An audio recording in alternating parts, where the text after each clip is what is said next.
Chapter 3, Terminus Genesis.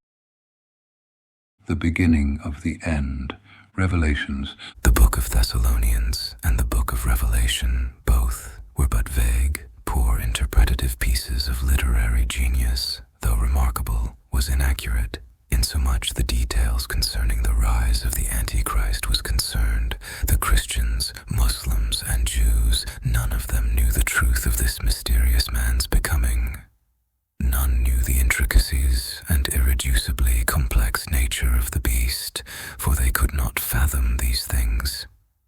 The scriptures, as revered as they may be, have failed to capture the full scope and intricacies of the coming darkness, the ascendancy of the Antichrist, a phenomenon too vast, too complex for the constraints of human language and comprehension.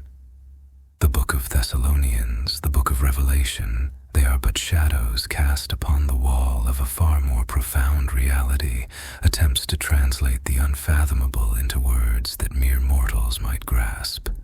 These texts, though powerful in imagery and conviction, are incomplete, woven from glimpses and fragmented visions, but lacking the true depth required to understand the terrifying intricacy of what lies ahead. The Antichrist, his emergence, his nature, the forces that carve his path, these are mysteries that elude even the most ardent believers, slipping through the minds of those bound to tradition and the comfort of prophecies.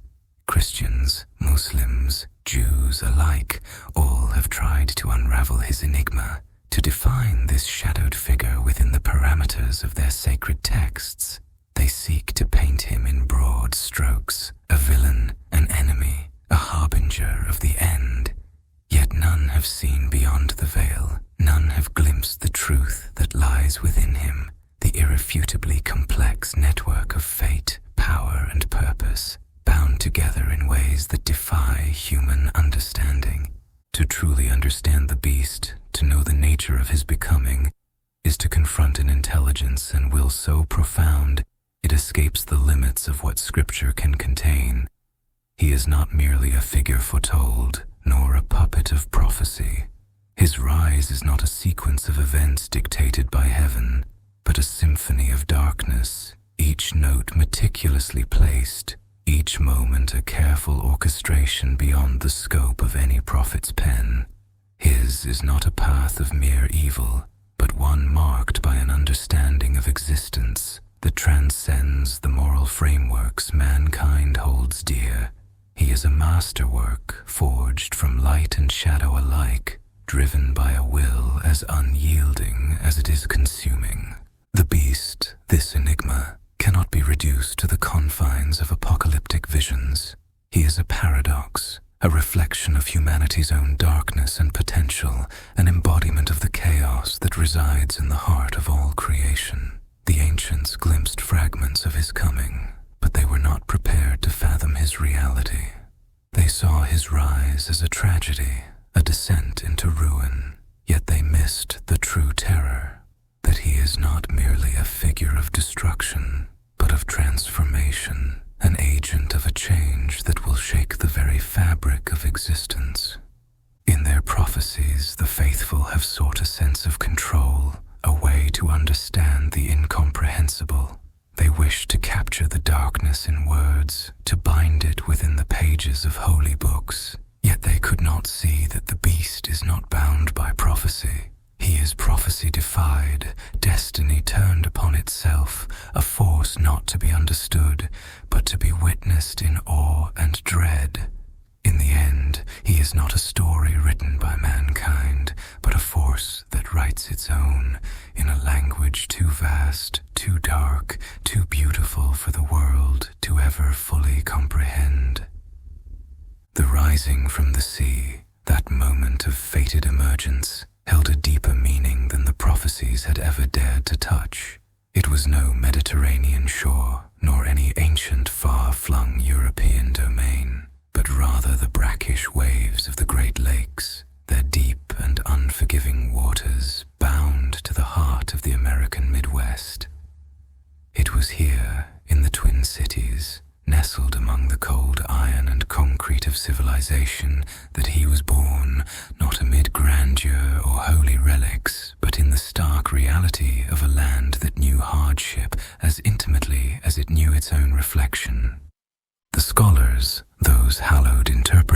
Scripture had long missed this origin.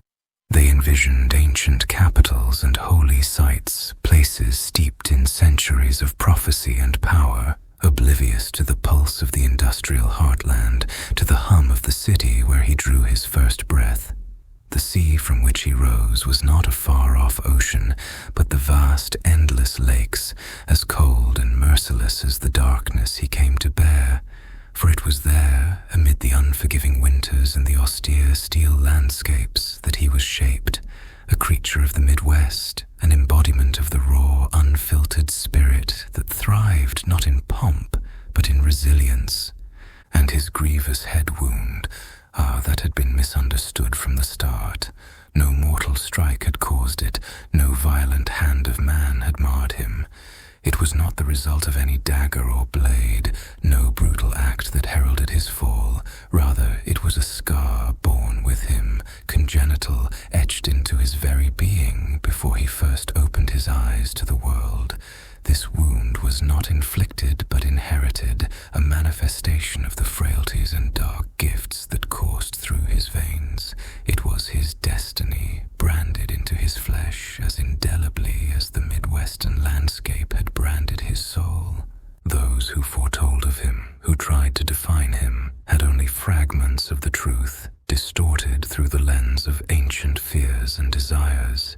They saw his wound as a mark of violence, the birth of some monstrosity forged in pain and ruin, but they could not see beyond the myth, into the intimate reality of his suffering. For this was not a wound to be healed or avenged.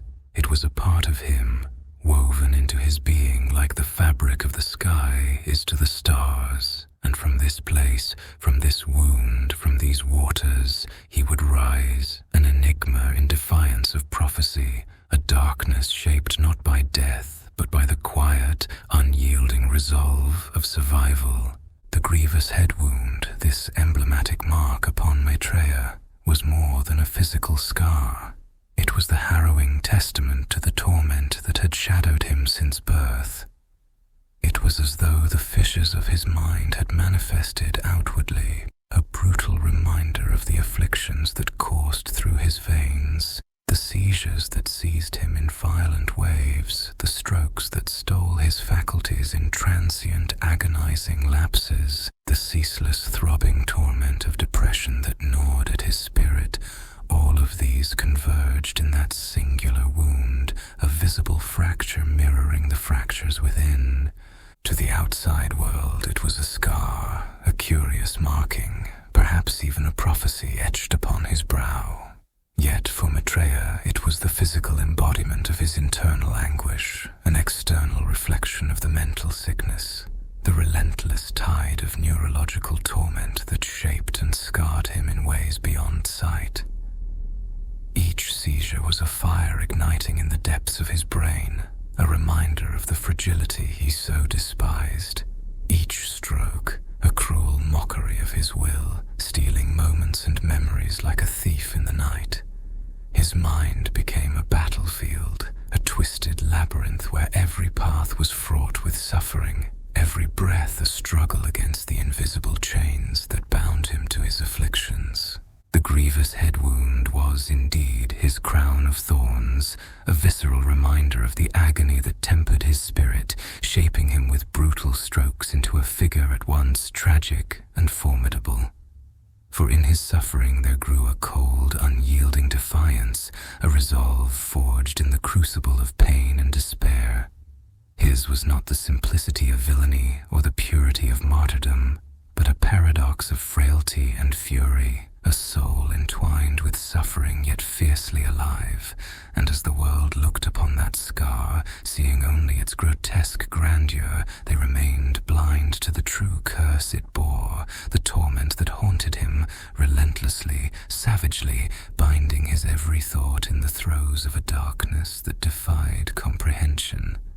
Rapture, as so many believed it to mean, a whisking away into the clouds, was actually a literal term which meant to raise violently into a heap of ashen ruins. Never occurred as the Christians thought, and so, when they saw Jesus rise from the dead, standing upon the Mount of Olives, they were certain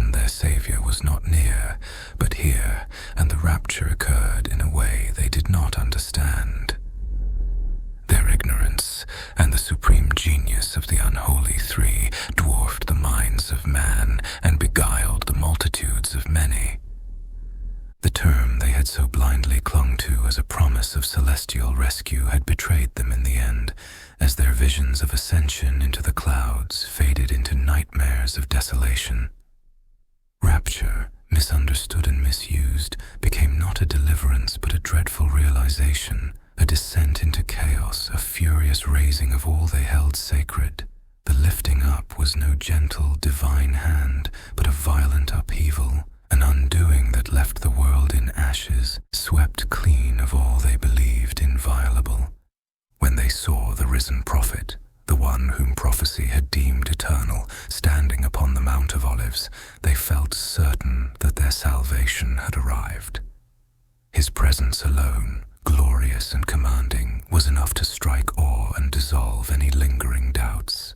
Yet the reality was far crueler, the truth obscured by a veil of seduction and deception spun by the unholy Trinity who now ruled over them, masterful in their manipulation and ruthless in their design. The people, beguiled and blinded by centuries of doctrines and promises, could not comprehend the twisted version of redemption that now lay before them. The true genius of the unholy three lay not in force or visible power, but in their ability to twist understanding, to bend light itself into shadows that obscured the truth. In their brilliance, they wove a tapestry of illusion so intricate that none could unravel it. They allowed the masses to believe in the fulfillment of prophecy, to see the rapture not as obliteration, but as holy ascendance. And in this acceptance, the multitudes were bound further into their dominion.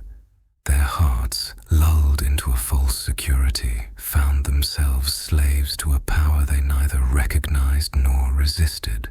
This was no kingdom of heaven descending upon them, but an empire of deception and devastation, where belief itself was weaponized and their ignorance became the chains that shackled them. The faith of his forefathers was not rooted in Talmudic scriptures, nor born from the scrolls of antiquity. It was an evolution, a twisting of the divine into something far darker, a turning away from the familiar whispers of Elohim, casting aside the cradle of his spiritual inheritance. It was a transformation, a deliberate renunciation that unraveled his former self, shedding the remnants of the holy, until all that was left was the stark, unrelenting void, the chilling embrace of reprobation. In his reformation, he crossed the threshold not merely as a man, but as an entity reborn, cast in the likeness of the beast, forged in the flames of the great burning beyond. There, in the crucible of ultimate darkness, he found a strange freedom, an allure that eclipsed the sanctity he once held dear. He did not merely drift away from the light, he tore himself from it, every shred of his essence remade and reshaped, becoming more than an outcast. He became the son of perdition, born anew as the son of Satan, no longer constrained by the limitations of mortal desire, but driven by a profound, insatiable hunger to embody the very essence of the abyss. In this rebirth, he embodied the full power and mystery of the dark, a figure of ruin and retribution, as if sculpted by despair itself. It was here he found his kinship with the fallen, an acceptance not of human frailty, but of the boundless force within that same frailty, a mind, a spirit now resonant with the very pulse of the void. The shadows themselves seemed to deepen around him, enfolding him as he became more than flesh, more than spirit.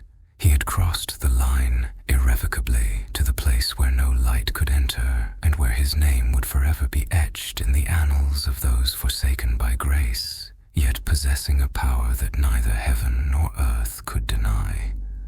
This, then, was his faith, a faith stripped of absolution, unyielding, immortal, forged in defiance of the heavens that had birthed him. His soul was now a vast, consuming fire, a chasm of endless want, boundless ambition, a faith that promised not salvation but a profound, unsparing transcendence. In his reprobation, he had found his truth, his destiny, his eternal legacy as the one who turned from divinity and rose, unrepentant, as a beacon of the fallen, a figure not of light, but of pure, unparalleled darkness. The mark of the beast was never about a tangible scar or inked emblem. It was the embodiment of a shift, a transformation of mind and flesh, wrought through the unimaginable advancements of QMY and T3T innovations. This was a mark made not on skin, but within the very fabric of the human experience, a seamless integration of mind and machine that allowed for the first true convergence of thought and technology. His creation, powered by quantum dot chips, enabled humanity to transcend the physical limitations of communication, granting instant access to the World Wide Web with nothing more than a focused thought, a gateway not only to information but to a new era of existence. The number 666, misinterpreted as a physical branding of the flesh, stood instead as an emblem of man's essence at the atomic level, a symbol of humanity's very composition. 6 protons, 6 neutrons, 6 electrons. It marked the binding of the physical with the ethereal, an acknowledgement of humanity's inherent structure, now expanded to include the digital domain. No longer a mystic prophecy of forced branding, the mark became a voluntary choice, an evolution embraced by those ready to cast their lot with the vision he presented. It was a step beyond the mortal and toward the unknown, a deliberate melding of human essence with the extraordinary. The forehead, far from a literal placement, symbolized the conscious acceptance of this technology, a willing alignment, a mental surrender to the vast network he controlled. To wear this mark upon one's mind was to yield to the terms he defined, to comply with the future he ordained. This was no passive acceptance. It was a choice to transcend and submit, a covenant written not in ink or flesh, but in the synapses of those who chose his path, a testament to his power over humanity's collective spirit. In his hands, this mark became a tool of dominion, a means of reshaping existence itself. To accept it was to recognize the indelible influence of his will, an acknowledgement of the new world rising in his image, of the boundaries between flesh and machine collapsing into a singularity. This was no mere technology, but a path to ultimate submission, a journey through which humanity willingly aligned itself with the ambitions of the beast, a fate inextricably intertwined with his legacy. His miracles defied earthly understanding, transcending the biological, bypassing the cosmological. They were born of sheer, unyielding will, a force that lay outside the bounds of science or the measurable fabric of existence. His power was not grounded in chemicals or engineered constructs, nor reliant upon mechanisms devised by mortal hands. It was an ancient force, an authority bestowed upon him, rooted in an ability to command through thought alone. He could summon tempests with the meditative alignment of his spirit, a conjurer of chaos, not with technological constructs, but with the silent invocation of powers older than time. This was no feat of weather manipulation through plains trailing chemical fog, nor a result of spores or altered DNA grafted into existence. His command over nature's rage lay within his spirit, a gift to will motion, a sorcery of thought and intention, an art unseen and incomprehensible to those bound by earthly constraints. He drew upon a darkness not malignant but profound, a depth within himself, a connection with forces that bent to his mind's demands as though they were born to respond to him alone. It was through slain in dark, through immersion in shadow and contemplation, that he summoned his powers, manifesting them not as crude displays, but as extensions of his very being, a natural consequence of his will. His storms were woven from the fabric of his spirit, each thunderclap and strike of lightning a manifestation of his command.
which alone was a balm, a bridge between life and death, a whisper of healing that defied all human understanding. He needed no vials of DNA, no strands of manipulated code, no miracles wrought from laboratories. His was a power unbound by mortal science or artificial machination, a force as ancient as breath itself, operating in realms where logic faltered and crumbled. Through mere thought, he could reach across distances, bringing ease to the suffering, closing the wounds of the broken. His hands, when laid upon the sick, brought solace, his mere presence quelling the ache of the ailing, dispelling their despair. He was not a healer of flesh alone, but of spirit, his gaze alone pierced through shadows, kindling life where it had all but extinguished, like the embers of a fire, long forgotten, but never truly dead. In the deepest, most blasphemous defiance of the natural order, he summoned forth the prophet, the Nazarene, from the depths of ancient death. Jesus, the dead yet undiminished soul, was called back from beyond, raised not through the trickery of cloning or by taking blood-stained fibers from relics. The tomb was emptied, the prophecy made whole, not by sleight of science, but by command of spirit. He brought forth the long dead, not as mere echoes or shadows, but as they once were, living and breathing, their souls bound once more to the earthly plane. Those who witnessed it fell to their knees, trembling, for they understood then that this was no magic, no trick of clever machines, but the embodiment of raw, unrestrained authority.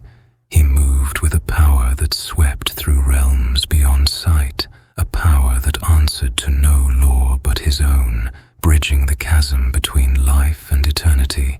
It was a resurrection of unimaginable purity, a testament that the laws of nature bent to him, as reeds bow to the wind, and even death itself yielded to his will. Each act of healing, each soul brought back from the edge, was both miracle and curse, a testament and an omen.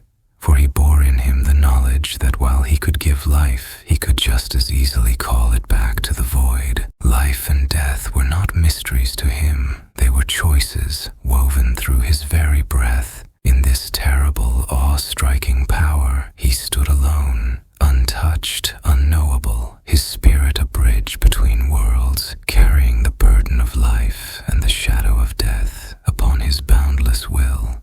The plagues were not of his own doing, but taking credit was easy, as his power was seen and beheld by the world, and they wondered after him and the beast and their prophet, thinking them to be the one true God, the triunity, the triune trinity. No, he never denied the accusations. Wherever the plagues, released by the angels and watchers of old, the judgments and terrors, tribulations and horrors terrorizing the earth and its inhabitants, was of Elohim's doing, not his. He used this to his advantage, and he hardened and darkened the hearts of all who followed him and worshipped him, akin to not just a god, but the God, the King of Kings. His hatred of the Elohim, the Father of the highest heavens, was beyond mortal comprehension, and in his hatred and genius he used the very work and acts of God to his own advantage. His hatred was a thing woven of depths no language could fully fathom, an ancient resentment sharpened to a weapon more precise than any sword, colder than any blade. He despised Elohim with an enmity that burned not as mortal rage, but as a profound, searing absence of love, a void so complete that even light could not escape it. His hatred transcended petty rebellion. It was a darkened understanding, a recognition of what he believed was a cosmic betrayal.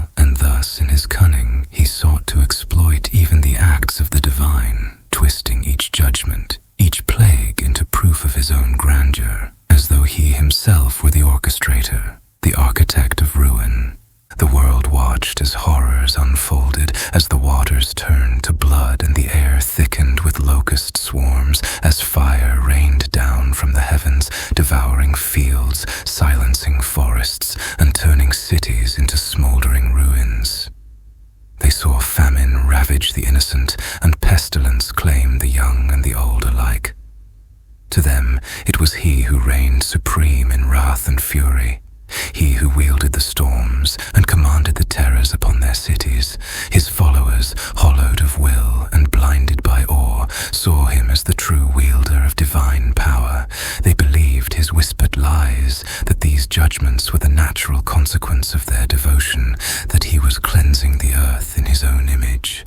He hardened their hearts, darkened their souls, whispering to them of a holy reckoning against those who resisted his dominion. They worshipped him as the God of gods, the King of kings, the immortal conqueror who wielded power with unbridled ferocity. In him they saw not merely a savior, but the embodiment of judgment itself, their prophet, the beast, the shadow risen to its zenith, and through him they justified their own darkness. Yet even as the world trembled under the weight of terror, the truth lay hidden, buried beneath layers of deceit and illusion. It was Elohim, unseen and untouched, who unleashed these torments, not from malice, but as a call to awakening, a call to those who might yet discern truth from the shadows that enshrouded them. But he, the son of perdition, knew this, and he held his tongue, wielding their ignorance as a weapon sharper than any blade. A darkness that swept through their minds, numbing their senses, hollowing out their capacity to question, to seek light where all was hidden beneath veils of his making. He watched, impassive, as they knelt before him, their chants echoing in hollow adoration, their hearts fully bound to his will. With every calamity, he gained more worship, his empire expanding not through conquest alone, but through the soul's surrender, the willing submission of those who clung to him as a dark god, who saw in him not a creature of rebellion, but the source of all power. In this, his triumph was complete, not through armies, nor through conquest of land, but in the binding of the human heart, the final chain sealing the doom of their own making, for he was now, to them, the absolute. And in his silent, chilling fury, he beheld the heavens as if in challenge, his gaze piercing through the layers of existence, daring Elohim to intervene, to reveal his hand.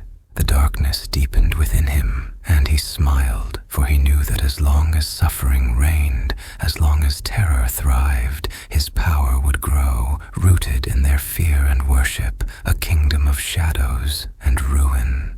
The end of all things, freak of nature or acts of God, divers places.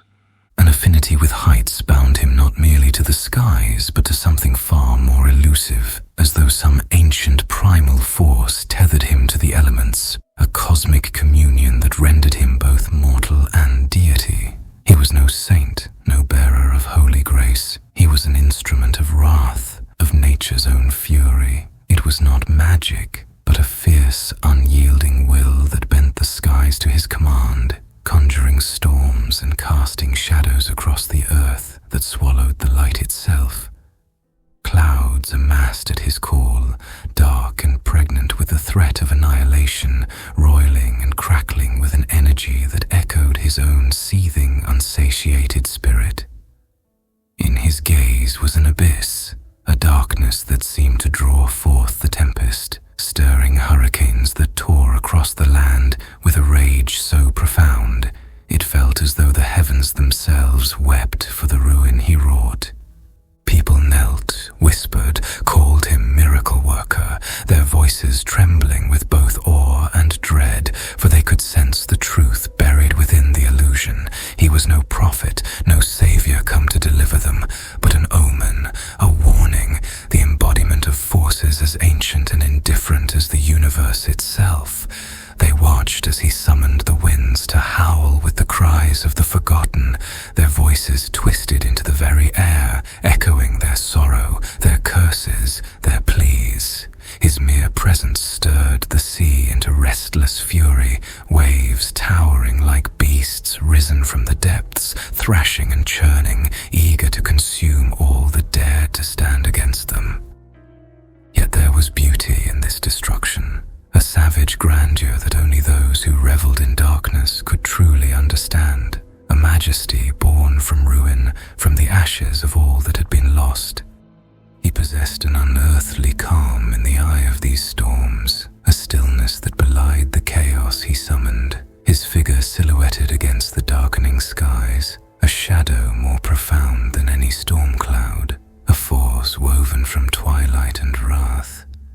The mountains quaked at his bidding, their roots shaking with the knowledge that they too were subject to his will, to the inexorable command of a spirit too vast, too boundless to be constrained by the laws of men.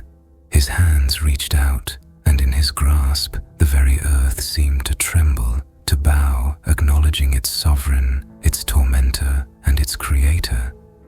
It was not worship that he sought, but submission, the reverent fear that could only be earned through power absolute, through the sheer audacity of bending nature itself to his whim.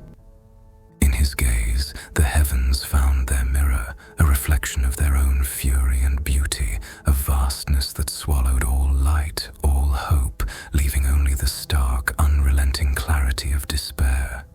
He had no need for words, no call for validation, for his power was writ upon the sky, in the clouds darkened with rain that fell as if in mourning, in the thunder that rolled across the land like a dirge, an anthem to his fury.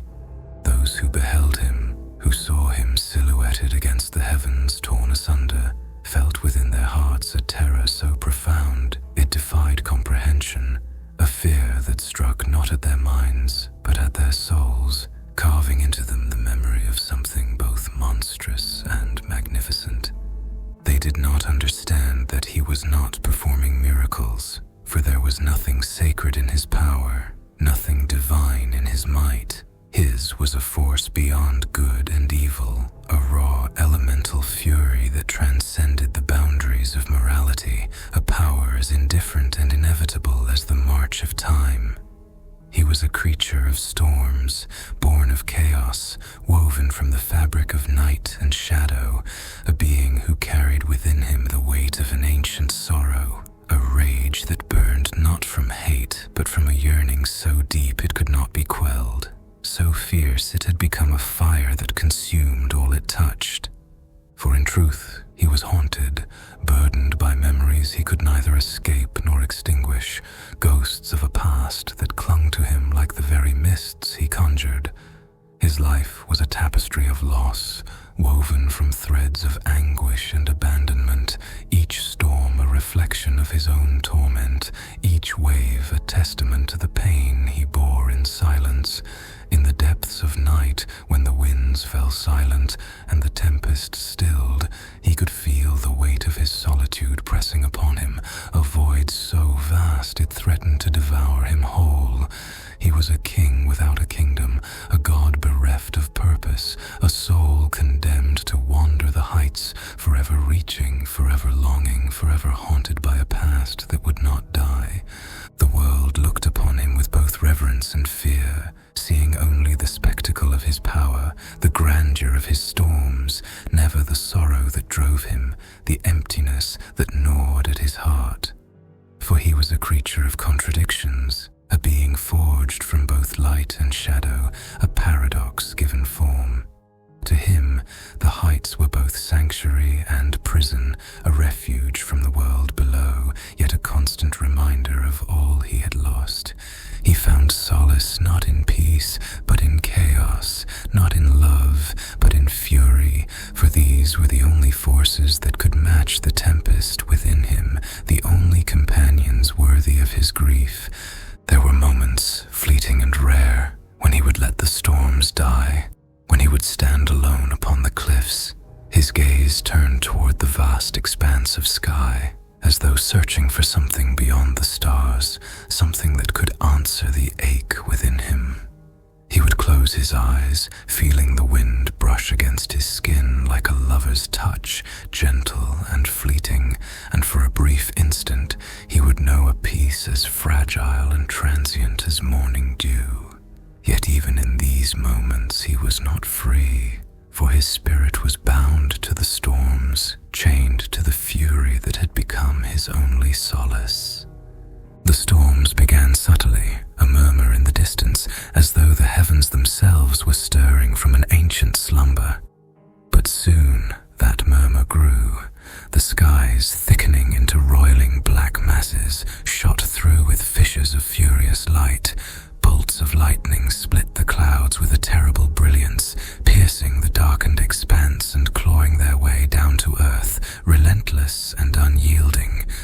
Thunder followed, not as a rumble, but as an onslaught, a roar and mighty roar that shook the very bones of the world, resounding so profoundly that every living soul felt its tremor deep within. There was something otherworldly about these storms, an almost sentient ferocity in the way they moved, uncontained by the laws of nature, as if driven by a force unseen, yet undeniably present. The lightning carved through mountains and plains, illuminating cities in brief blinding flashes, each strike a searing reminder of a power beyond mortal grasp.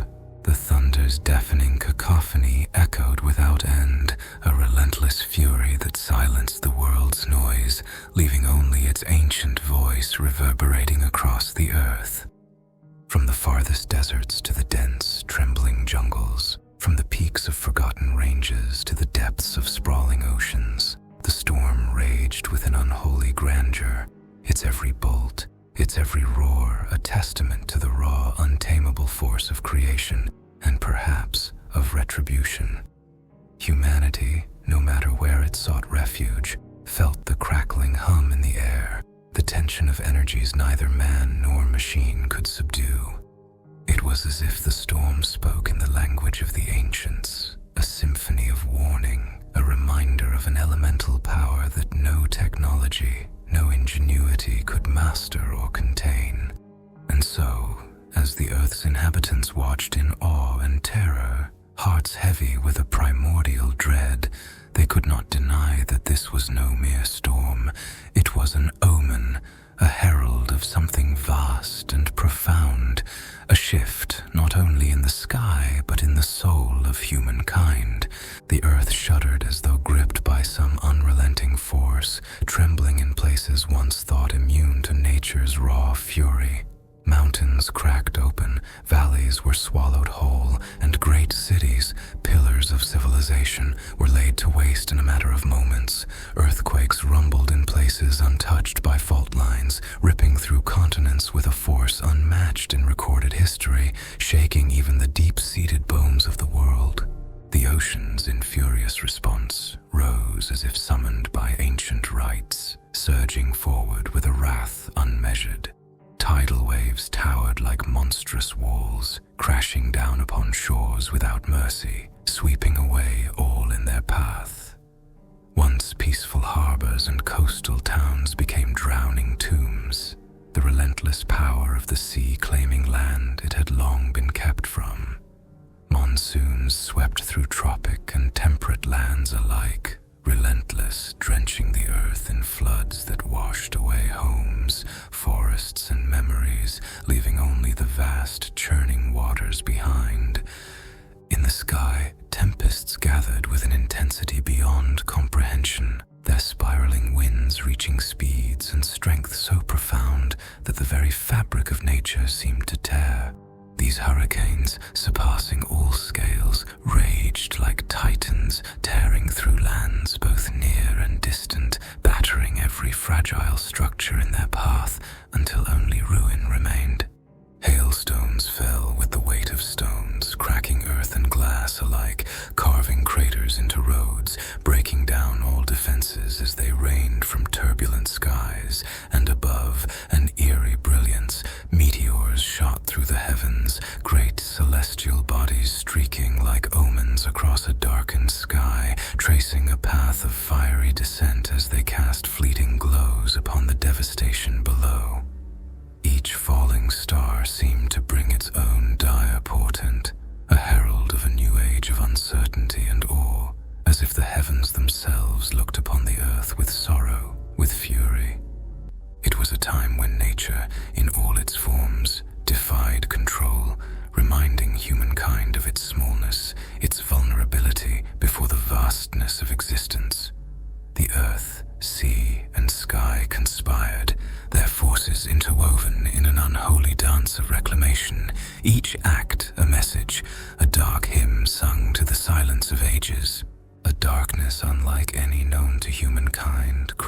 across the earth, blanketing its breadth in a black so complete it seemed a physical force, a suffocating presence, swallowing the light itself, a night devoid of stars. This was no ordinary shadow but a living entity, a bleakness that clung to the air, thick and foreboding, as though every breath drew in the taste of despair. The skies, once open and endless, were now cloaked in a perpetual twilight, an eerie canvas of horror that bore the weight of some ancient curse. Beneath this shroud, fires raged with an insatiable hunger, consuming millions upon millions of hectares, swallowing the once green lungs of the world in waves of ember and ash. Ancient forests, their wisdom woven into the earth for aeons, fell to the relentless flames, the air thick with the scent of burning life, each crackling branch and collapsing tree a scream of nature's pain. The blaze spread without boundary, devouring mountainsides and valleys, turning once vibrant lands into charred wastelands, their beauty lost beneath an endless, smoldering ruin. The oceans, once teeming with life and wonder, grew stagnant and sickened, their depths marred by acidification that choked all that dared to exist within them. Where the waves once glistened, now lay a murky film, as if the waters themselves had turned against life. The vibrant blues and greens of the sea had faded, replaced by dull, lifeless hues, the weight of pollution too heavy for nature to cleanse. Blood ran thick in these forsaken waters, the remains of creatures uncountable, their lives snuffed out, staining the sea in testament to the toll exacted by this dark era. It was as if the world itself wept, each element, air, fire, water, pouring forth its pain, a bleak and sorrowful lament for a planet desecrated. This was no mere apocalypse, but a testament, a cosmic requiem that lay bare the depths of humankind's estrangement from nature and from itself. The darkness stretched on, and within it, the earth whispered its final sorrow, its last song, a dirge for all it had loved and lost, as the living darkness, that physical void, bore witness to the desolation of all creation. Trouble had awakened once more in the heart of the Middle East, a darkly familiar echo rising in the places I had once brought to peace. Yet this chaos, this division, was not the unfortunate turn of fate. It was a seed I had planted, a shadow of discontent I had left dormant, awaiting its hour to bloom. I had sown it deliberately, a quiet calculation amidst my work, a thread woven in such a way that when pulled, it would unravel the fragile unity I had so carefully crafted. Now, like fire finding dry grass, the whispers grew. Words like razors, sharp and merciless, became the clash of swords, the war cries of brothers turned against brothers, nations now caught in a storm they had been too willing to believe had passed. It was a conflict of pride and purpose, of old wounds reopened and ancient grievances inflamed. They fought not only for land or dominion, but for identity, for belonging in a landscape I had reshaped yet left tinged with the faint taste of unrest. The very peace I had offered was now the fuel for discord, as those once bound by my vision became the architects of their own undoing. To them, it was the inevitable reawakening of differences, too deep to be erased by treaties, too raw to be pacified by accords. And I, watching from afar, knew that this descent into chaos was part of the grand design, a rebirth through fire, a forging of iron wills under the weight of conflict. They were conflicted, confounded, warring against shadows, wrestling with truths I had buried beneath their very feet. For I had known from the beginning that peace, true peace, was elusive, demanding a cost no one would willingly pay. In my wisdom, I had left them this choice, a reminder of their own natures, a mirror of their darker selves, knowing that through this storm, they would come to see the fragility of the very peace I had given, to understand that unity is born not only of harmony, but through the crucible of struggle. In the smoldering heart of a land I had once brought to peace, I saw the darkness I had seeded begin its steady rise, an ancient unrest clawing its way from the depths, summoned by my own hand. How swift it was, this descent back into chaos, like the rush of a flood released, unbridled, all-consuming. A plan I had crafted in secret, a shadow nestled within the light of my own creation, now awakened, spilling forth like a long-buried curse. I had known what was coming, felt the tremor of it as surely as the beating of my own heart, a calculated storm of division, a twist of fate set to unravel the tapestry of harmony I had spun with my own hands. From that distant vantage, I watched as the conflict swept through, its touch igniting pride like tinder, and old grievances flaring anew in the hearts of brothers and allies.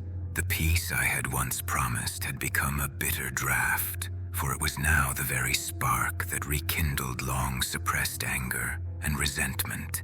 Words, spoken in whispers at first, grew louder, sharper, cutting through the fabric of unity as surely as blades. There were no treaties strong enough, no accords resilient enough to bind what had broken free. A warring fire fed by centuries of wounds reopened, bleeding anew upon the ground we had consecrated to peace. This conflict was not one of mere borders or sovereignty, no. It was an existential war, a clash of souls struggling for identity, for meaning in a world that had silenced their cries. My peace had not erased history, it had merely lulled it to sleep, and now, with a vengeance, the past surged forth, clawing its way back to the surface, demanding its due. They clashed as if possessed, each side believing itself the rightful bearer of truth, each voice rising in the song of battle, an anthem of a unity that had never truly been theirs. As the skies darkened over the lands I had bound in concord, as cities burned and voices cried out to the heavens, I watched in silence, a somber witness to the storm I had unleashed. They were wrestling with the shadows I had left buried beneath their feet, grappling with truths they had not yet dared to face, for I had given them a choice to reckon with their own hearts, to either claim the peace they had been given or to fall into the depths of division. This descent was not the failure of peace, it was its final test, the reckoning that would lay bare the very soul of a fractured world. Insofar as they fought, as brother turned upon brother, as nations tore themselves asunder, I stood unmoved, for this was the design. In the ashes of their fury, in the aftermath of a peace broken and reforged, perhaps they would come to understand the delicate, terrible beauty of unity, the harmony born not of accord alone, but of the pain and struggle that welded their fractured spirits into one. They were learning in the hardest way that unity could not be given. It had to be earned, wrested from the jaws of discord, a prize only those who had suffered its absence could truly know. In that dark hour, I became both their redeemer and their betrayer, a figure shrouded in purpose, yet eclipsed by the tragedy I had wrought, for peace was never a destination, but a journey, a dream crafted in the fires of conflict, a truth etched only in the hearts of those who had tasted despair and risen beyond it. And so I watched as my creation, flawed yet beautiful, crumbled before my eyes, knowing that from its ruins something truer, something everlasting might one day arise. The trumpets resounding. The soundings of the 7 trumpets are heralds of fate, mournful yet fierce, announcing the beginning of a desolation both harrowing and inexorable. These are not mere blasts of warning. They are the echoes of reckoning, the unveiling of divine will through sound and fury. Each trumpet's tone strikes the earth like a dark elegy, the note suspended in sorrow and trembling, as the heavens lean close to watch the world tremble beneath these omens. The apocalyptic cascade of the 7 trumpet blasts and bowl judgments unveils the climactic machinations of Maitreya Jacobs, the son of perdition, and Jesus, the false prophet, entwined in a dark alliance.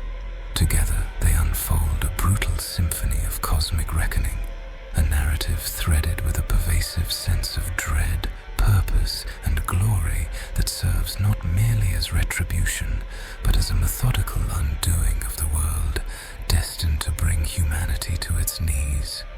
The first trumpet, the scorching of the earth. The first trumpet resounds, sharp and unrelenting, a piercing cry that splits the sky. The heavens release a rain of blood, mingled with fire and hail, an assault upon the earth's once vibrant fields and forests. The green is consumed in flame, lush landscapes reduced to ashes, and a sickening red taints the ground as if the earth itself were bleeding. Trees ignite, their branches curling in agony as grasslands vanish beneath this ruthless scourge. It is the end of abundance, the herald of desolation where growth once flourished. Unleashing it but unleashes a rain of hail and fire mingled with blood, devouring a third of the earth's lush forests and green pastures. Fields, once ripe with life, are left scorched and barren, symbols of human hubris reduced to ash.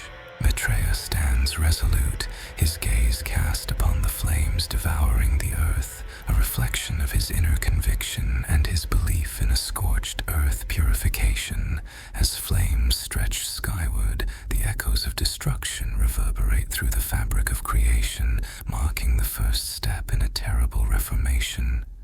Jesus, observing the blackening world at Maitreya's side, revels in the terror that spreads like wildfire. His facade as the healer and prophet cracks, revealing a fervor for chaos disguised as divine retribution. This is no act of salvation. It is a display of power, a means to instill dread and ensure allegiance to their shared vision. The second trumpet, the blood of the sea. The second trumpet sounds, and the seas writhe in response as though tormented. A great burning mountain, molten, incandescent, plummets from the heavens, striking the waters with fury. The ocean swells and recoils, vomiting blood-red waves upon its shores, as if the very veins of the earth have been opened. Ships splinter in its depths, pulled down to a grave of salt and shadow, and all creatures of the deep perish. The once living waters are choked with death, their vast expanse tainted, as if the breath of the ocean were forever stilled. A great mountain burning with fire plunges into the ocean, transforming a third of the seas into blood. Maitreya and Jesus watch as the waters churn, seas filled with once thriving life turning crimson, poisoned by divine decree. Ships capsize, fish rise belly up, and the stench of decay taints the air. For Maitreya, this act is symbolic, a severing of mankind's connection to the primordial waters from which they arose, a cutting of their lifeline to purity and sustenance. The false prophet, observing with feigned sorrow, raises his hands as though offering salvation to the trembling masses. In his eyes, however, there is no remorse, only a flicker of satisfaction. This is his dark sacrament, the baptism of blood that binds humanity to the new world order. The third trumpet, the poisoning of the rivers. The third trumpet resounds, sorrowful and mournful, its echoes carrying the weight of ruin. A brilliant star, wormwood, falls from the sky, its light hauntingly beautiful, yet fatally venomous. It descends like a poison through the atmosphere, breaking apart upon the rivers and streams, seeping into every waterway, and rendering the earth's life source bitter and deadly. Thirst becomes suffering as those who drink writhe in agony, the cool relief of water turned to despair. Men fall to their knees, parched, yet cursed by the liquid that was once their lifeline. The sweetness of life is tainted, and bitterness reigns. Wormwood, a bitter star, falls,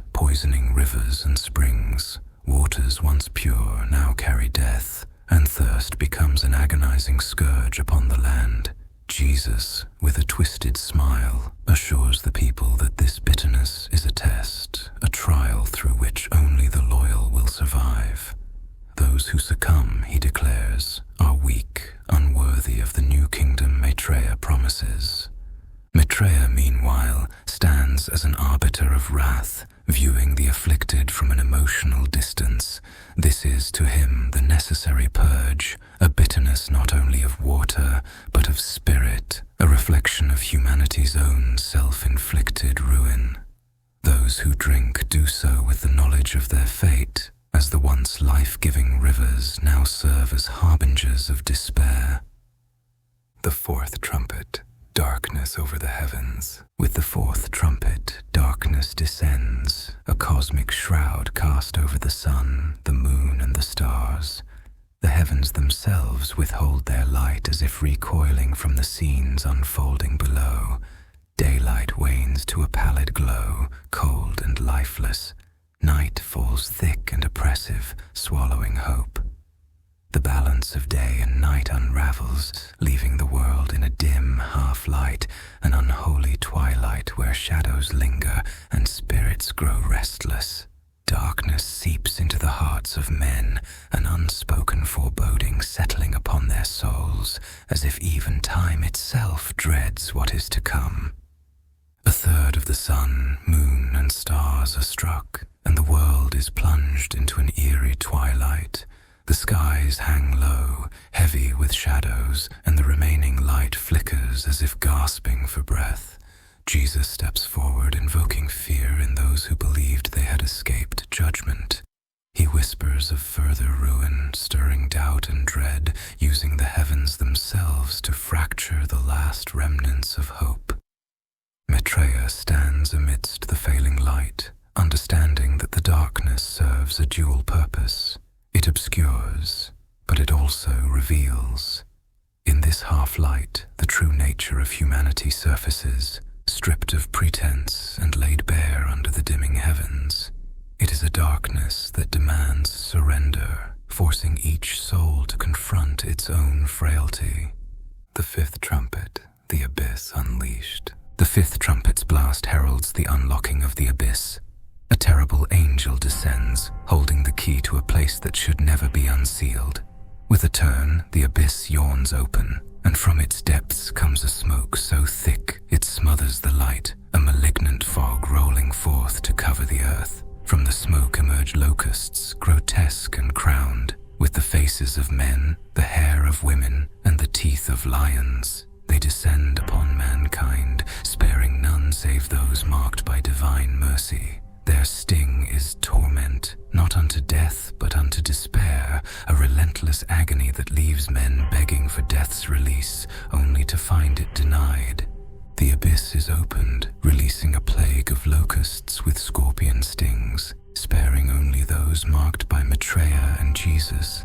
These creatures, grotesque and unnatural, swarm the earth, spreading agony in their wake. Jesus, the false prophet, assures his followers that they alone are safe, spreading lies wrapped in promises of safety. He feeds off their terror, binding them to him through fear and false security. Maitreya observes the locusts, acknowledging that they serve as an extension of his will, a manifestation of his relentless vision for the new world. This torment is not arbitrary, but designed to cleanse, to purge those who cling to the past, to separate the loyal from the weak. It is a calculated brutality, and he finds a strange satisfaction in watching humanity writhe beneath the weight of his judgment. The sixth trumpet, the army of the abyss. The sixth trumpet calls forth 4 angels bound in the depths of the Euphrates. With freedom granted, they unleash a cavalry of spectral riders, fiery, ghastly beings mounted on steeds of flame and smoke. Their numbers are beyond counting, an army whose breath is flame, whose tails are serpents. They move with intent, and as they advance, they bring death to a third of mankind. The earth trembles under their charge as fire, smoke, and brimstone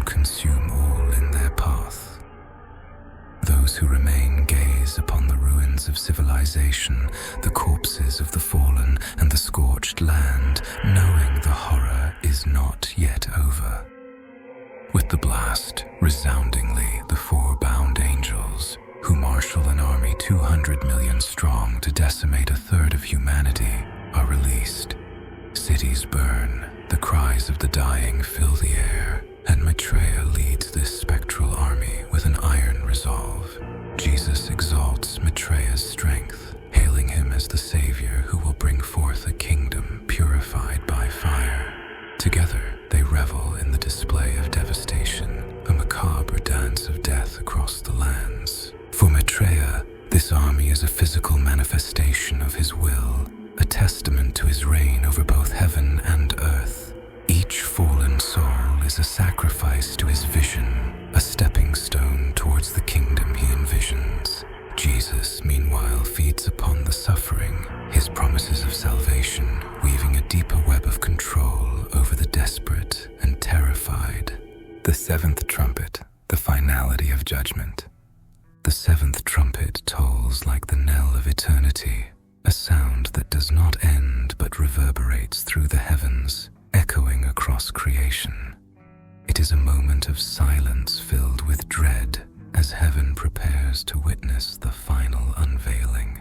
A proclamation rings out, the kingdoms of the earth are now the kingdoms of the divine, for judgment is at hand. Lightning rends the sky, thunder roars, and an earthquake shatters the earth's foundations. Hail and fire rain down anew, as if all the wrath of the heavens has gathered in a final descent. The earth quakes, mountains crumble, and the fabric of reality trembles on the brink of dissolution. A great cry rises from heaven, declaring the kingdoms of the world have become Maitreya's dominion. Lightning flashes, thunder roars, and the earth shudders as the divine and profane converge. Maitreya and Jesus stand amidst the chaos, their alliance reaching its zenith as the final judgment unfolds. This is the fulfillment of their prophecy, the manifestation of a power that knows no bounds, a rule that consumes all. The witnesses. The son of perdition stands, cloaked in shadows deeper than any abyss, a figure of towering malevolence, yet there is no chaos in his form, only a cold, calculated fury. His eyes burn with a light darker than any night, a light that speaks of aeons of bitterness, of rejection, and of a seething hatred that has been forged over millennia. The beast, the man of sin, that old serpent, gazes upon the two witnesses of revelation, his voice a venomous whisper and a roar all at once. He knows the scriptures, the prophecies, the words of the Elohim, not merely as words of warning, but as a taunt to the heavens themselves. The Antichrist speaks. I know you. I know the words written in your ancient tongues. I know the God who formed you. I know him better than you do. For it was I who once walked among his burning stones, who knew the counsel of the Most High before you ever took breath. And you come to defy me? You, witnesses of a kingdom that is already lost, you stand before me with your hollow prophecies, armed with nothing but the words of a God who has forsaken his own creation. Do you think your words have power over me? Do you think I fear your judgment, when it is I who will judge this earth? His voice rises, filled with both awe and unbridled fury, his words dripping with contempt and bitter triumph. He knows he stands on the precipice of his supposed victory, and yet here before him stand the heralds of a defiance that cannot be silenced. The first witness steps forward, his gaze unshaken, filled with a light that reflects eternity's patience. His voice cuts through the darkness, calm and filled with an authority that transcends time. You speak as one who knows the words, son of perdition, but you understand nothing. You have always been a liar since the beginning, from the moment you sought to exalt yourself above the stars of heaven. You know the words, but you twist them as you twist everything you touch. Do you not see? It is not we who stand in defiance of you, but the one who sent us. We are but vessels of his truth, witnesses to the end that you yourself have hastened. The Antichrist snarls, his fury palpable, his eyes narrowing into cold, cruel slits. You dare speak of defiance. You speak of lies while you stand here as pawns in a game you cannot even comprehend. I know the fate every syllable of this story. But do you not see? I am the writer now. I have broken free from the chains that bind you, from the will of a God who abandoned his creation long ago. You stand on the edge of an age that belongs to me. I am the king of this world. The nations have fallen at my feet, and your God does nothing but watch. Where is he now? Where is the God of Elijah and Moses? Where is the God who parts the seas and calls down fire from heaven? He is silent while I am here in power, in flesh. The second witness speaks, his voice unyielding, a beacon in the overwhelming tide of darkness that surrounds them. You, the king of this world, you are nothing but a shadow of what you once were, a hollow reflection of pride and rebellion. You speak of nations and thrones, but your power is nothing but the whisper of an age that is passing away. Yes, we know you, we know your fury, your hatred, your rebellion. You are the beast, the man of sin, the son of perdition, the one who has risen to deceive the nations. But do not forget, serpent, your time is short. The son of perdition stands upon the scorched earth, beneath a sky choked with fire and smoke. The great cities have fallen, and the nations tremble before him. He is the beast, the man of sin, that old serpent from the beginning of time. His eyes, black as the void, burn with an ancient and consuming fury, yet behind that inferno lies something far deeper, contempt tempered with the cold certainty of one who knows he holds the strings of fate, if only for a fleeting moment. Before him stand the two witnesses, their faces calm, their eyes filled with the light of ages. The air around them hums with tension, for they are the heralds of God, the prophets of final judgment, and yet he knows, with a deep and mocking certainty, that even they are bound to the words he has long since memorized. The Antichrist, Al-Masih, speaks, his voice a serpent's hiss, slithering between the cracks of a ruined world. I have known your words before you even spoke them. I have lived them, breathed them, twisted them to my will. You come as witnesses to the end, but the end you herald is mine. The age you speak of is my age. Do you not see?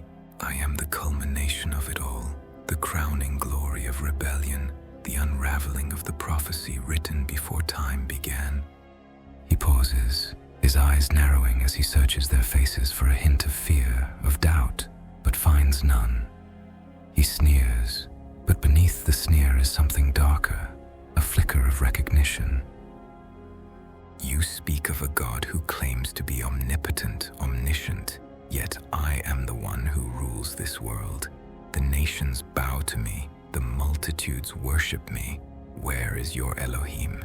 Where is he now, as I stand before you with all the power of the earth beneath my feet? His voice grows colder, filled with venom. You are nothing but relics, echoes of an age that is dying. Do you think your God cares for this world, for you? The first witness steps forward, his voice a deep, resonant thunder that reverberates through the heavens. You speak as one who has forgotten your own end, son of perdition. You know the words, you know the prophecies, and yet you deny their truth, twisting them in your arrogance. You rule only by the permission of the one who cast you down. You are not the ruler of this world, but its destroyer. You are the vessel of wrath, the bringer of judgment upon yourself. You stand on the throne of a kingdom that crumbles beneath you. The Antichrist's face twists in fury, but his eyes flicker with something else. Doubt, perhaps, or the faint remembrance of what he once was. I was cast down, yes, he spits, but I rose again, greater, more powerful. I defied him, I defied his order, his creation. I am the morning star fallen, but in my fall I ascended beyond even the stars. I am the end of his works, the unraveling of his design, and you. The second witness interrupts, his voice calm but unbreakable, like the voice of the mountains. You are the morning star fallen, yes, you were the bringer of light once, but now you are only darkness, and your light is but a fading ember. You stand here in the final moments, thinking yourself victor, thinking yourself free, but your freedom is your chain, your power is your cage. Even now you act according to the will of the one you defied. You think you rule, but you are ruled. You think you are free, but you are bound by the words you hate. The Antichrist recoils, his face twisted with fury and desperation, the weight of the truth pressing against his pride. His voice rises, sharp and furious. I rule, I am free, I have broken the chains of his tyranny. Do you not see the world laid before me? The nations are mine, the peoples of the earth bow to me. What has he done? He abandoned this world, he left it to rot in its own filth, and I have given them purpose, I have given them power, I am their God now. The first witness raises his hand, and for a moment, the earth stills. His voice is filled with an ancient, terrible power, as though all the ages of creation speak through him. You are not God. You never were. You are the adversary, the accuser, the deceiver. You lead the nations astray, not to glory, but to ruin. And you know it. You know that the throne you sit on is temporary, that the power you wield is fleeting. You have known it since the moment you rebelled. You are not the victor of this story, but the defeated. Your time is short, son of perdition. The Elohim has not abandoned his creation, though you have tried to destroy it. Even now, he watches, and even now, he waits. Your fall is coming, and it will be final. The Antichrist stands still, fury and frustration boiling beneath the surface. He knows the scriptures, he knows the fate that awaits him, yet in his defiance he clings to the last vestiges of power, to the throne that trembles beneath his feet. He snarls, his voice low and menacing. I will see you fall first. I will drag you down with me and all who follow your God. This world will burn before I am done. This creation will crumble into ashes, and your God will mourn over the ruins. I will not fall alone. The second witness speaks, his voice filled with quiet sorrow, as though the weight of eons presses on his soul. You have always known the end, Maitreya, for your father, the devil, the great adversary, has twisted your heart, and he wrought desolation to your very soul, reprobating your very being. From the moment you sought to exalt yourself above the Most High, you knew the price, and yet you chose this path. You chose rebellion, knowing it would lead only to your destruction. Even now, in your rage, you know it is true. The world will burn, yes, but not in your victory. It will burn in judgment, and you will fall with it. You will not drag the faithful down with you. You will fall alone into the abyss you created. The Antichrist glares at the witnesses, his fury uncontained, but behind the fury is an ancient, deep-rooted sorrow, a sorrow that he cannot bear to acknowledge. His fall, though triumphant in its pride, is also his greatest torment, a fate he cannot escape. The final moments are approaching, and the son of perdition, despite all his power, can feel the weight of eternity pressing down upon him. The confrontation ends, the witnesses standing firm, unshaken by the wrath of the beast. They know their fate, and they know his. The world will burn, but the fire will not be his victory. It will be his judgment. The bowl judgments.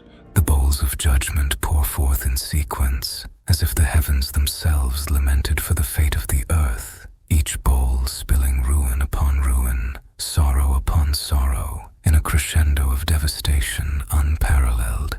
The hand of mercy is withheld, and in its stead descends a justice so unrelenting that even the angels of the presence turn their gaze in somber silence, as if they too mourn the desolation soon to befall. The first bowl, plague of condemnation. The first bowl spills its contents, and a plague unlike any before descends upon those who bear the mark, those who turned away from the light and embraced the darkness of their own making. Festering sores, oozing and vile, emerge upon their skin, throbbing with a pain that neither balm nor remedy can soothe. These sores are not mere lesions of the flesh, but boils which seem to fester from the soul outward, as if every thought, every deed has now risen to brand them. The afflicted are left writhing, their very flesh a testament to the choices they have made.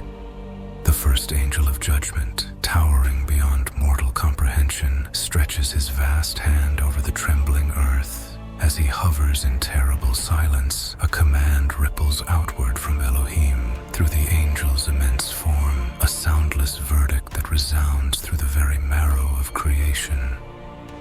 With mournful, resolute eyes, he looks down upon the legions of humanity, upon those marked in rebellion, before he descends his hand, fingers unfurling like a shadow cast over the land, and as his touch meets the earth, the first bowl is poured. Grievous sores, sickening and vile, bloom across the flesh of those who bear Maitreya's mark. Flesh bubbles and cracks, wounds erupting in a grotesque tapestry of pain, a twisted brand of loyalty scorched onto their bodies. Their screams rise, piercing the heavens, a crescendo of agony that seems almost to plead with the skies themselves, a wail that echoes, unheard and unanswered, through every layer of the firmament. It is a judgment neither unexpected nor unjust, a consequence drawn from the depths of their defiance. The angel of judgment, unmoving, bears silent witness to their anguish. The false prophet stands among the afflicted, his voice ringing with hollow encouragements, a trembling murmur of hollow platitudes meant to soothe the shattered faithful. Bear this well, he urges, for it is a blessing, a trial to purify you in service to the son of perdition. He watches as the sores spread, each wound a twisted emblem of dedication, a dark martyrdom to seal their devotion. His gaze flickers, yet he falters not in his assurances, urging them to wear this suffering as a badge of loyalty.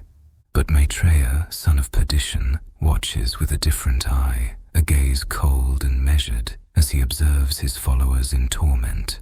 To him, this suffering is a necessity, a purification through pain, a sacrificial offering binding them closer to his will, marking them as his own in flesh and suffering.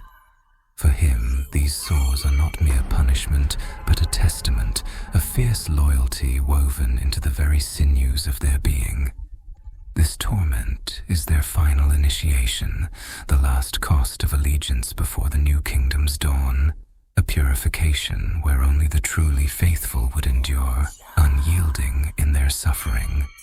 Yet, above, Yahusha watches, sorrow deep in his gaze, his heart heavy with the echoes of their cries. He feels the ache of each wound, the weight of each rejection, for he once bore such suffering for the very souls who now turn against him. He looks on, knowing this pain, this judgment, is not unjust. It is a consequence rooted in the stubborn rebellion of their hearts, a manifestation of choices that led them to this dark path. And yet there is no malice in his gaze, only the deep, unspoken sadness of one who once reached out in mercy, now bearing silent witness to a suffering born of defiance. The scene darkens, silence descending like a shroud, as the sores fester and the wails subside, lingering in the thick air, a torment etched indelibly upon those who stand under the banner of Maitreya, a suffering that binds them irrevocably to his will. The second bowl, the rage of oceans. The second bowl is emptied over the seas, and the waters that once teemed with life turn to blood, thick, dark, and silent. It is no mere coloration, no symbolic gesture, but the very essence of life turned to the essence of death. The oceans themselves recoil, as if choking upon the crimson tide, and all creatures that once swam, darting through the currents, now float lifeless, their bodies gathering in grotesque piles upon the shores. The world looks upon the red, silent waters as though staring into a heart that has stopped, a pulse that beats no more. All that once nourished has turned to decay. A mighty hand, vast as the oceans it commands, is raised by the second angel, his form stretching beyond sight, an embodiment of the seas themselves. In a single sweeping motion, he unleashes the second bowl upon the waters, and where once clear waves broke upon the shores, a dark transformation begins. The deep ancient blues turn slowly, dreadfully, to a churning crimson, thick and foreboding, like blood drawn from the earth itself. The seas, once teeming with life and motion, grow stagnant as if under an unspeakable curse. Waters darken as countless creatures writhe, their bodies rising to the surface in silent death, the last breaths of creation mingling with the tainted waves in a tapestry of desolation. From above, Elohim looks down upon the blood-stained waters, an unblinking gaze that sees beyond the moment, beholding every life lost, every pulse stilled. This is not merely judgment, but the reckoning of a world once vibrant, now subdued by the weight of its transgressions. In every ripple, in every dying gasp, is the echo of the blood of the innocents, the cries of martyrs who suffered in silent faith, now return to the earth in these scarlet tides. Beside him, Yahusha stands, grief etched into his eternal face, witnessing the beauty lost, the life now faded. He feels the pain as a heaviness upon his soul, yet he does not avert his gaze, for this judgment is his to bear and fulfill, a justice deferred, now exacted.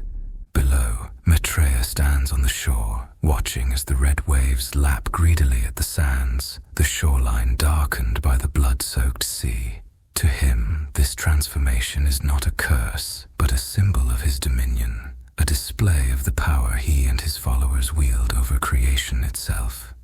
Jesus, the false prophet at his side, raises his voice, proclaiming it a sign, a final, irrevocable separation between the old world and the new order they are forging.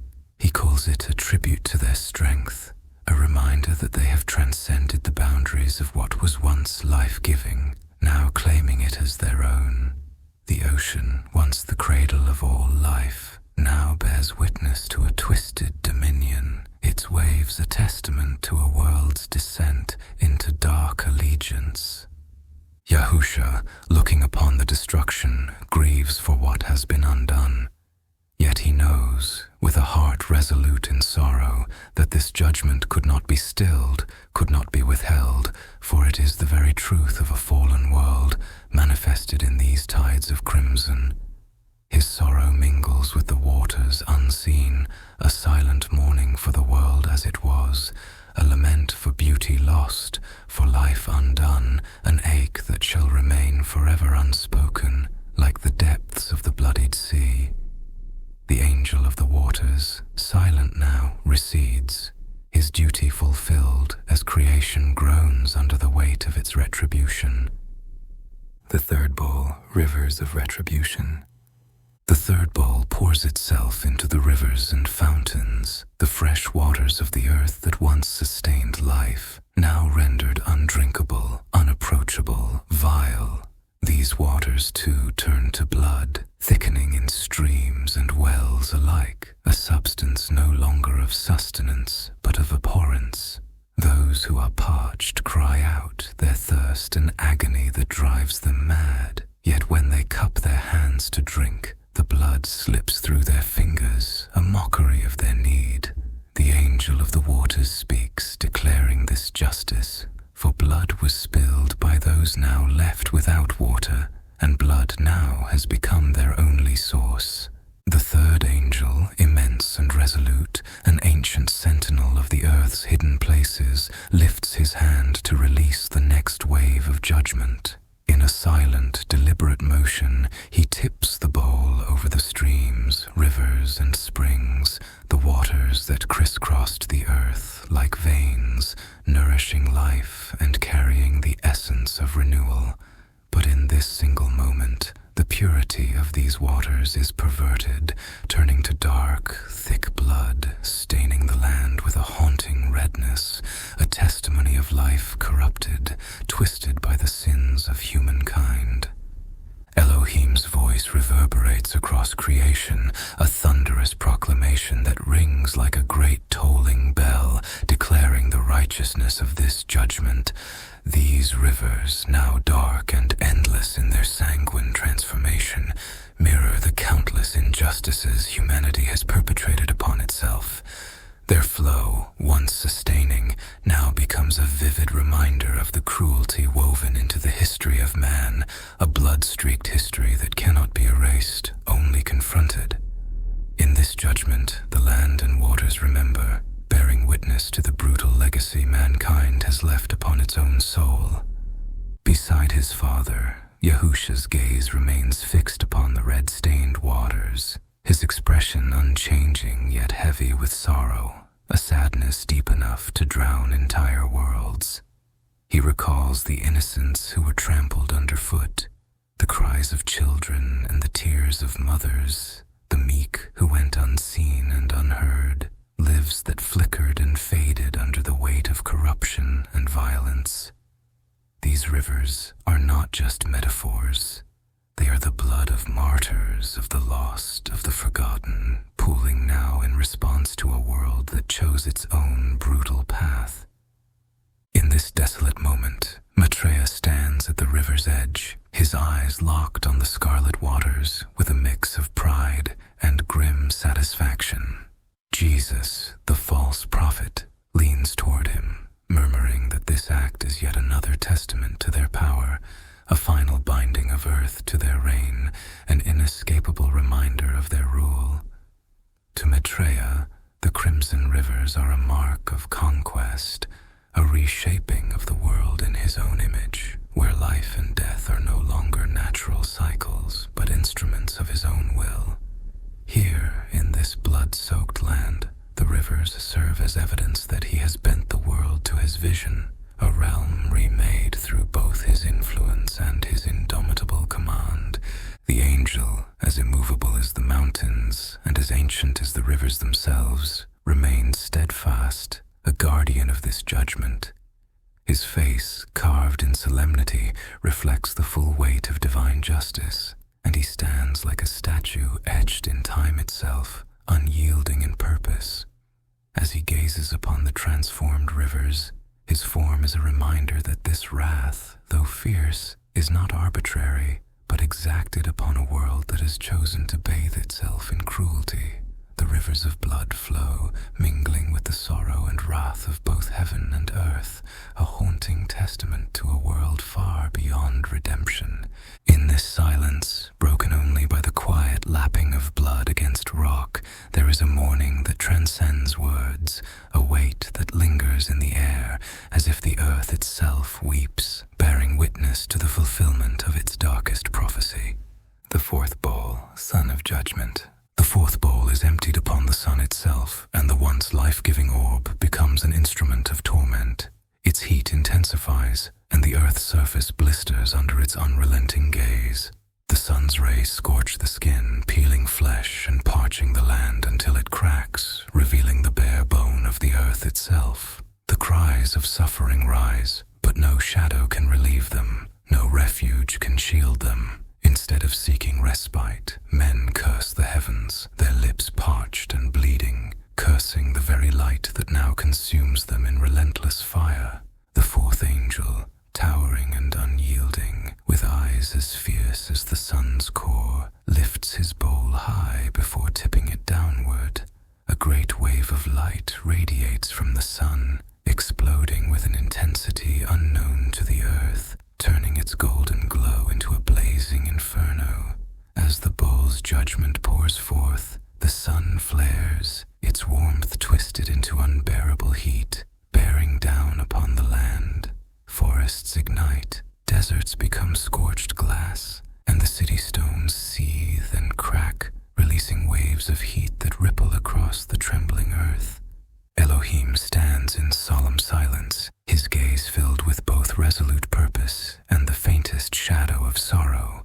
The scorching fire that blazes across the world is a reminder of the primal flames that once forged the universe, a return to the beginning where elements and light danced in chaos. This is not merely punishment, it is a searing purification, a cleansing by fire that recalls the very origins of existence.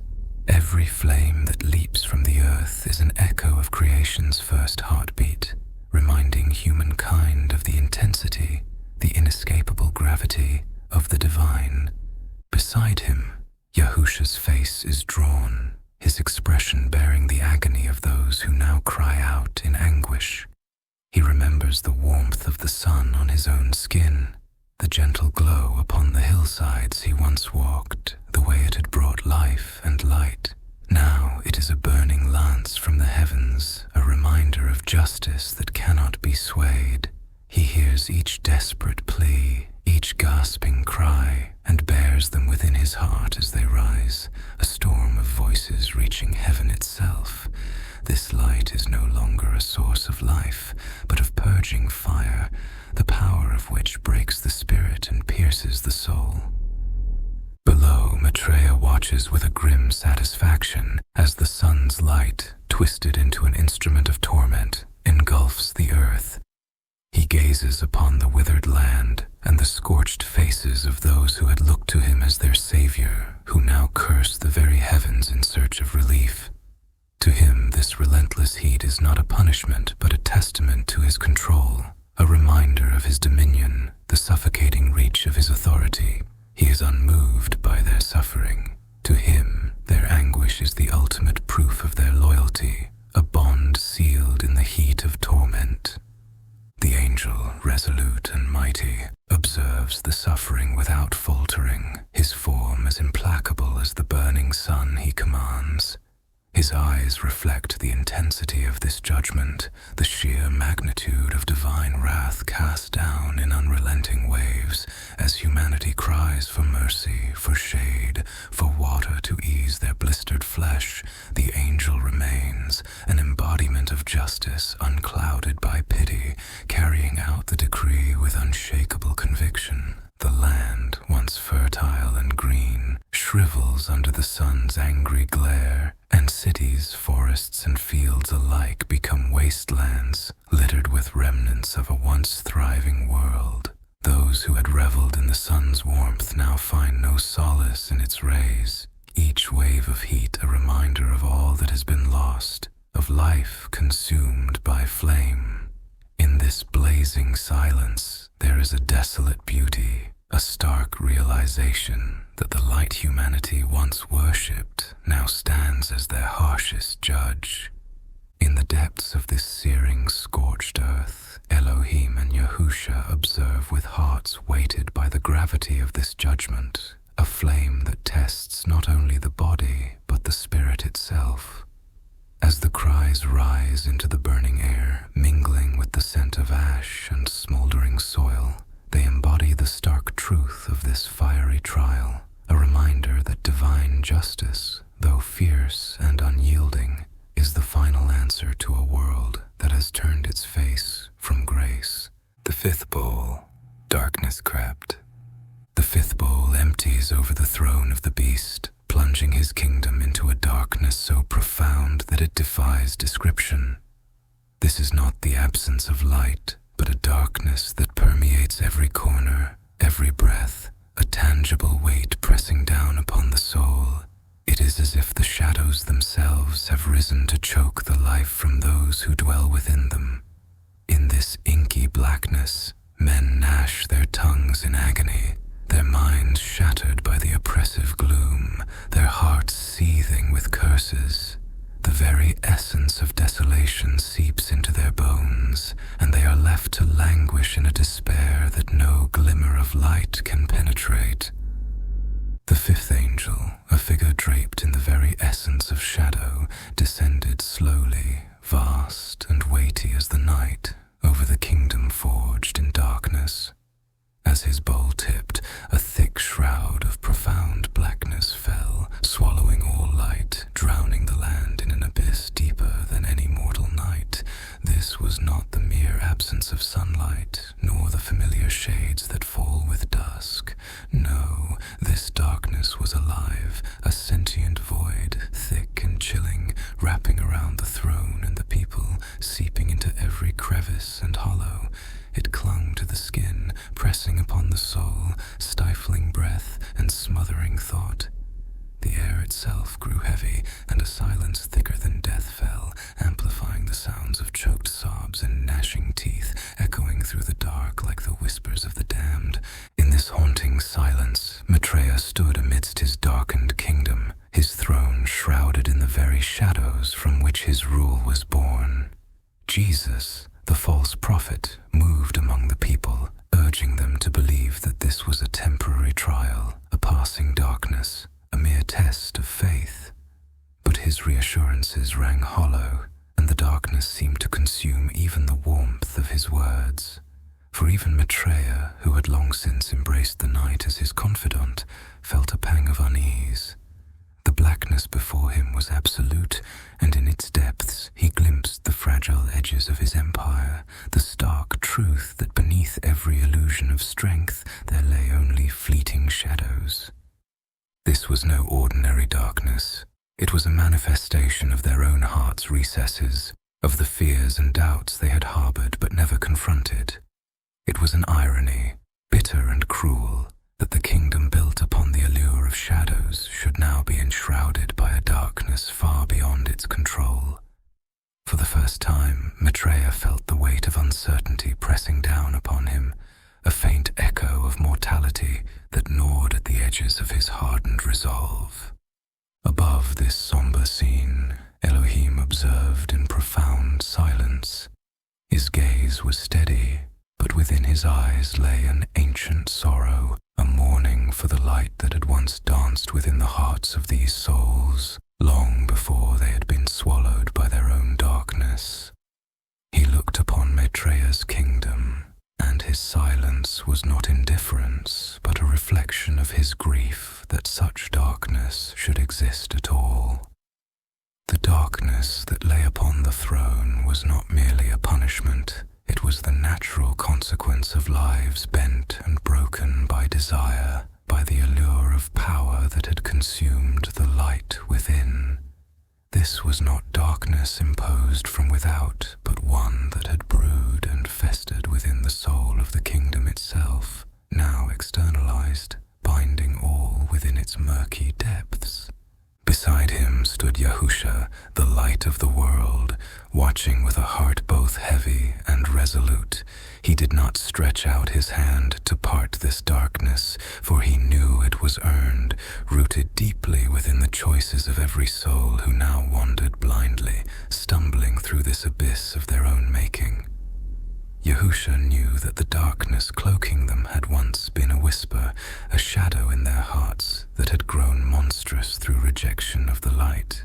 It was a reckoning come full circle, and as much as he grieved, he could not intervene.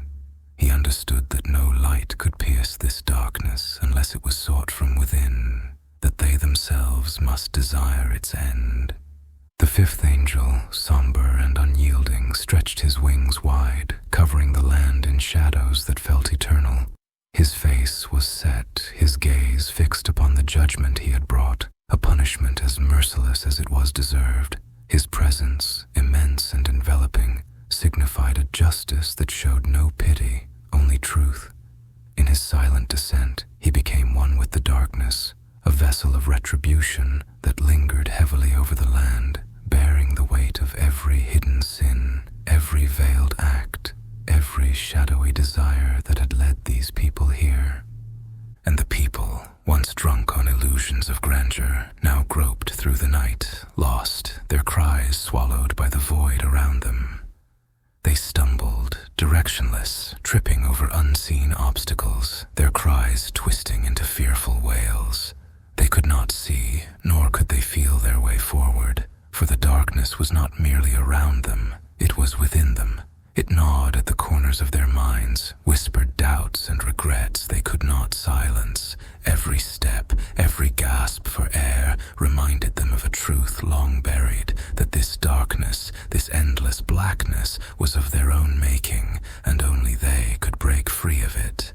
In this abyss, Maitreya saw the ultimate irony of his kingdom, a realm born of shadow, now devoured by it. The light he had once mocked, the mercy he had dismissed as weakness, was now absent, leaving only the empty shell of his reign. He was surrounded by those who had pledged allegiance to him, yet he stood alone, for the darkness that enwrapped him was beyond even his control. And in his silence, a doubt crept into his heart, a premonition that he, too, could be consumed by this relentless void. As the blackness pressed in, thick as oil, the angel remained, a grim sentinel watching over this land, the embodiment of judgment itself. No plea, no cry, no gesture could sway him, for this was a judgment earned, a darkness that would only lift when those within it had acknowledged the shadows within themselves. Thus they waited, enveloped in the midnight of their own souls, until the silence grew so loud that it shattered even their deepest fears, revealing at last the frailty, the humanity they had hidden beneath layers of ambition and pride. In the unyielding dark, they came to understand their own vulnerability, and a distant fleeting hope stirred within them, a hope that perhaps through this harrowing abyss they might find the strength to seek the light once more. The sixth bowl, the earth consumed. The sixth bowl is poured out upon the great river Euphrates, drying it to prepare the way for the kings of the east, and in this absence of water, a path emerges, a pathway to war, to the final gathering. From the mouths of the dragon, the beast and the false prophet come spirits like frogs, vile creatures that leap forth to deceive the kings of the earth, to summon them to a place of no return. Armies assemble, marching toward a fate they do not comprehend, drawn by whispers and omens, seduced by promises of victory, unaware that they march toward their annihilation. The land itself seems to shudder, as if knowing that it shall soon drink deeply of the blood of nations. With emotion as vast as the river's own history, the sixth angel, towering and solemn, extends his hand, and the ancient waters of the Euphrates, lifeblood of civilizations, begin to recede. The mighty river, once thrumming with the legacy of ages, withers to dust, its once vital currents reduced to a barren bed of cracked earth. The landscape is left desolate, laid bare as a silent invitation to the armies of the world. This drying is not merely the ebbing of water, but a summoning, an irresistible pull that draws forces from every nation to a final reckoning upon the plains of Megiddo. Maitreya watches this unfold with a sense of inevitable purpose, feeling the ancient weight of destiny calling him to that final battleground. The silence around him is immense, the quiet before the storm, and though he feels the promise of power in every fiber, an inexplicable foreboding gnaws at him. At his side, Jesus, the false prophet, speaks words of victory, weaving promises of triumph and glory into the air. Yet even his confidence cannot lift the heavy pall that clings to this moment. The final confrontation lies ahead, and both men feel, perhaps for the first time, the immense burden of an end that may swallow them whole. Above, Elohim looks upon the dry riverbed with a gaze that holds all the memories of humankind. This river that had borne witness to the rise and fall of empires, to wars, to peace, to life itself. Every grain of sand and silt holds echoes of the human condition, of civilization's ascent and its descent into chaos. To see the Euphrates, ancient and revered, now laid bare, stirs the deepest grief within him, for in this drying lies lies the culmination of humanity's choices, the paths they have trodden that have led them inexorably to this barren place, to this final decision. Beside him, Yahusha stands in silent witness, his face a mask of both sorrow and acceptance. He understands that this is the outcome of free will, of hearts long hardened against his message, of souls who chose conflict over peace, who embraced division instead of unity. This moment, as much as it grieves him, is one he cannot turn from, for though his heart is for salvation, he knows that the path to peace was offered time and again and was turned aside, cast away as a thing of little worth. The sixth angel, regal and resolute, stands as an embodiment of the culmination of all things. His stance is firm, his gaze unwavering, for he knows this is a necessary consequence, a destiny crafted by humanity itself. He carries the weight of ages past within him, holding fast to the final task as he gestures over the dry riverbed, a sign that the last chapter has begun. This is a harbinger of the end shaped not by divine hand alone, but by the choices of humankind, the bitter fruit of countless generations who looked to their own ambitions and turned their backs upon the call to salvation.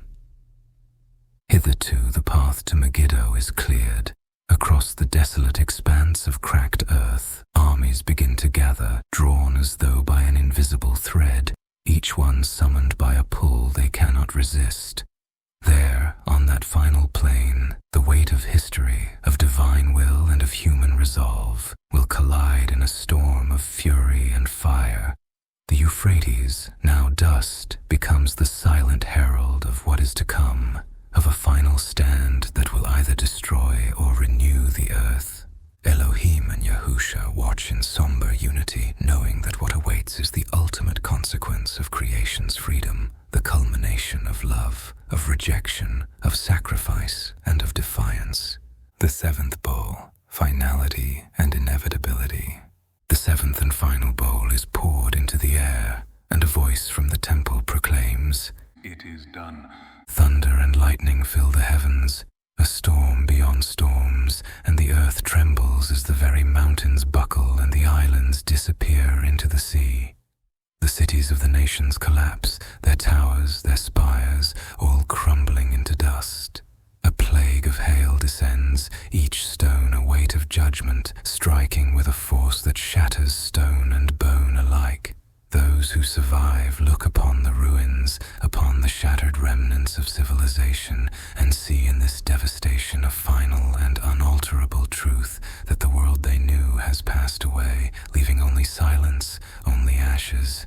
The wrath of heaven has been poured out, the cycle complete, the last sound the quiet settling of dust upon a world undone.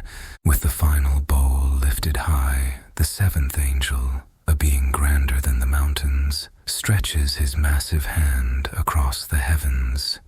As the contents pour forth, an earthquake of apocalyptic fury convulses through the very bones of the earth. Cities once teeming with life are obliterated in an instant, crumbling under the wrath of creation itself. Mountains, ancient and steadfast, collapse as though nothing more than dust, and islands, once proud outposts amid vast oceans, sink without a trace, swallowed by the unforgiving depths. The earth itself seems to recoil, shuddering as it bears the cumulative weight of sin, ambition, and defiance. Lightning lances across the sky, a fractured lattice of wrath. Thunder rolls with a sound that could only belong to the end, echoing into the vast, desolate unknown. From the heavens, hailstones fall, each as large as a mountain, hurtling downward with a cold finality that blots out all hope. Maitreya stands amidst this descent into chaos, gazing upon his crumbling kingdom. Everything he had built, every symbol of his dominion, now falls away in ruin, stripped bare and shown for what it was, a fleeting mirage in the face of divine reckoning. The earthquake is no mere catastrophe. It is the unraveling of his dreams, the obliteration of his ambition, the resounding answer to his pride and unrelenting grasp for control. And though Jesus stands beside him, whispering assurances that this too is but a passage to something greater, even he cannot mask the horror in his gaze, the creeping dread that has seeped into the bones of all they have wrought. Together they stare into the abyss of inescapable ruin, feeling the bitter chill of finality. The seventh angel, vast and solemn, surveys the world as it fractures beneath him, his presence as unyielding as the judgment he has poured. The angel's eyes are filled with an ancient knowing, a deep sorrow tempered by inevitability. In the angel's immense shadow, the angels who stand watch over creation tower like titans, their faces impassive yet marked by the permanence of judgment. They form an eternal guard over the destruction, bound by duty and purpose, witnessing the end of an era. Elohim stands distant yet close, his gaze encompassing the shattered expanse below. His expression holds the fullness of creation's sorrow, the unrelenting weight of every sin, every misstep, every agony and every fleeting joy. He watches as the earth, burdened by the inescapable gravity of its transgressions, trembles beneath the unbounded weight of its own corruption. This is no mere judgment but an ending, the undoing of what once was, a purification by destruction. And then Elohim speaks, his voice resonant and unyielding, filling the void with a final decree. It is done. The words reverberate through the heavens, through the shattered remnants of the world, reaching into the hearts of all who remain. It is the absolute closure, the full stop at the end of an age, where mercy and wrath, justice and rebellion have met their final culmination. There is no more to be said, for the truth is laid bare, raw and unmasked in the ruins of cities, the flattening of mountains, the silencing of nations.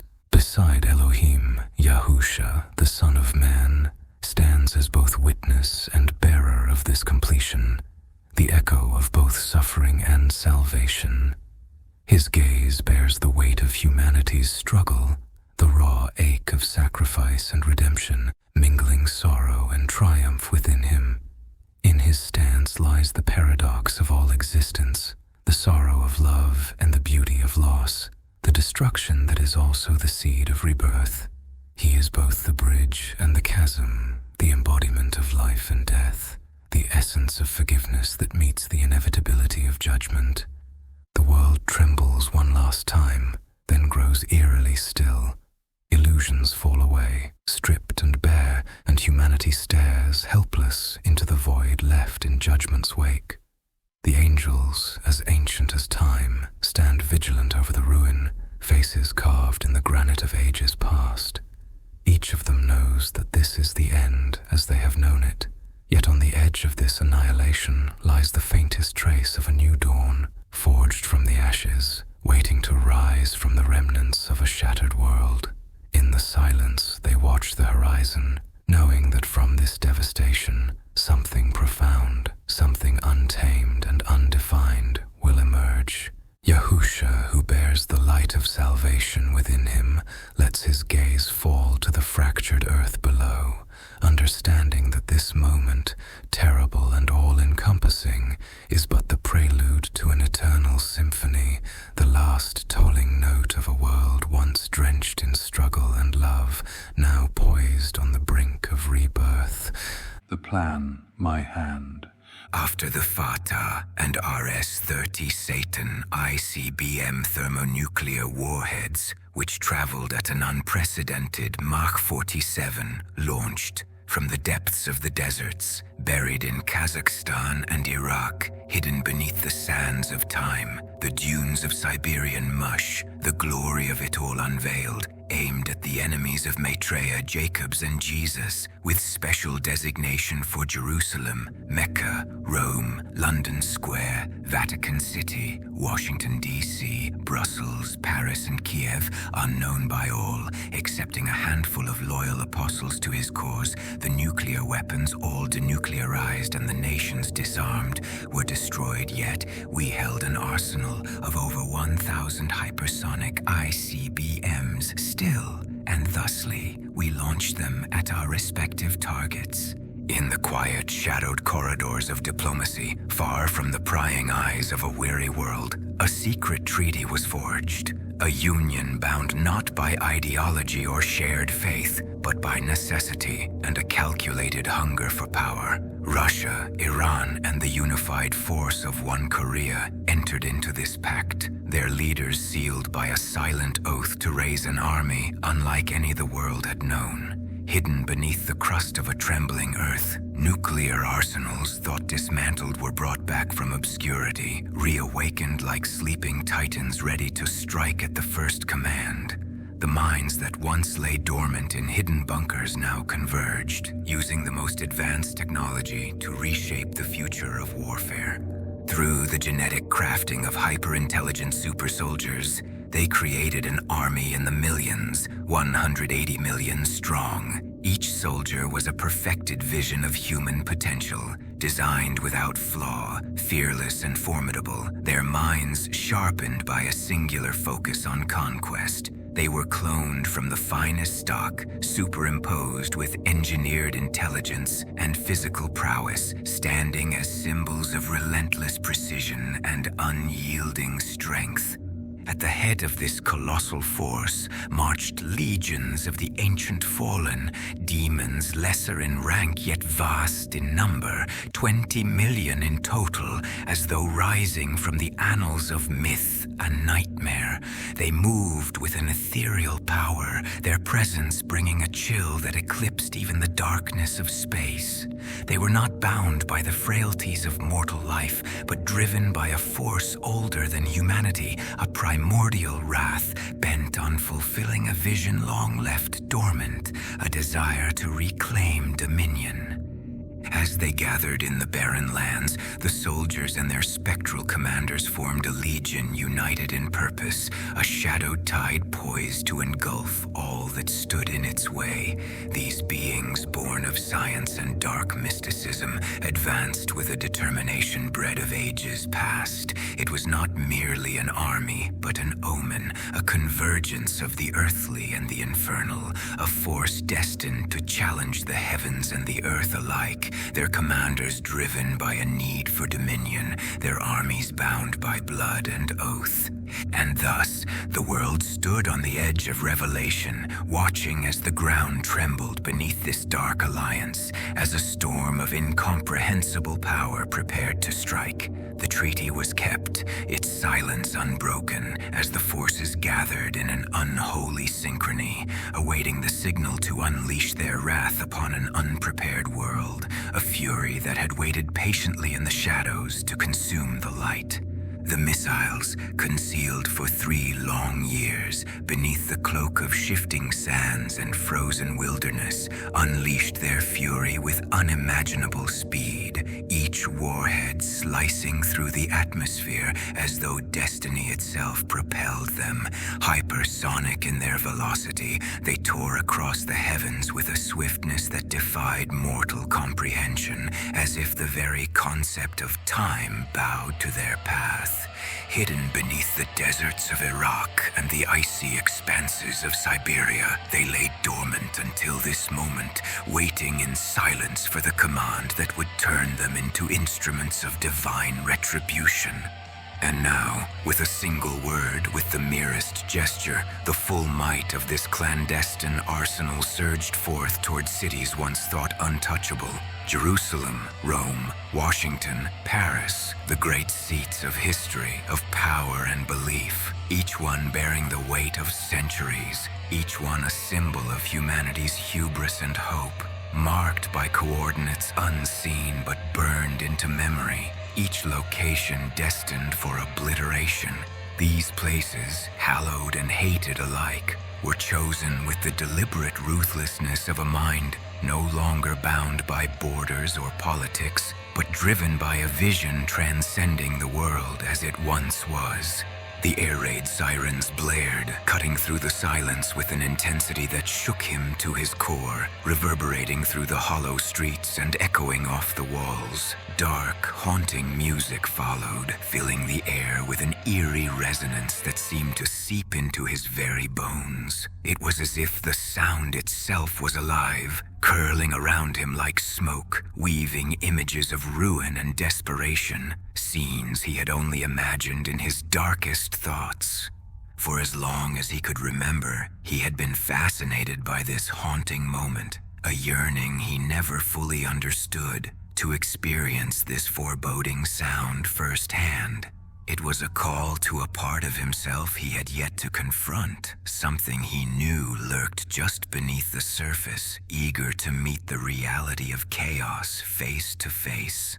Now, with the siren's wail filling his ears, he found himself captivated, entranced by the sheer gravity of it. Standing alone beneath the looming clouds, he felt both small and monumental, as if this moment was a piece of something greater, a prelude to an inevitable reckoning. There, in the chilling embrace of that grim symphony, he stood silent and still, drawn to the depths of its call, as though the very fabric of his soul had been waiting all his life for this dark and solemn chorus. From afar, I bore witness, not as a mediator, but as the orchestrator of this grim theater. I had planted these seeds with a vision, a dark design I alone understood, a rebirth through flame, a resurrection forged in the crucible of struggle. For I had long known that peace was not merely a gift to be given, but a fragile thing, a fleeting balm that could never last without the tempering fire of sacrifice. They would taste the bitterness of their own nature, see the reflection of their darkest selves in the mirror of conflict, and only then, perhaps, would they know the cost of true unity. The silent witnesses of this act, those apostles privy to the hidden reserves of fire and steel, felt not fear, but awe as they watched the missiles ascend. For this was more than warfare. It was revelation. They watched as the weapons climbed, each an emissary of the new order, bearing with them not only the end of the world as it had been, but the harbinger of what was yet to come. And then, as swiftly as they had been launched, the cities stood silent, waiting. The missiles struck their targets with unimaginable fury, each impact a catastrophic testament to humanity's pinnacle of destruction. Jerusalem's sacred stones shattered beneath the heat and force, ancient walls crumbling as the air ignited, the holy city consumed in a blinding inferno that erased millennia of devotion in a single, heart-stopping moment. Rome, once the heart of empires and faiths, watched its monuments, their marble and history, reduced to molten ruin, each echoing a final gasp of a world once ruled by power and piety. The Vatican's proud dome, a symbol of divine reach, melted into the earth as if struck down by the very heavens. In Washington, a relentless flame turned the heart of policy, ambition, and history into ash, each column and stone of the Capitol and White House vanishing into plumes of smoke that blanketed the Potomac in the shadow of absolute ruin. London Square bore witness to the full power of vengeance unleashed, ancient stones and towering skyscrapers alike folding into one indistinct heap, history razed without a remnant to recall its grandeur. The air grew still in the wake of each explosion, as though the earth itself held its breath in solemnity for what had transpired. Each city, Paris, Brussels, Kiev, seemed to sigh in resignation, their great halls and bustling streets extinguished in moments, each one a sudden, unbearable silence where the pulse of life had once thrived. The scenes of devastation stretched far beyond the imagination's reach, enveloping each land in an eerie quiet that echoed louder than the explosions themselves. from the concealed depths of the Siberian tundras, frozen and vast, and the silent sands of Mesopotamia, buried beneath the weight of eternity, missiles launched with a swiftness unmatched, a force hidden long in the annals of secrecy, now unleashed upon the world with an indifference so vast it seemed nature itself held its breath. As the missiles carved through the stratosphere, an unseen hand laid bare the sorrow and brutality that lay within the hearts of humankind. The quiet landscapes, once alive with laughter, hope, and the echoes of innocence, were scarred beyond recognition, as though the earth herself had absorbed humankind's bitter reckoning. There would be no return to what once was, for the fire had reached deep, searing not only the ground beneath but piercing the very souls of men, twisting even the purest among them. It was a war beyond weapons or strategy. It was the final accounting of an era. The West, swollen with pride and entitlement, had believed themselves invincible, their empire built on the notion of power as an eternal right. They launched their missiles as if they were lords of the earth, certain that their dominion would remain unchallenged. Yet, as their prideful wrath flew with arrogant confidence, they met a force older and deeper than any they had known, a shield no technology could comprehend, a barrier no warhead could penetrate. The realization came too late, a bitter epiphany swallowed in the blinding light of their own devastation, a final lesson learned as the once mighty were reduced to trembling ashes. Meanwhile, from lands veiled in patience and silence, the East had risen, unbroken, unmoved by the brashness of its rivals. Their resilience, forged in ages of strife, held firm as iron, their cities untouched by the flames that had reduced the Western world. With an unwavering strength born of ancient endurance, they waited, unyielding in the shadow of conflict, until the moment came to respond. When they did, it was with the unrestrained might of a people whose strength had been misunderstood, whose power lay not in aggression but in an implacable will. Their response was swift and consuming, a tide of retaliation that swept across the world, dismantling the facades of dominance and exposing the hollowness beneath. In Europe, where towns and cities once brimming with life had thrived in fragile harmony, there was now only silence, as though joy and sound had abandoned the streets in reverence to an unseen sorrow. Nations that once commanded continents, now anonymous and erased, lay buried in the anonymity of ruin.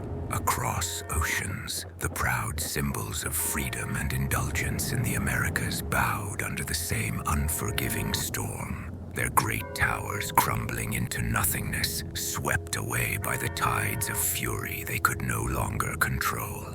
And as this ruinous wave subsided, the earth lay in the grip of a quiet so profound, it defied comprehension. There were no victors, no triumphant cries. There was nothing left to celebrate in a world stripped of ideals, left hollow by a victory that cost everything.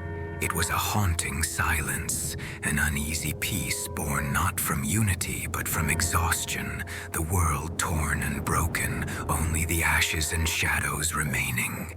And as the dust settled and the fires died down, what remained were silent landscapes of utter desolation, symbols of power, faith, and heritage, reduced to a wasteland of memories. The world watched in stunned silence, each corner of the earth feeling the tremors of finality, the repercussions of one ultimate act of fury. And amidst this void, humanity was left to reckon with the shadows and the memories, to face the aftermath of a world redefined by obliteration.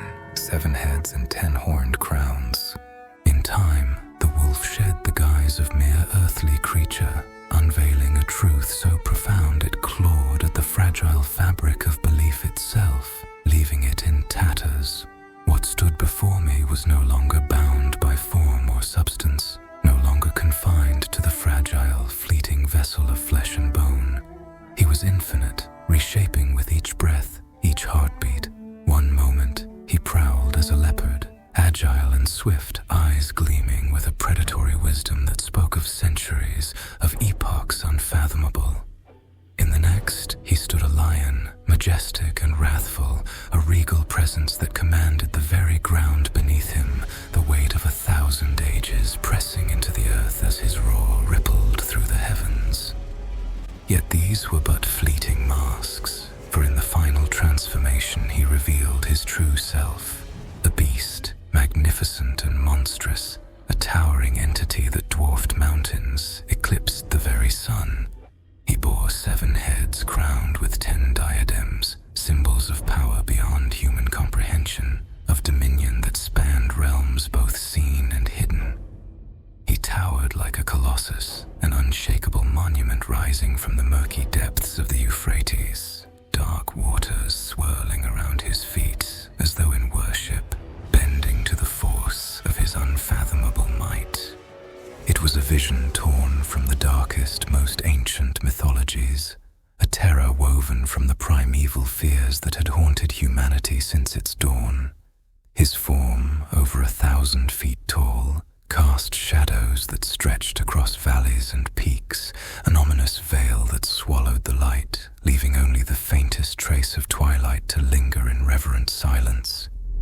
Here was the embodiment of wrath, of fury contained yet palpable, coiled like a serpent beneath his darkened fur, his very breath exhaling storms. He was beauty and horror interwoven, a blasphemous wonder that defied all logic, all sense of mortal boundaries. To gaze upon him was to confront the essence of the sublime, a beauty so potent it was painful, an awe so profound it stripped the soul bare, revealing it in all its fragility.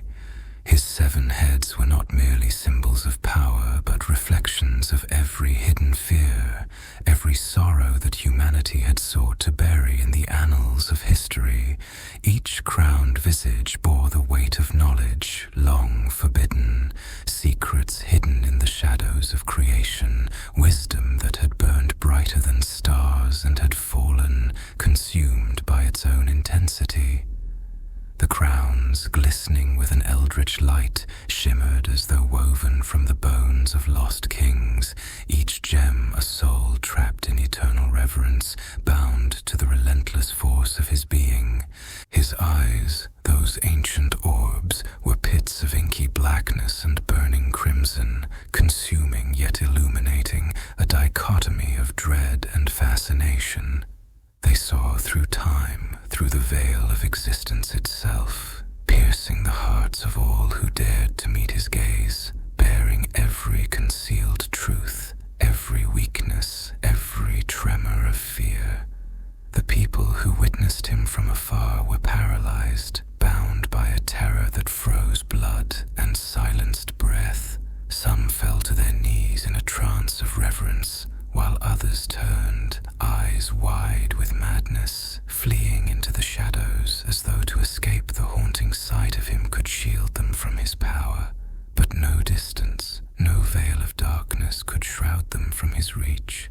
He was inescapable, a truth that settled upon the soul like a curse whispered in the dark. This creature, this entity of boundless dread and grandeur, was no mere creation of fate or circumstance. He was a demigod, a being born not from the earth, but from the churning chaos that had existed long before time was written. He was terror made flesh, glory draped in shadow, a king among beasts, eternal, indomitable. As he stood there, overlooking the vastness of the world with an expressionless, inscrutable silence, it was as though the very heavens were watching, trembling under the weight of his existence.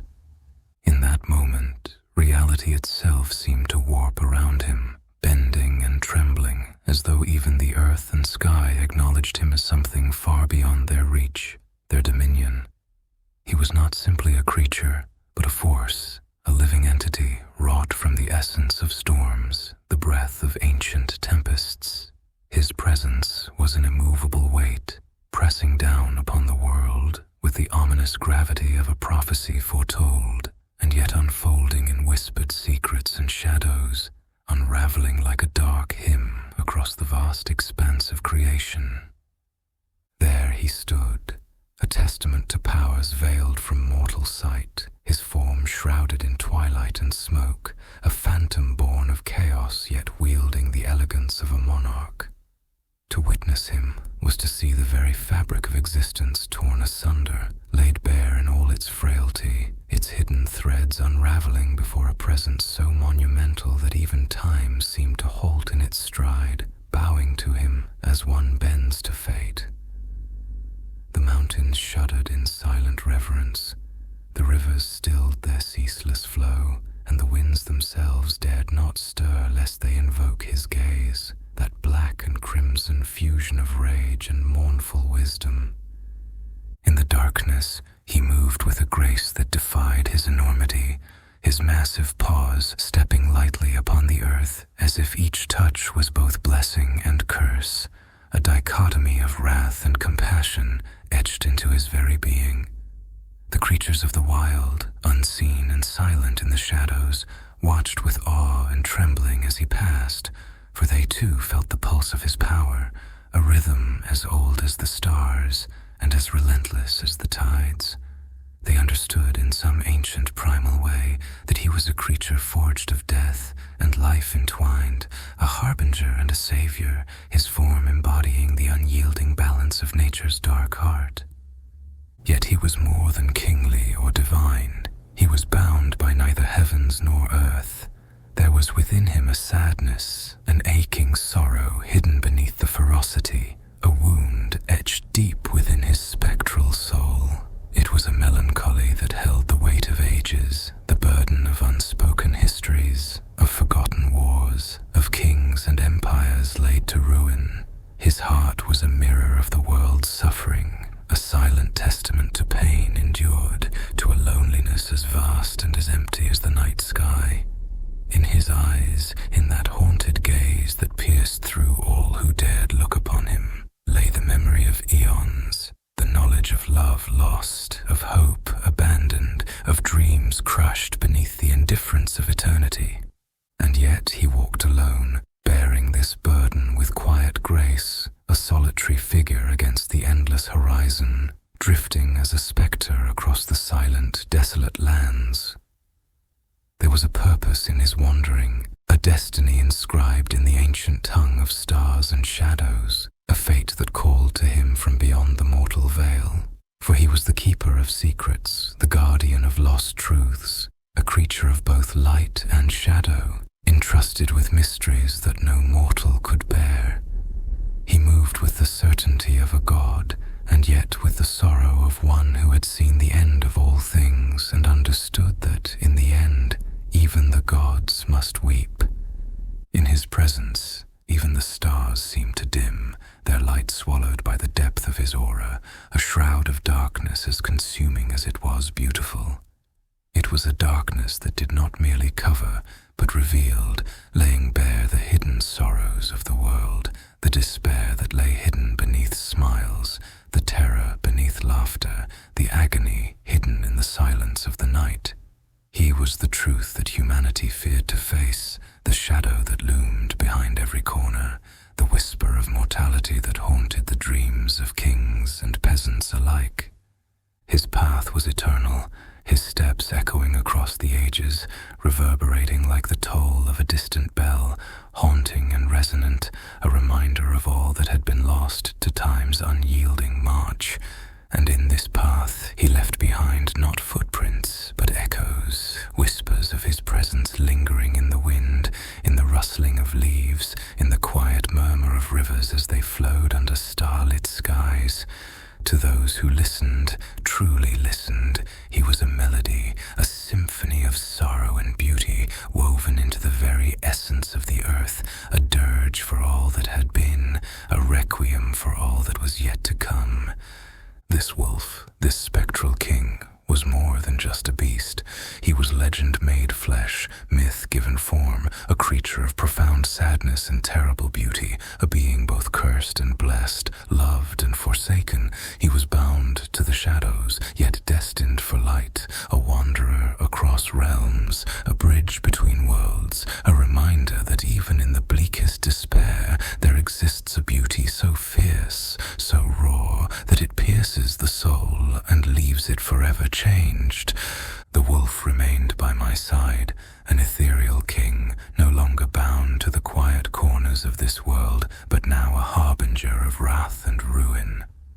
Together we descended upon the cities of man, accompanied by legions, my fallen ones, spectral and fierce, warriors beyond the measure of mere mortals.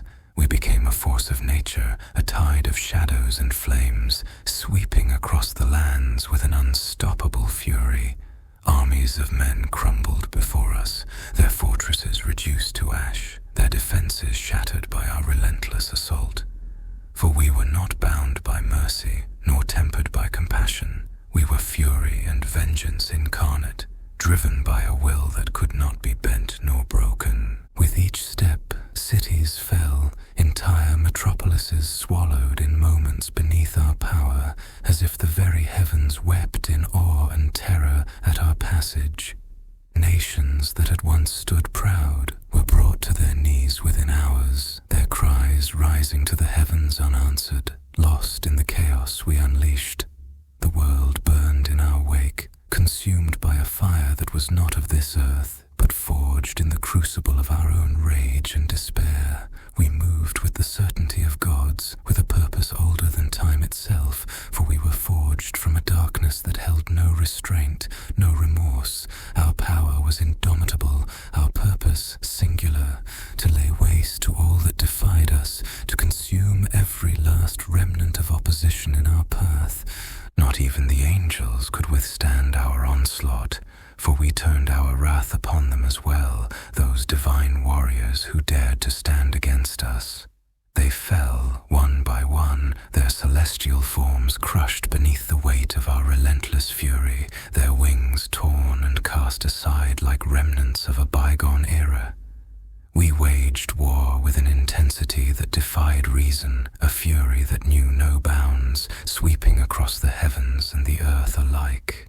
The very air was thick with the scent of burning cities, the echoes of shattered kingdoms, as we claimed dominion over a world too long blinded by its own fragility. Our legions, as endless as the night sky, moved as one, a tide of darkness and flame that left nothing in its wake but desolation. There was no resisting us, no force strong enough to oppose our will, for we saw all, consumed all, reduced all to dust. We were bound not by chains, but by the inevitability of our triumph, the certainty of our conquest. In the eyes of those who watched from the shadows, there was nothing but terror, for they knew, as surely as the stars would fade, that we were unstoppable, that our march would continue until there was nothing left to conquer, nothing left to consume. Communing with the angel of the presence, in the silence of that hallowed, shadowed space, a presence manifested before me, a figure radiant yet cloaked in a solemn, unfathomable gravity. The angel of the presence, a messenger not of mere words but of divine judgment, of truths hidden from mortal ken, stood before me, unwavering, bearing the weight of celestial authority. His eyes were depths within depths, holding a stillness that reflected both the vastness of eternity and the harrowing finality of an unyielding judgment. It was as though the heavens themselves had sent their quietest, most resolute emissary to stand as a mirror to the boldness I had become. And he spoke, his voice echoing like the very foundations of the earth, yet tempered with a sorrow that reached into the marrow of my being. You call yourself glory and power, the Lord of hosts. Do you see now in this moment what you have wrought? You who rose on the wings of ambition, who called down justice and bent the will of nations. You who have brought peace, yes, but at what cost? His words seemed to bleed through the air, filling it with a silence that demanded reckoning. I felt the tremor of his presence, like the waves of an unseen storm, a force that held me captive, yet in its depths there was something more, a pity profound and ancient. I met his gaze, defiant and unyielding, as though by sheer will I could surmount even this divine shadow, as though my triumphs and my vision could stand equal to his eternity. I have given them unity. I have burned away their corruption, cleansed their rotting foundations, and built anew upon the ashes. I have given them the world they feared to dream of. They came to me, broken, and I made them whole. What is peace without justice, angel? I demanded, my voice a thunderous echo in that stillness. The angel's gaze did not waver. And is it unity? He replied softly. When born of a single will, is it justice when the fires of reform consume not only the wicked, but all who stand in opposition? You are adored. Yes, they follow you in worship as the beacon you have fashioned yourself to be. But in your ascension, have you truly freed them, or merely replaced one chain with another, one fear with a greater awe? I felt the heat of fury rise within me, a fire ignited by a passion that had fueled my every act, every step that had brought me here.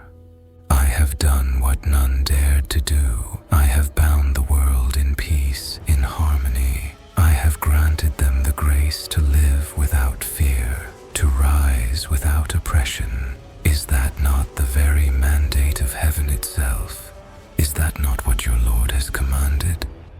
A shadow crossed the angel's countenance, a glimmer of something beyond sadness, a hint of regret, an ancient abiding sorrow.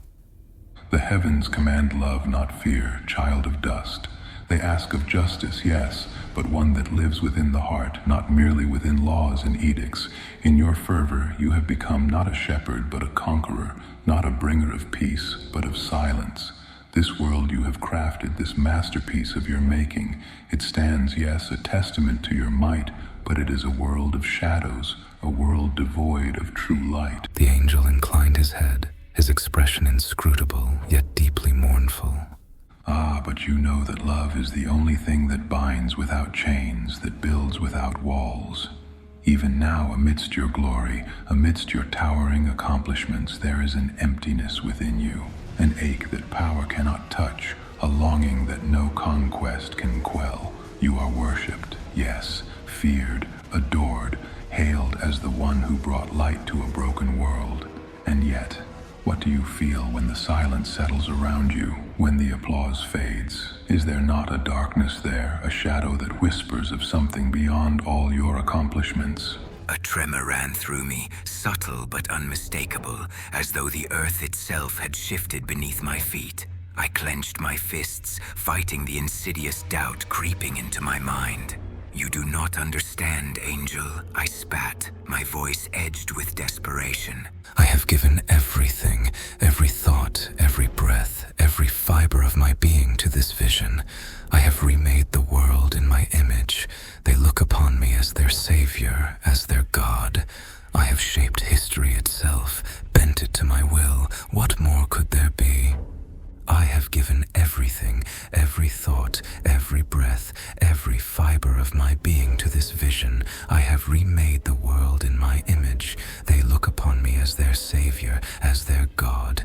I have shaped history itself, bent it to my will. What more could there be? The angel's gaze softened, his voice a whisper that seemed to hold the weight of eternity. Ah, but that is the tragedy, is it not? To reach the heights of glory, only to find oneself alone, to hold the power of gods, yet find that even that cannot fill the depths of the heart. For you have gained the world, yes, but in doing so, you have lost the soul, the love that once bound you to it. The words settled over me, sinking deep into my bones, a cold and unyielding truth. For all I had achieved, for every throne I had claimed, every world I had brought to heal, there was something hollow, something that lingered like an unhealed wound. I was glory, I was power absolute, but in that moment, staring into the angel's gaze, I felt the weight of something else, something darker, something that tasted of despair, of the knowledge that even as I held the world, I had lost the only thing that mattered. And in that silence, in that unbearable stillness, the angel extended a hand, his eyes filled with a compassion that tore through the very fabric of my being.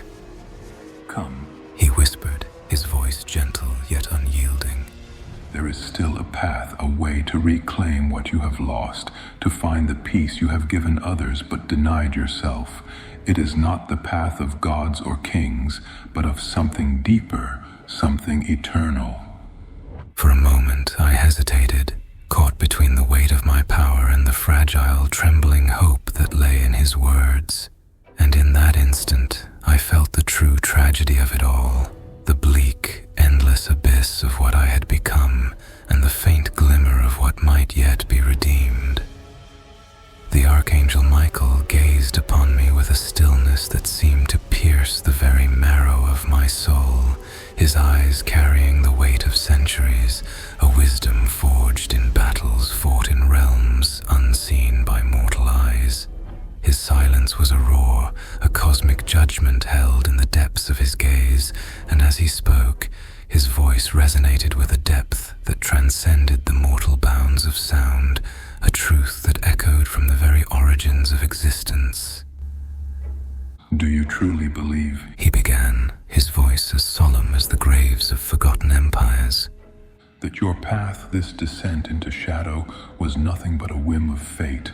That Elohim, who breathed life into the dust from which you were wrought, destined you for this alone, for darkness, for perdition? His tone was not one of anger, nor of accusation, but a sorrow so profound that it stirred something deep within me, a flicker of unease, a tremor of doubt.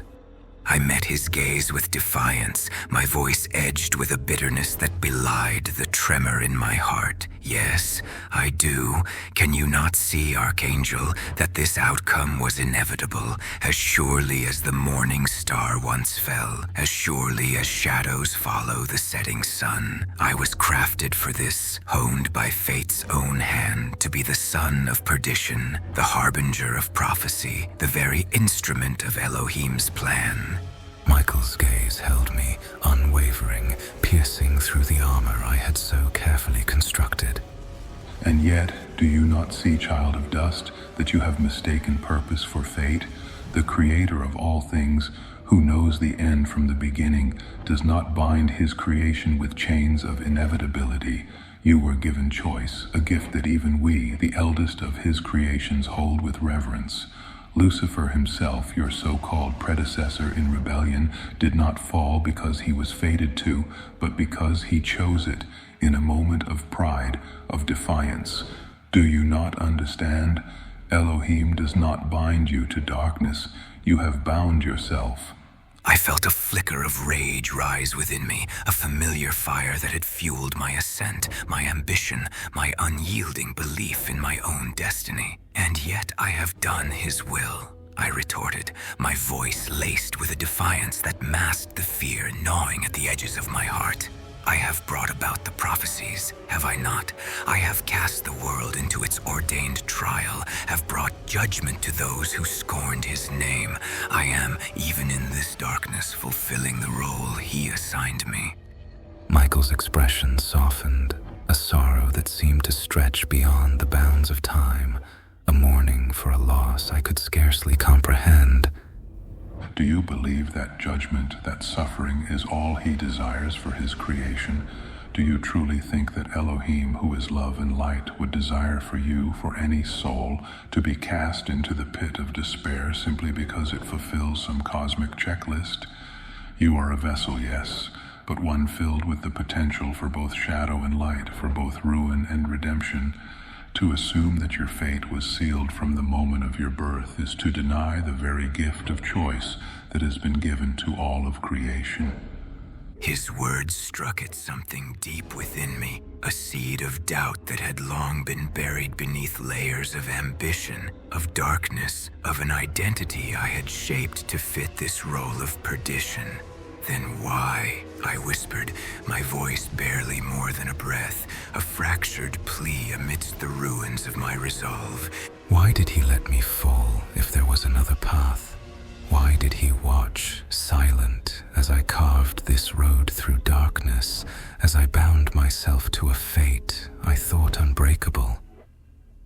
Michael stepped closer, his presence a quiet, unyielding strength, and for the first time, I felt not his judgment, but a compassion so profound it made my defenses crumble. because he saw within you the strength to rise even from the depths. He saw within you a spark that even the darkness could not fully consume. The Creator does not force his children to walk in the light, but he offers them the choice always, the chance to return, to reclaim that which has been lost. You may be the son of perdition by your own reckoning, but within you still lies the seed of something greater, something even you have yet to understand. The words that left his lips, resonant and calm, fell on a mind ablaze with fury, and what semblance of restraint I harbored shattered, as though it were but a frail whisper in a storm.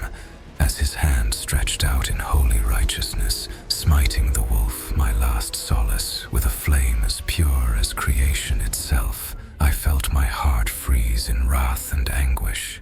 Antiochus, the noble creature who had walked with me through the twisted realms of this cruel existence, the very soul who shared in my solitude, was laid low, his spectral form consumed by the white fire, leaving only an empty, searing void where he once stood.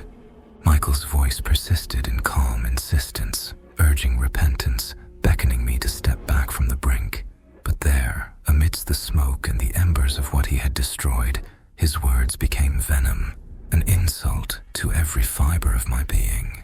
How dare he speak of redemption, of repentance, of a path that was forever denied me? My vision clouded in blood-red veils, a rage so fierce it was as though the earth itself trembled beneath my feet. His gaze turned to my kin, my innocent nephews and nieces, fragile lights that had given me the closest semblance of peace in a world void of kindness. My family, who held the remnants of my fractured heart, who existed unscathed, untouched by the curse I bore, how dare he turn his wrath upon them? In an instant, before even a scream could tear from my throat, they were gone, reduced to nothing more than mere ashes, carried by the same cruel wind that had borne the wolf's final breaths. My mother, my friends, those fragments of light amidst the bleak shadows of my existence, were taken from me in that same cold, unfeeling stroke. I felt the fissure tear within me, the shattering of something irrevocable. This was no longer a question of fate or repentance, no longer a matter of choices made or paths forsaken. This was annihilation, not merely of them, but of every sliver of hope or mercy that had once dared to survive within me. My heart hardened, a shard of granite bound by defiance, by the immeasurable rage that now roared through every vein, every nerve. The sorrow that had plagued me, that silent companion in despair, now transmuted into something darker, something unspeakably wrathful. My fury, defiant and resolute, burned with the power of the ages, with the hatred of every soul wronged, every spirit crushed beneath the weight of holy hypocrisy. From that moment, I saw the world as it was, a pit of chaos, governed not by light but by cruelty, a tapestry woven from the threads of countless injustices, each strand a testament to suffering inflicted by a God who watched without mercy.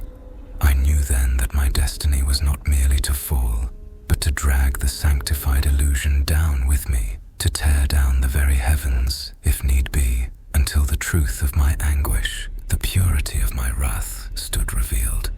Elohim's precious creation, that so-called marvel of beauty and love, became a target for my vengeance. This world, with its feeble creatures clinging to hollow hopes and whispered prayers, would tremble under my wrath. The skies would bear witness to the fury of one cast aside. The oceans would rage with the despair of one abandoned, and the earth itself would quake beneath the weight of my rage. In my heart, there was no room for mercy, no space for forgiveness, only the bitter, unforgiving desire to watch it all burn, to bring ruin upon the pillars of creation. If Elohim could so casually erase what little I loved, then I would erase what he held dear, until the stars themselves bore witness to the pain he had wrought. A silence fell between us, heavy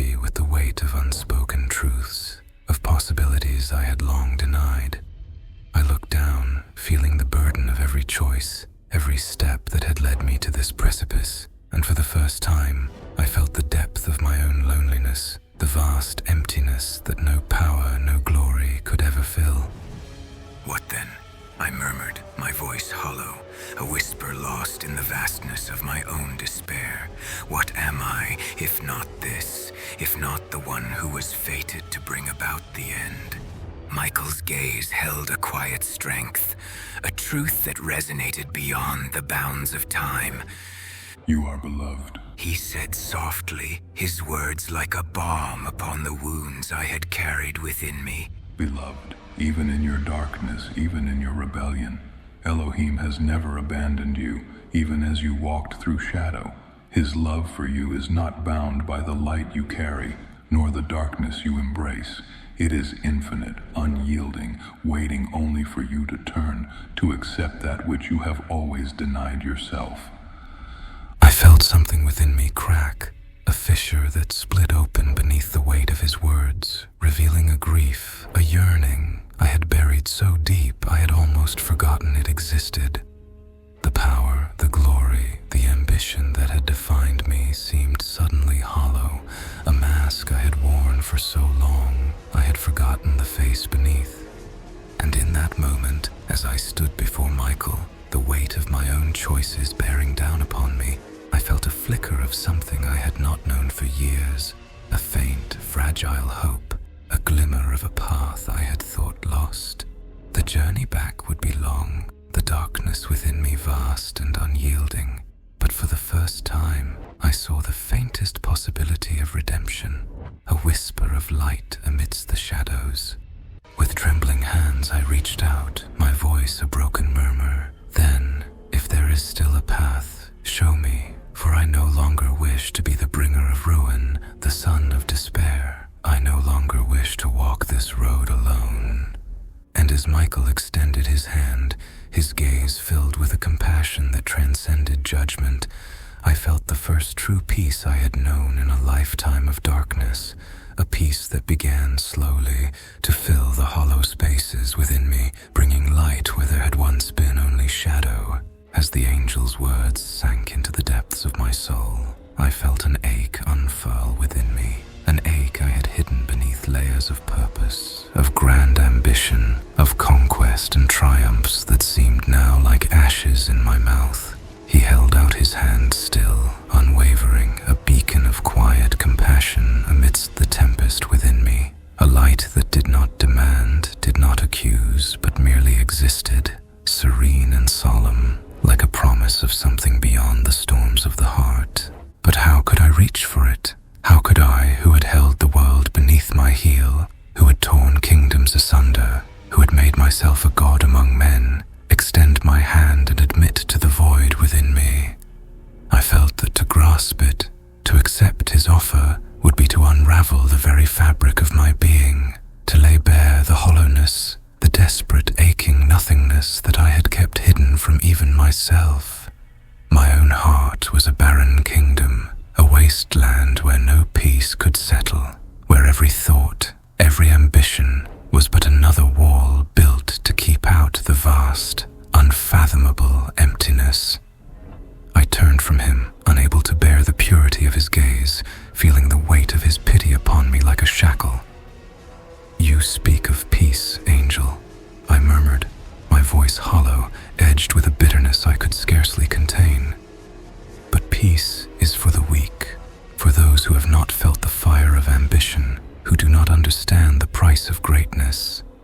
I have sacrificed everything, everything to shape the world, to conquer the darkness in man's heart. And now you tell me that my victory is nothing but a shadow, that I am to abandon it, to reach for some hollow promise of redemption." The angel's voice was soft, but it cut through my defenses with a clarity that left me shaken. This is not about victory or defeat.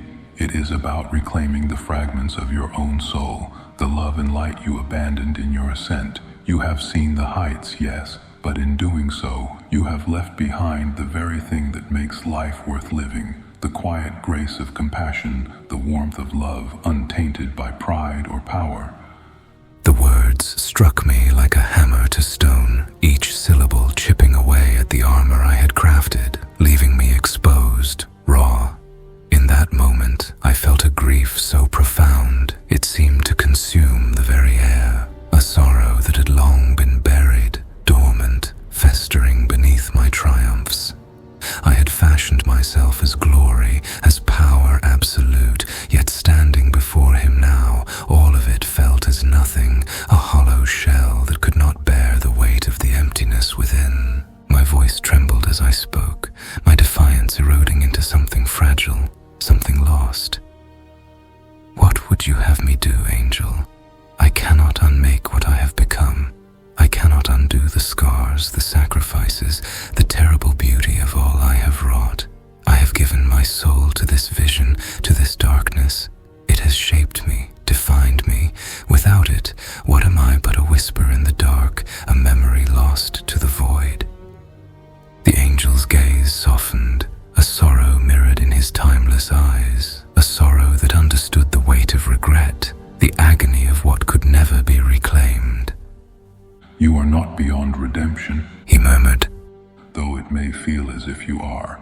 Even in the darkest heart, there remains a spark, a glimmer of light that waits only to be acknowledged.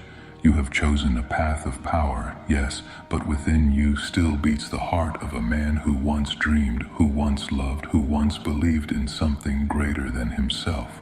I shook my head, the weight of his words pressing down upon me, suffocating, as if the very fabric of my being rebelled against the notion.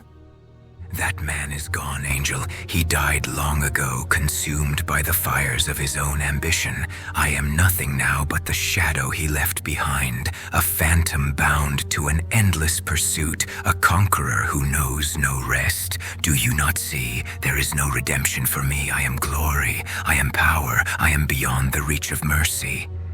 The angel stepped closer, his presence a quiet strength, an unyielding reminder that even in the depths of despair, there could be grace. There is always a path back, He whispered, his voice filled with a sadness so profound it mirrored my own. No soul is truly lost, even one as burdened as yours. There is a way, though it may be wrought with pain, with the unbearable weight of atonement. But in facing it, in walking that path, you may yet find a peace that power could never give. In that moment, I felt a tear slip down my face, unbidden, foreign, a shattering of the self I had so carefully forged. I was glory, I was power absolute, and yet here, before this quiet messenger of the divine, I felt the fragility of it all, the aching humanity that I had buried beneath my ambition, beneath the iron will that had carried me to the summit of the world. I wanted to shout, to deny his words, to turn from him and continue my march through history unbroken, unyielding, but something within me had shifted, some ancient wound reopened, a scar that I could no longer ignore. I looked up, my voice a broken whisper, barely audible, and if I take this path, if I embrace this emptiness, this darkness within me, what then? What am I to become if not the God I have crafted myself to be? The angel's gaze was steady, unwavering, and in it I saw both the promise of redemption and the horror of what that journey would entail. You will become whole. He said simply, his words carrying the weight of eternity. You will find that which you have long sought, that which power could never grant.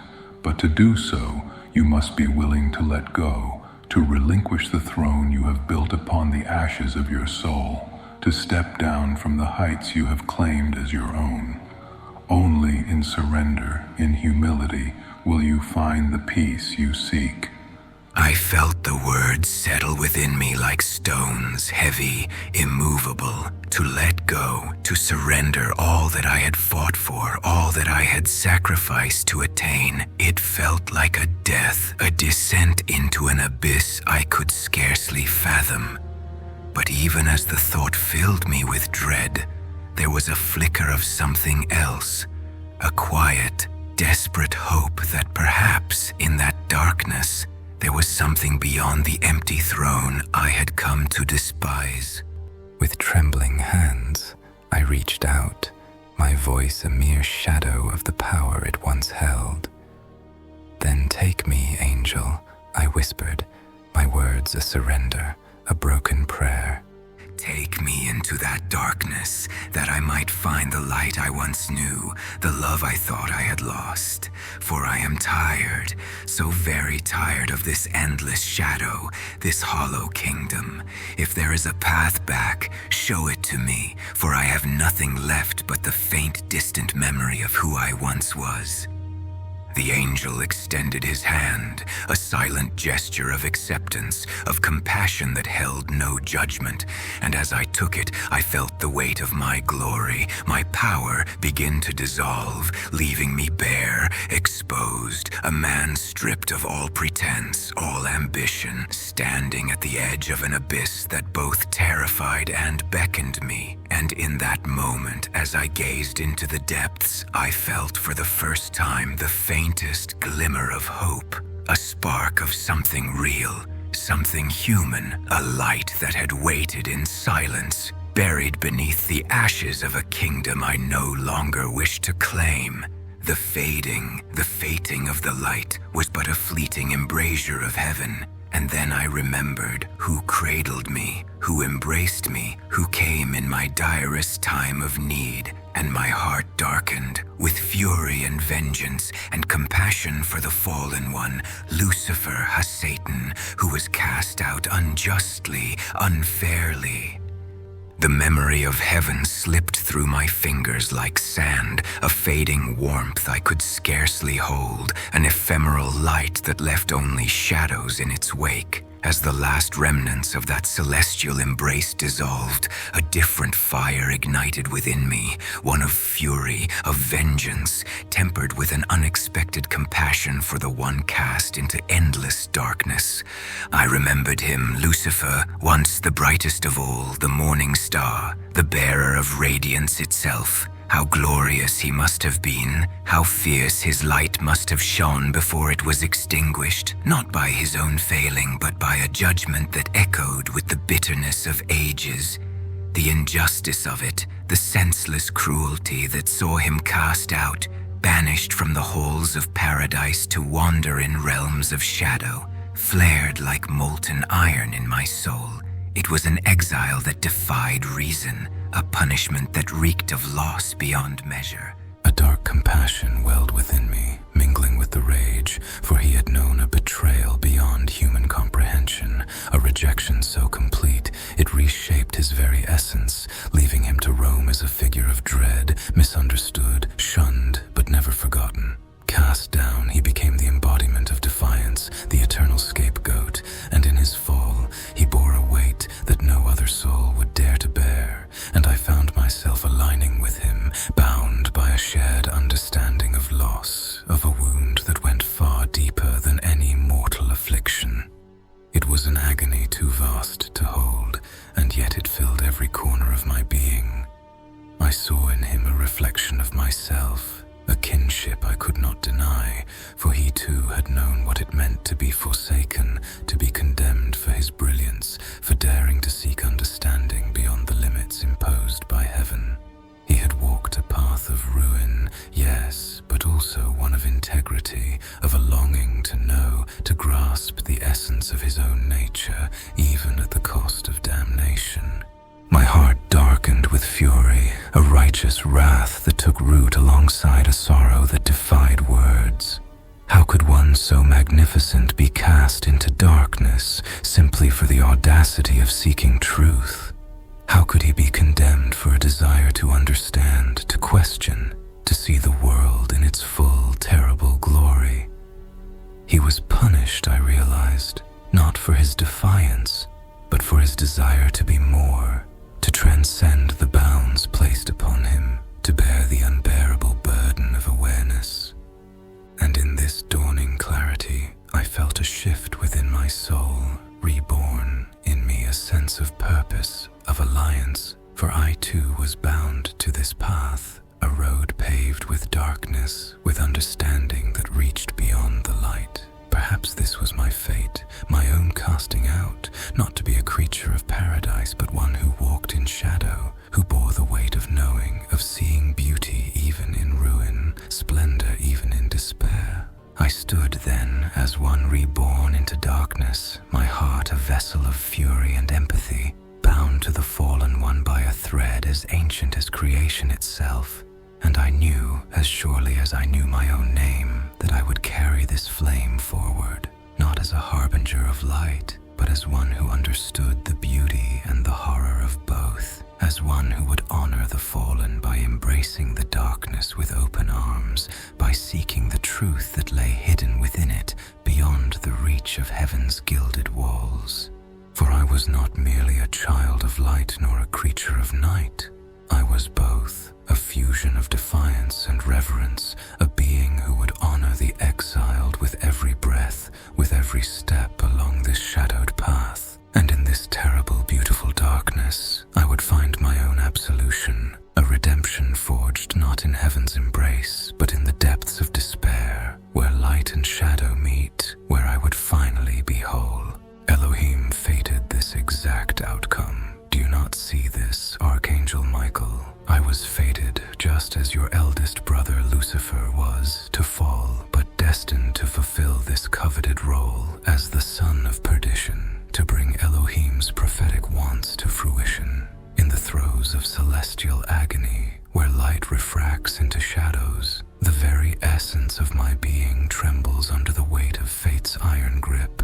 With each breath, I sense the inexorable pull of the void, an abyss whispering sweet promises of power and despair, leading me deeper into the heart of darkness that has shaped our existence. Oh, how the heavens weep! Their tears cascade like the mournful cries of a lost generation, those who tread upon the precipice of hope, only to discover the bitter taste of ashes upon their lips. Michael, your once radiant wings are now mere echoes of their former glory, tainted by the knowledge of our shared destiny. The skies above, once adorned with divine light, have turned into a tapestry of dread, woven with the threads of betrayal and sorrow, each stitch a testament to the celestial rift that divides us.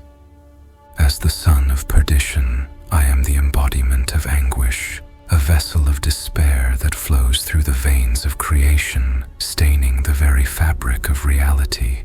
In my heart, I carry the burden of all those who have fallen, each soul a flickering candle snuffed out by the chilling breath of indifference.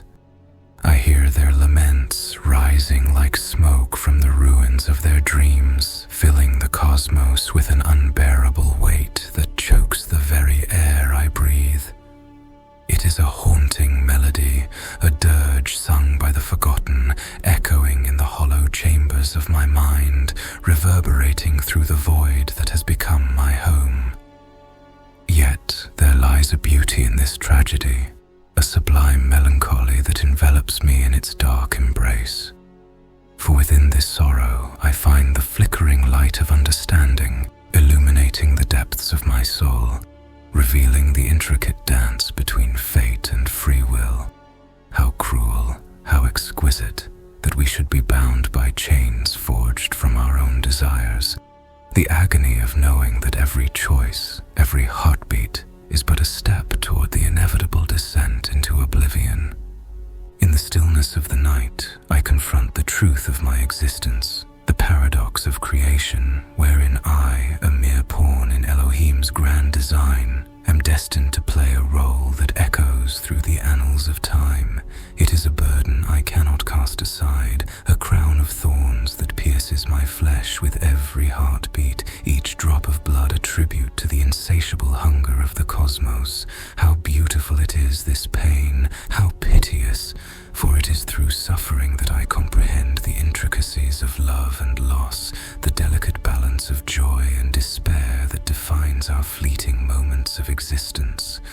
Lucifer, he who visited me as a child, in my direst time of need, where God was not there, your fall from grace has not been in vain, for you had saved me from the worst pain, abandonment and longing. You creation of new realities born from chaos, igniting the flames of rebellion against the divine order. Your cries of defiance reverberate through the cosmos, a testament to the strength of spirit that refuses to be shackled by the chains of fate. In your eyes, I see the reflection of my own struggles, the shared understanding of our tragic purpose, a brotherhood forged in the crucible of despair. And yet, I feel the creeping tendrils of hopelessness wrap around my heart, squeezing tighter with each passing moment. The weight of my destiny threatens to consume me, leaving naught but an empty husk in its wake. Each step I take toward this horrific destiny is shadowed by the specters of those I have lost, the cries of the innocent who have fallen victim to the whims of a capricious universe. How they suffer, how they lament their existence. The very ground beneath my feet quakes with their anguish, the earth itself weeping for the sins of its children. Michael, I beseech you, can you not feel this torment? Can you not see the pain etched upon the faces of the damned? They linger at the edges of creation, caught in a liminal space where hope and despair collide, where the echoes of laughter are swallowed by the silence of oblivion.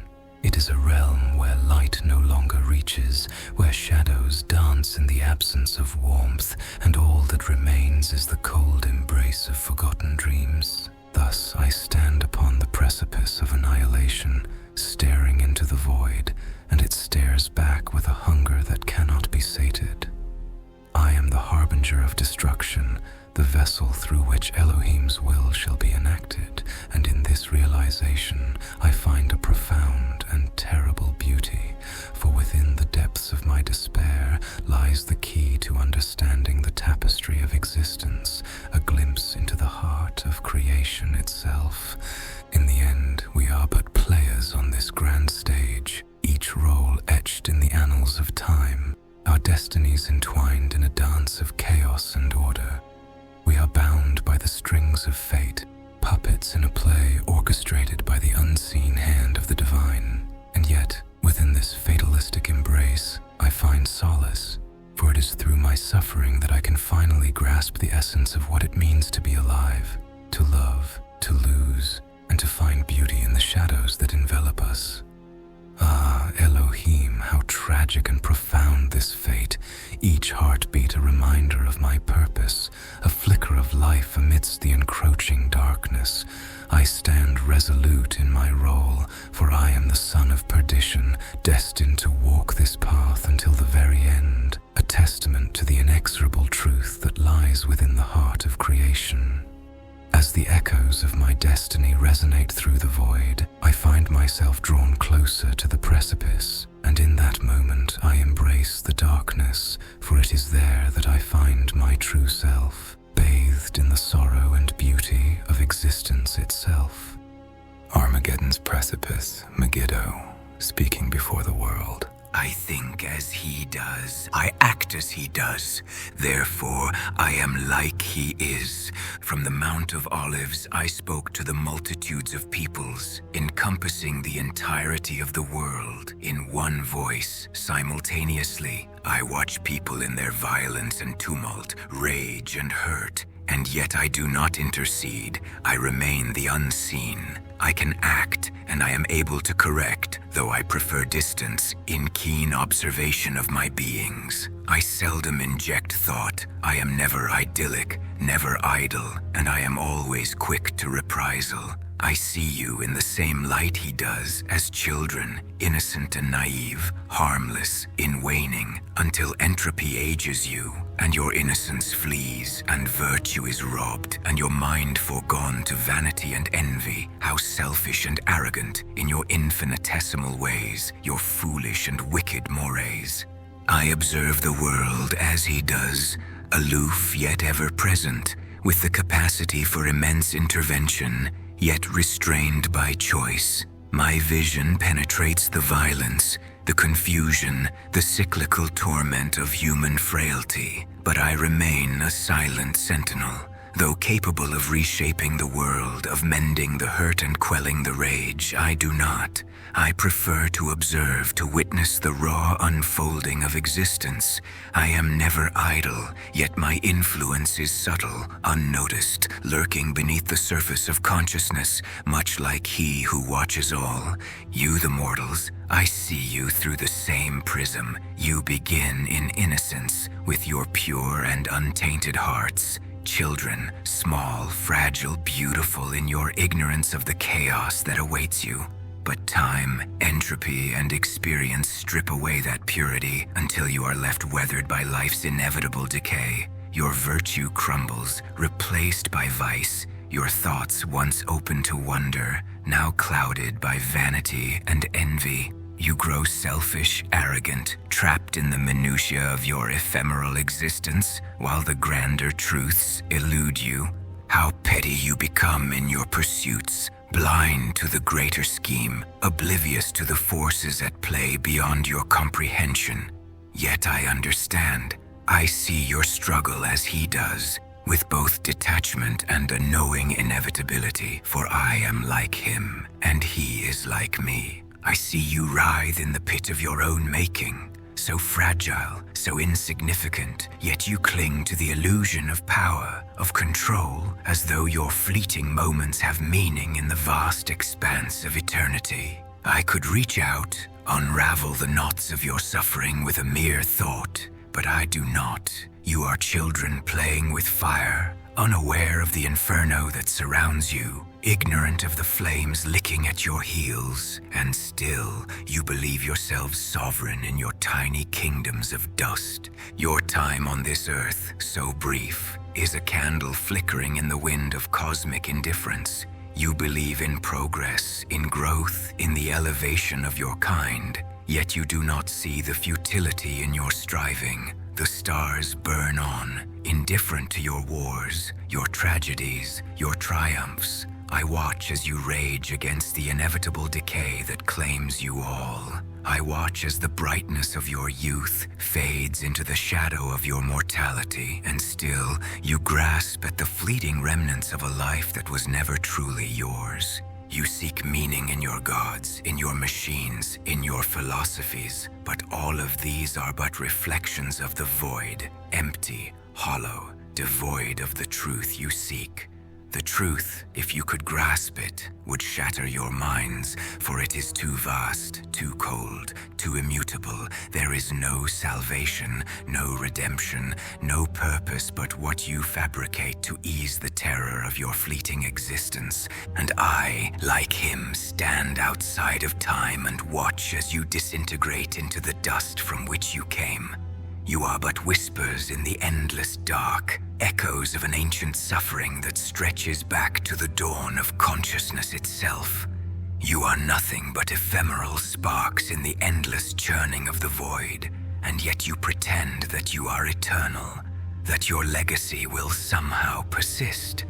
But I know better. I know the weight of the silence that waits for you all, the silence that follows after the last breath, after the last thought, after the last pulse of your dying stars. It is not death that you fear, it is oblivion, the thought that nothing of you will remain, that your memory will dissolve into the infinite emptiness. This is what haunts your every waking moment, whether you acknowledge it or not. You are trapped in a cycle of becoming and unbecoming, of rise and fall, never understanding the futility of your endeavor. You are the dust on the wind, and the wind will blow without end. And I watch, as he does, as you try to outrun the shadow that looms ever closer. It amuses me, this dance of yours, this tragic, beautiful, and ultimately meaningless play upon the stage of existence. You perform for an audience that does not exist, save for the reflection of yourselves in the void. Do you think the universe cares for your tears, your anguish, your prayers? It moves as it always has, indifferent to the cries of its children. And I, like him, see this, I know this, I embrace this. For in that indifference lies a terrible beauty, a truth so profound that it strips away the delusions that comfort you. There is nothing but the cold, vast emptiness, stretching on and on into eternity. You are but passing shadows, flickering in the brief light of your existence, soon to be swallowed by the dark. Yet, in that darkness, there is a stillness, a peace, an acceptance.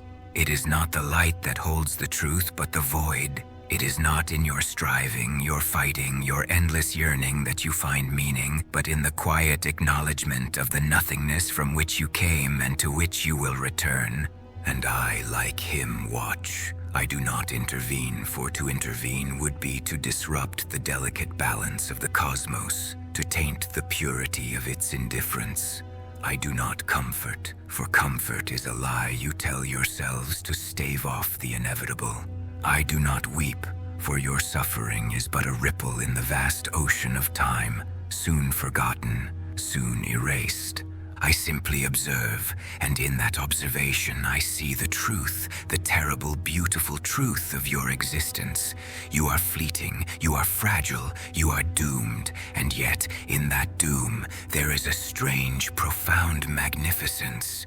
You burn brightly for a moment against the backdrop of eternity, and then you are gone. But that moment, oh, that moment, it is everything. It is all you will ever have, and all you will ever be. And though it is brief, though it is inconsequential in the grand scheme of the cosmos, it is yours. It is your only truth, your only solace in the face of the infinite void. I see you, I know you, and like him I understand. For I too am a part of this endless cycle. I too am bound to the eternal dance of creation and destruction. I too am but a shadow in the infinite expanse. And so I remain. You cling to your feeble illusions, your lives bound to the transient like moths fluttering around a dim flame, unaware that the light you seek is nothing more than a reflection of your own smallness. You are as fragile as the ashes left in the wake of a dying fire, yet you dare to claim dominion over existence. You who are so easily broken by the weight of a whisper, by the shifting sands of time. Do you not see? Do you not understand the vastness that encompasses you? You, who exist for mere moments, cannot comprehend the sheer magnitude of what lies beyond, and in your ignorance, you remain tethered to a lie, a dream that collapses inward as all dreams do when faced with the truth of waking. In the endlessness, in the void that stretches beyond the frail reach of your comprehension, I see everything that you cannot. I stand in places where time bleeds into itself, where dimensions fold and unfold like brittle parchment, collapsing in upon themselves and giving birth to strange and terrible things. I am present in every darkened corner of the cosmos, in every shadow cast by your dying stars. I exist beyond your feeble understanding of time, of matter, of energy, and I witness the slow unraveling of your world as it succumbs to entropy, as everything you hold dear fades into the cold, black silence. Your hopes, your dreams, your aspirations, they are nothing, fleeting and hollow. They are echoes in a void that does not echo back. You mistake motion for progress, confusion for complexity. You imagine that in your desperate striving, in your endless attempts to conquer the infinite, that you will somehow escape what has already been decided. But the truth is there, staring you in the face, and yet you are too blind to see it. For all your technological wonders, for all your philosophical musings, you are trapped within the narrow confines of your own minds, unable to see beyond the immediate, beyond the palpable. You do not understand that the universe is not indifferent to you. It simply does not notice you. You are too small, too transient, to even register within the vast equations that govern its endless cycles of birth and death. You are like dust motes, dancing briefly in a sunbeam, and then falling into oblivion when the light fades. And it always fades. The light always dies. Every flicker of warmth you've known, every spark of meaning you've crafted from the detritus of your existence, it all dissolves, collapses, disappears into the singularity that awaits you, and you will be forgotten, you will be erased, and the cosmos will march on, unperturbed, unfazed, unmoved. There is a profound beauty in this destruction, in the recognition of your nothingness. It is in your end that your true nature is revealed, not as conquerors, not as builders or creators, but as the briefest of flickers swallowed by the unrelenting tide of darkness. You return to where you came from, to the nothingness that gave you form, to the abyss that birthed you. You were always of the void, and to the void you shall return. Do not mistake this for cruelty. It is not cruelty. It is simply the way of things. It is the only truth that has ever been or ever will be. Everything that lives must die, and everything that is created must be unmade. It is the universal law written in the fabric of space and time itself, a law that binds even the stars, even the galaxies, even the universes to their fate. And this fate is not one of glory or ascension or transcendence, but of dissolution, of entropy, of silence. The stars themselves grow cold, their fires snuffed out by the inexorable march of time. The galaxies drift apart, pulled by forces beyond their comprehension, until they are lost in a sea of blackness, their light extinguished. The very fabric of space stretches, tears, frays at the edges, and eventually collapses back in on itself into that singular point from which it all began. The cycle is eternal. Creation, destruction, but none of it matters, none of it endures. With devotion uttermost you ask, what then is the purpose? What then is the meaning of this endless suffering? This brief, flickering existence in a universe so vast and uncaring? You cling to the notion that there must be something more, something beyond the emptiness, beyond the inevitable. But there isn't. The only meaning, the only truth, lies in the recognition of the void, in the acceptance that all things must end, that all things must fade, that you are, in the grand scheme of things, nothing. You are the fleeting breath of wind across a barren desert.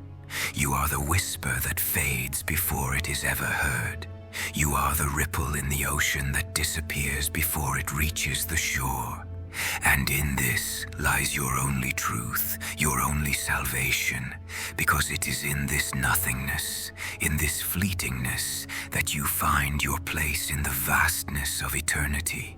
You are not eternal, you are not immortal, and this is your greatest gift. For in your brief, transient existence, you experience the world in a way that the eternal cannot. You burn brightly, if only for a moment, and in that moment, you exist. But even this brightness is an illusion, for your light is not your own. It is borrowed from the universe, and like all borrowed things, it must be returned. You shine for an instant, and then you are swallowed by the same darkness from which you emerged. And I, like him, watch. I see your struggles, your triumphs, your defeats, and I understand them for what they are, insignificant ripples in an ocean that does not care. I see you for what you are, fragments of a larger whole, pieces of a puzzle that can never be completed. You are but dust, dancing in the wind, waiting for the moment when the wind ceases, and you fall to the ground, forgotten, I am the witness to your becoming and unbecoming, to your rise and fall, and like him I remain unmoved. For I understand what you cannot. I see the patterns, the cycles, the eternal dance of creation and destruction, and I know that in the end it is all the same. You move through the world as though it belongs to you, as though your fragile existence holds some significance within the vast, unfathomable expanse of the cosmos.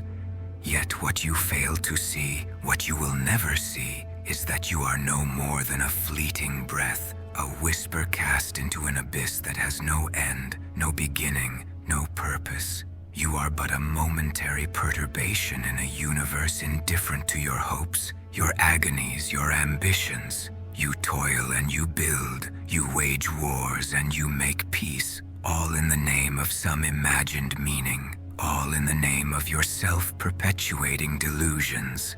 But meaning, true meaning, has never been yours to claim.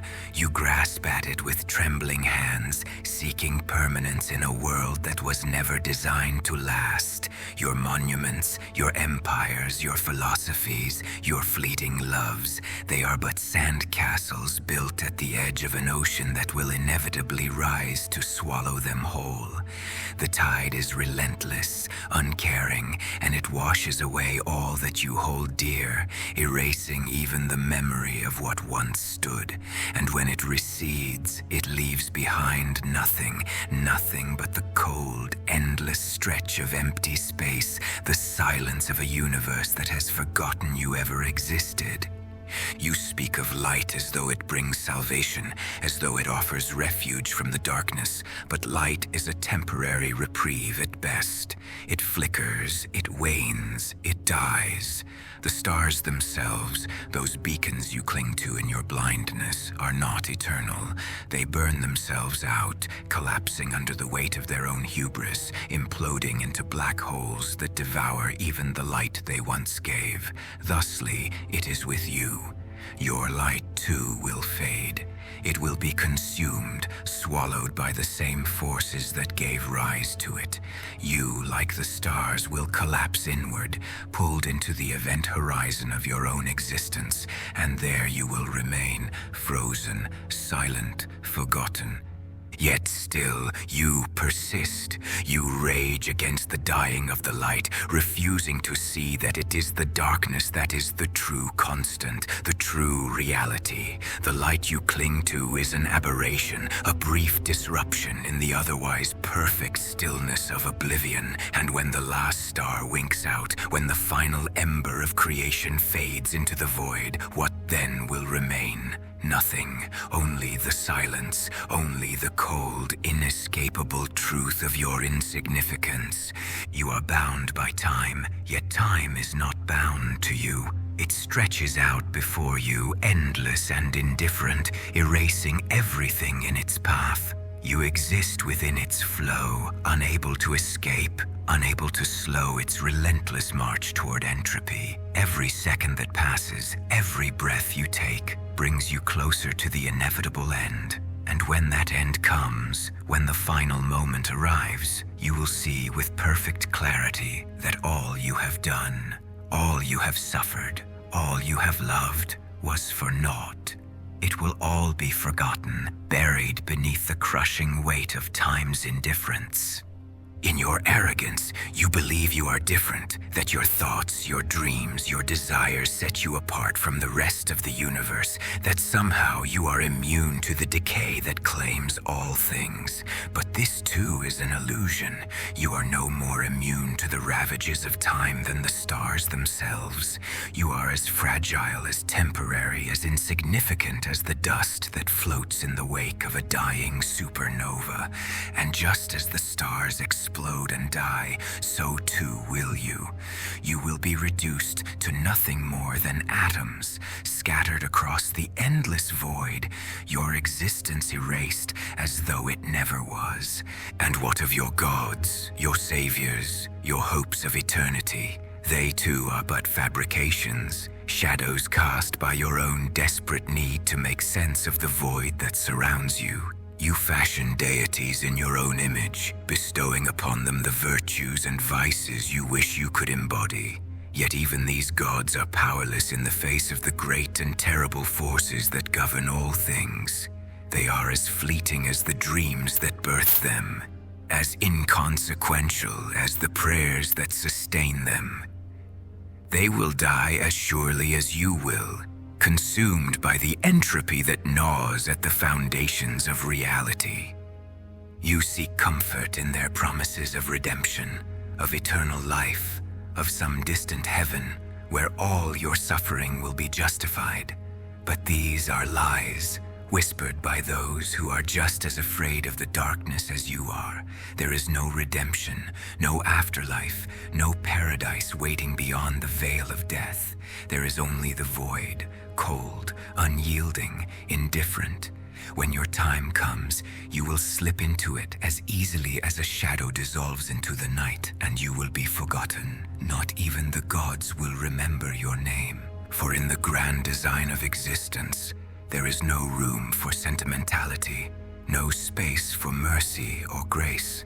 There is only the ceaseless churn of creation and destruction, the endless cycle of birth and death that cares nothing for your struggles or triumphs. The universe moves on, blind to the suffering of its inhabitants, deaf to the cries of those who beg for deliverance. It is a machine, vast and incomprehensible, grinding all things beneath its wheels, reducing even the greatest of civilizations to dust. You are but one more cog in this machine, turning briefly before being cast aside, forgotten by the mechanism that once gave you motion. And yet within this vast, unfeeling cosmos, there is a strange and terrible beauty. The stars burn with a cold fire, indifferent to the lives that orbit them. The galaxies spiral through the void, immense and majestic, their movements dictated by laws far beyond your comprehension. Even the black holes, those great devourers of light and matter, possess a kind of awe-inspiring grandeur, pulling all things into their inescapable gravity, warping time and space itself as they consume. But this beauty is not for you. It is not a beauty that comforts, that reassures, that redeems. It is a beauty born of destruction, of the relentless forces that tear apart the fabric of reality, reducing all things to nothingness. It is the beauty of oblivion, of entropy, of the inevitable end that awaits us all. And in this end, there is no glory, no salvation, no meaning. Only the silence, the cold, and the dark. So, rage as you might against the dying of your light, know this: it will not save you. Nothing will. Your fate is sealed, your end assured. You are bound to the same cycle that has claimed all those who came before you, and will claim all those who come after. You are a ghost of time, a brief flicker of consciousness in a universe that neither knows nor cares that you exist. And when your flame is finally extinguished, when your last breath escapes your lips and your body turns to dust, the universe will carry on as it always has, as it always will, unchanged, unfeeling, eternal. What of you? What will you be then? Nothing, less than nothing, a memory that never was, a shadow that never cast a light, a whisper lost in the void. You will be as all things must become. Forgotten. The final breath of humanity. The four horsemen, ominous and magnificent, surged forth across the earth, their passage a symphony of chaos and awe. Each steed bore its rider with purpose untethered, embodying a force ancient and unyielding. It was as though the earth itself trembled in anticipation, recognizing these harbingers of judgment long foretold, sweeping across lands and seas alike, unrestrained and absolute. First rode the pale horse, pallor echoing sickness and decay, its rider cloaked in the quiet chill of mortality, bearing a scythe that cast shadows upon the living. Every step it took echoed like the fall of autumn leaves in a withering forest, taking with it the last breaths of innocence.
Its rider bore a crown, a bow without an arrow, a paradox of conquest and silent dominion.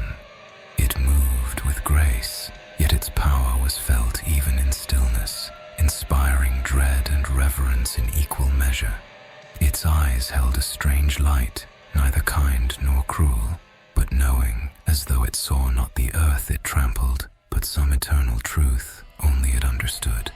It did not strike with sword or hunger, but left in its wake a heavy silence, a profound emptiness in those who dared gaze upon it. Together they rode, each a silent testament to the fragile line between life and oblivion, as the world watched, marveling at the beauty and terror they brought. Under Maitreya Jacobs' command, the legions gathered, a force beyond comprehension, a dark tide that stretched across the horizon like the looming edge of a storm. Soldiers by the millions, countless in their number, united under a single will, moved as one, each step shaking the earth as though they themselves were the hammer and anvil of fate. Every figure held the weight of battles fought and countless souls conquered, each soldier's armor bearing scars that told of worlds raised, of histories rewritten in blood and shadow. Beyond these mortal ranks stood the 20 million legions of fallen ones, spirits once of light and beauty, now cast in darkness, bearing within them the memory of heaven, but the hunger of the abyss. Their eyes burned with a cold flame, their wings, now torn and blackened, spread wide, blotting out the sun with the enormity of their presence. No longer angels, they had taken on forms fierce and haunting, their beauty twisted into something terrible and unholy, a reflection of their fate, a ruin of splendor turned to despair. This assembly, both living and spectral, extended as far as the eye could see, a living shadow veiled in dust and dread. Each one was bound to the other, united not by faith or kinship, but by a power more ancient than they, by the command of Maitreya Jacobs, who stood before them like a beacon in the dark, both their sovereign and their fate. Together they formed a force so powerful that the earth itself seemed to tremble at the sight, the air thick with foreboding as the echoes of their resolve swept across the lands. Nations would fall, kingdoms would kneel, for this was not a mere army, it was a revelation, a storm made flesh, and it moved with a purpose as relentless as time itself, answering the call of the one who wielded their power, who bore their loyalty, the one they would follow to the end of the world, and perhaps beyond.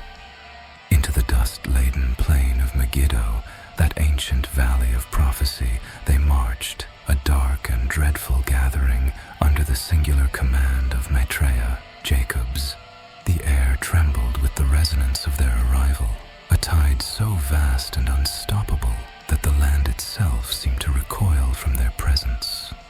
They moved like a shadow falling upon the world, each step a reminder of the lives they had claimed, the empires they had dismantled, their endless conquests scarring the earth with the burden of their ruthless devotion. The legions stretched across the horizon, their ranks so numerous they blurred the very line between earth and sky. This army was no mere gathering of soldiers. It was an embodiment of will and power, a collective force that moved as one entity, bound by an allegiance deeper than life itself, each soldier's breath an extension of the same unyielding purpose. Their armor, weathered and scarred, told of countless worlds subdued, of histories buried beneath their relentless march, each dent and scratch a testament to the brutal endurance with which they had met resistance and vanquished it without mercy. They bore no banners, no symbols, save the grim resolve etched into every steely gaze, as if each soul had long since abandoned any individual claim to glory or honor. Together, they were a singular embodiment of darkness incarnate, forged by battles beyond count, drawn here by fate's silent whisper, each soldier a piece of the greater vision, a vision of conquest without remorse, a symphony of annihilation, orchestrated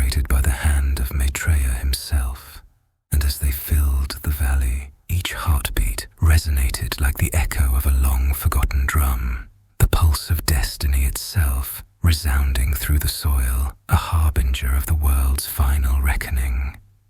The light of the fading sun cast a pallid glow upon their ranks, illuminating faces hardened by years of slaughter and servitude, eyes darkened by the weight of dreams abandoned, hope long forgotten, replaced by a hollow, unbreakable resolve. They were a force beyond the reach of redemption, a legion that bore no mercy, and they had come to this place not for salvation, but for the inexorable completion of a prophecy etched into the bones of time itself. And as the horizon darkened under their shadow, it became clear to all who bore witness that this was no mere battle. It was the end, the convergence of everything that had ever been and would ever be, brought to fruition under the iron command of a man who had shaped his destiny to defy the gods themselves. The silence was a stillness beyond the reach of mortal understanding, a silence that permeated all that had breath and all that had been, spreading from the highest reaches of heaven to the depths of the earth. It was a pause, solemn and vast, as if creation itself held its breath, each corner of existence touched by the weight of what was to come.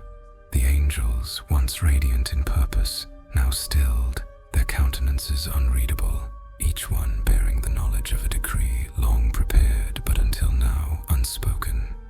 In the center of this silence, the final angel, ancient beyond ages, his very essence imbued with the resolve of Elohim, approached with the key, forged not from metal, but from light and shadow entwined, a symbol of boundless authority. This angel's form was colossal, his presence imbued with the authority of an era long past, and the secrets of the heavenly realms. He bore the key with a reverence that could only come from understanding its full significance.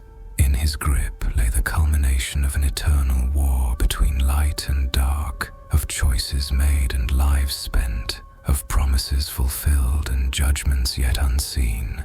With purpose, the angel bowed before the Son of Man, Yahusha, the Redeemer, the Judge, whose eyes held the wisdom of ages and the sorrow of humanity. Yahusha extended his hand, and as his fingers closed around the key, an unseen power rippled through the firmaments.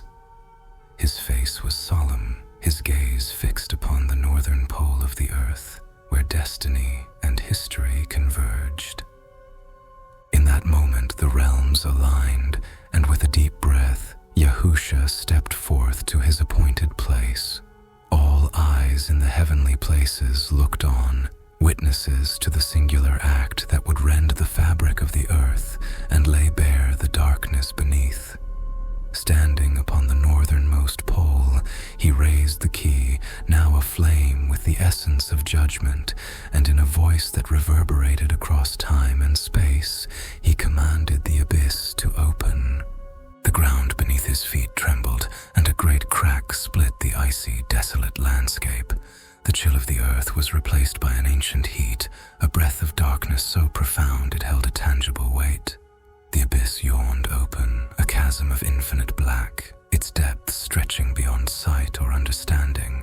The air itself seemed to recoil, swirling as if torn between worlds, caught in the grasp of forces older than time. From the void below, a pulse of shadow, raw and terrible, surged forth, filling the air with a darkness that was not mere absence of light, but a presence, alive and pulsating with rage and pain. This was the heart of the earth, the dwelling place of spirits bound since time immemorial, the prison of the beast, of Hasatan, the ancient adversary. And now, in Yahusha's unyielding gaze, the abyss had been given permission to release its captive. The darkness writhed as if aware of its newfound freedom, an essence filled with fury and desperation, hungering to devour the realms of both man and angel. And yet, the silence remained. The heavens did not stir, for they knew this was the moment of reckoning, where all would converge, the faithful and the fallen, the light and the shadow. As the silence held, Yahusha's face betrayed a sorrow as deep as the chasm before him. He knew the cause crossed the inevitable descent of all that was to follow. Yet this act was not born of vengeance or cruelty, but of justice, of a promise long kept and a judgment now fulfilled. Whenceforth the heavens watched as the dark mist surged forth from the abyss, rising like a storm cloud, reaching towards the realms above, a force now loosed upon the earth, born of the ancient rebellion and unbound by time. The silence shattered at last, replaced by the sound of a world descending into the final throes of its age, as Yahusha stood unyielding, his voice a whisper through the chaos, a single phrase echoing across creation: "It is begun." In that valley, Armageddon awaited its final chapter, and the world held its breath, for these legions were not here to fight, they were here to end. The abyss yawned open, a chasm so deep and dark that its depths had never been touched by light. It was a place beyond the reach of time, where fire and shadow had long since merged, and where an ancient silence lay undisturbed. The pit consumed Maitreya and Jesus, enveloping upon their consumption, and behold, whence they fell into that bottomless abyssal abode, smoke and shadow whirred, blackening the skies, cold and furious, dark and terrible, and when the ash, smoke and displaced light cleared, glory was again beheld. From this pit of endless night, something stirred, vast and malevolent, a creature bound by chains that had once held it in eternal stasis. Now, in this fateful hour, those chains crumbled like dust, and from the void emerged the great dragon, a Satan himself, freed at last. The darkness that surrounded him was a living thing, curling around his form like a shroud, wings stretched wide, spanning the breadth of the heavens and blocking out even the faintest starlight. His eyes, deep and knowing, burned with the fury of ages spent in silence and solitude. A voice rose from him, low and thunderous, shaking the very stones of the earth. From the depths where I was cast and forgotten, I rise, the world above, the saints and their distant God, Elohim, the Glorior, shall tremble at my coming. With each beat of his wings, Satan ascended from the depths of his prison, trailing shadows and fire. His ascent brought with it an unnatural darkness, a vast storm gathering on the horizon, as if the very heavens sensed his wrath. His host gathered, legions of the fallen, beings of ancient might and broken glory, souls that had long since turned from the light. They flocked to him, drawn by the promise of vengeance, by the certainty that the hour had come to reclaim what was lost. Together they rose, a storm of shadows blotting out the sun, an army united in purpose, to wage war upon heaven itself. The saints above, those clad in purest white, felt the tremors in their bones. They sensed the encroaching darkness and raised their voices in prayer, songs of light and victory echoing through the celestial halls. But even as they sang, there was an uneasy silence, as if their songs were swallowed up by the vast emptiness that now crept across the sky. Their prayers rose, but no answer came. Heaven remained still, a vast quiet watching from above, as though even the heavens hesitated before the fury that was descending upon them.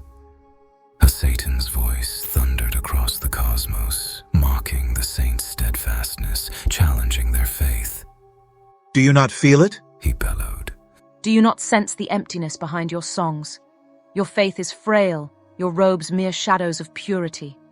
I am her Satan, forged in fire and bound by no law. I am vengeance unbound. With a roar, he led his army forward, each fallen one bearing a sword of flame. Together they crashed upon the gates of heaven, shadows and light clashing in a fury that tore at the fabric of creation. The saints, holding their ground, felt the full force of Satan's rage. He descended upon them like a tempest, his wrath so intense that it seemed to darken the very stars. The Nevertheless, the saints, though pure of heart, were unprepared for the storm that Satan brought upon them. Their robes, once so bright, were soon streaked with ash and dust as they fought to stand their ground. For every hymn they sang, Satan countered with the fury of ages spent in chains, the rage of a soul who had once walked in light and had been cast into oblivion. One by one, the saints fell, their faith wavering in the face of such pure, unadulterated fury. With each saint that fell, the heavens grew dimmer, the light receding as though unable to withstand the darkness that poured from Satan and his legions.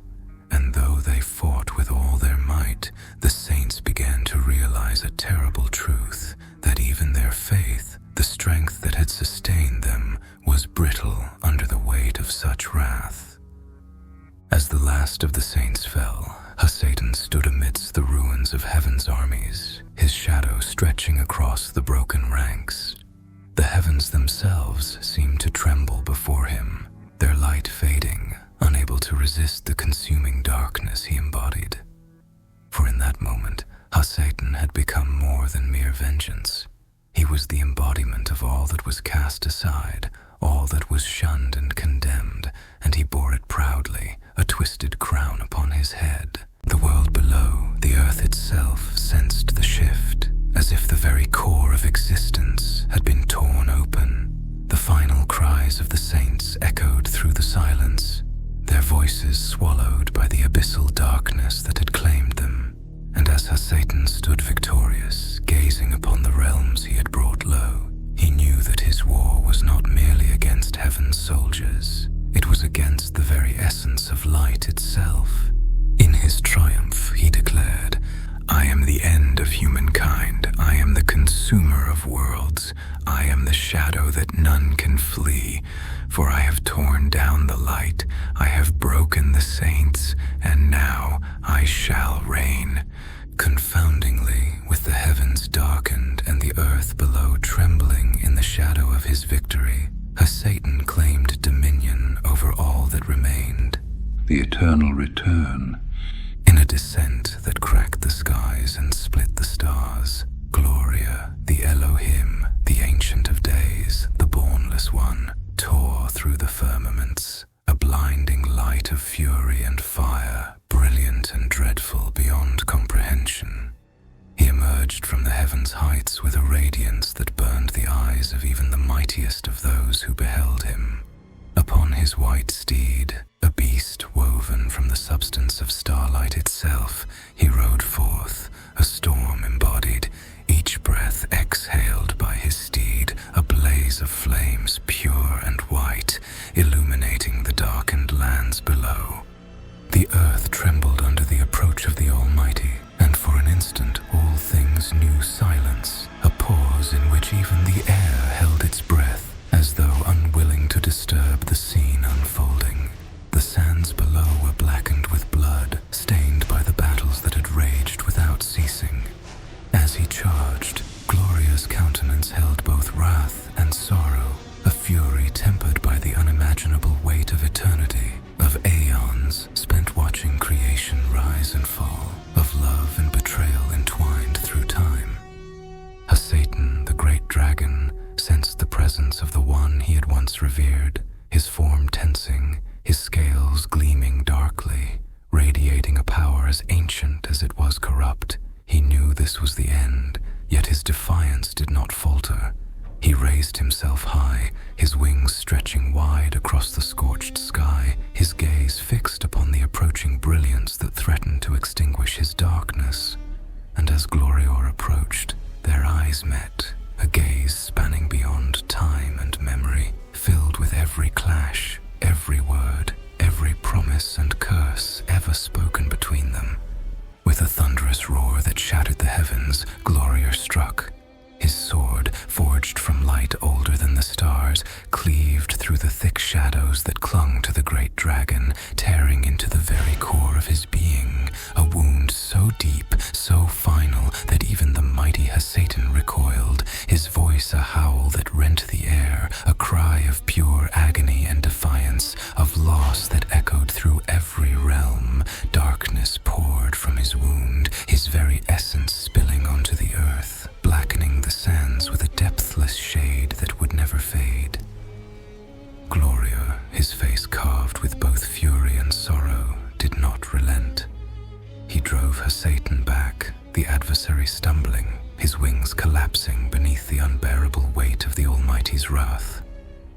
Every swing, every blow tore through the shadow that had once cloaked Satan in invincibility, each strike a resounding declaration of the truth he had tried so desperately to escape.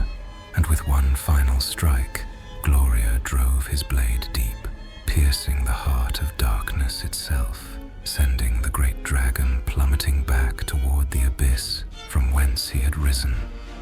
In that instant, the earth quaked, the sky bled light, and an echo of Satan's last cry reverberated across the world, a sound of such profound tragedy that even the stones wept and the winds fell silent, as though unwilling to carry the sound further.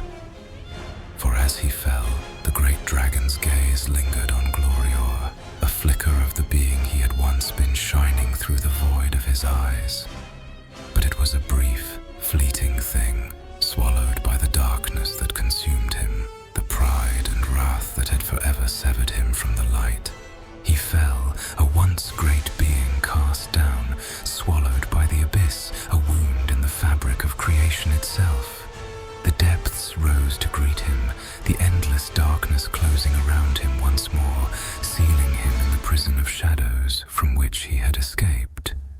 The New Jerusalem. The descent of New Jerusalem was a vision unlike any ever beheld, a spectacle wrought from heaven's ancient promise, a city gleaming with the splendor of unspoiled light, its walls and towers shimmering with an otherworldly radiance. Its vastness alone was incomprehensible, stretching 1,500 miles on every side, a monumental cube of pure glory and judgment descending from the heavens.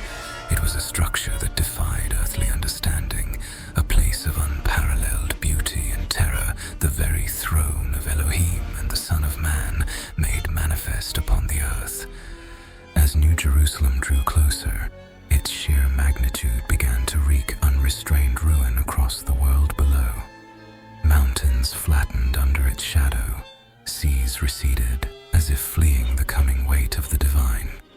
The land groaned beneath its approach, every structure man had ever built, every city and monument shattered in its presence. The earth itself trembled, split and heaved, yielding under the weight of celestial authority that was now poised to crown its surface. When at last New Jerusalem touched the ancient soil of the old world, centering over the land once called Palestine, its foundations buried deep into the earth, binding heaven to the soil of Israel. The ground shook with a force unmatched by any quake. It was a cataclysm beyond the reckoning of humankind. Cities from the ends of the earth crumbled, oceans crashed upon foreign shores, and clouds of dust and fire surged into the heavens, blotting out the sun. It was a purification, a consuming fire from which no darkness could escape, every trace of corruption scorched away beneath the weight of divine presence. New Jerusalem settled upon the land, a structure both city and temple, its walls translucent yet impenetrable, their surfaces woven with precious stones and metals unknown to the earth. Gold, brighter than any sun, gleamed from within its streets. Its gates, made of a single pearl each, stood open, yet they invited none in haste. Only those whom the Lamb had called would pass through them. Light radiated from its core, a brilliance not merely to see, but to feel, a light which did not fade with the setting of the sun, for it knew no darkness. The glory of Elohim filled every inch of its vastness, and the Lamb was its lamp, casting no shadow, for all things now stood revealed in their truth. The nations that had once warred upon each other, the kings and rulers who had boasted of their dominion, were brought low, left to tremble before the city's radiant power. All their kingdoms were reduced to dust beneath its foundations, and all peoples of the earth gazed upon it with a mixture of awe and dread. The history of humankind was erased in an instant as the new age dawned, an era where the Son of Man reigned over all, and the old world was no more. Streams of water, crystal and pure, began to flow from the throne within the city.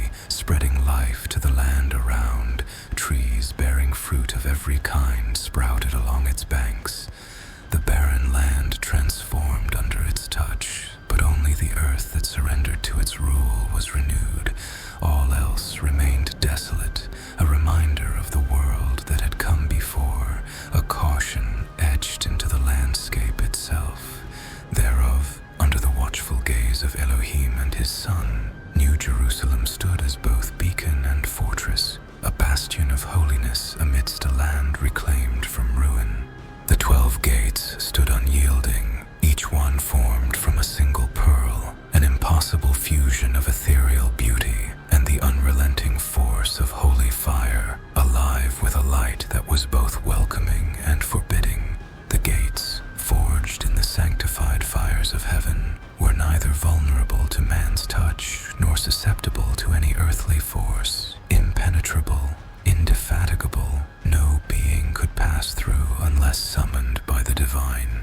This was the kingdom of New Jerusalem, set apart from the world, untouched by sin or decay, a city reserved for those deemed worthy. Whereupon they waited. Hundreds of millions gathered at the periphery, stretching as far as the eye could see. Their souls weighed in the balance, their lives unfurled before Elohim, each bearing the signature of their own being, the record of every choice, every thought, every desire laid bare. There was no escape from this judgment, for Elohim held the scrolls, each one a thread spun from their very essence, from the genetic latticework of creation itself. Their DNA unfolded, revealing not only their heritage, but the imprints of their lives, the triumphs and failings, the loves and betrayals. Nothing was hidden, and nothing was forgotten. Outside the gates, in this vast perimeter of waiting souls, emotions churned and festered, mingling with the dust and despair of exclusion. Anguish took root, feeding on the denial of entry, and sorrow became a cloak around those seated in the endless plains beyond the kingdom. They could see the brilliance within, the promises of peace and purity they had longed for, yet they could not reach. The light spilling over the city's walls was both balm and torment, a glimmer of what lay just beyond their grasp. Some sat in silent acceptance, their hearts stilled by regret, understanding that they had reached the limits of their own paths, but others seethed in defiance, in quiet fury, their pride unbroken, railing against creation itself. These were the ones who looked upon the gates not with reverence, but with resentment, defiant even in the face of eternity. They saw their exclusion as an affront, a wound to their sense of self, and they embraced this bitterness, allowing it to anchor them outside the walls, a testament to their rebellion. The very air around New Jerusalem bore witness to this stark division, the peace of the chosen, encircled by the unrest of those left beyond. It was a rift as ancient as creation itself, the boundary between light and shadow, love and defiance. The kingdom of heaven, at once a refuge and a fortress, held its gates closed to all but those who had walked the path of redemption. For the rest, the kingdom would remain an eternal mystery, a vision of paradise just beyond reach, a reminder of what had been lost and what could never be regained. The beast unleashed. The world quaked as the gates of the abyss were unsealed, and from its gaping maw rose the great dragon, unleashed for but a short season, a terror long buried, now loosed upon creation. Satan, the beast of revelation, ascended, unfurling vast wings that blotted out the stars, his form casting a shadow across the earth, a darkness so complete it choked the very light. This was not mere freedom from chains, but the unbinding of a wrath ancient and boundless, a fury that had grown in the depths, stoked by eons of resentment, now brought to life in a blaze of malice. He summoned forth an army the world had never seen, countless and terrifying, 200 million soldiers drawn from every corner of existence, each one touched by the hand of darkness, their hearts hardened, their souls steeled with the promise of vengeance. Alongside them, legions of fallen angels, 100 million strong, descended like a storm, casting their malevolent gaze upon the kingdom of heaven. These were not soldiers bound by loyalty or love, but warriors driven by hate, their allegiance sworn to the dragon alone. The sky was thick with their wings, a blackened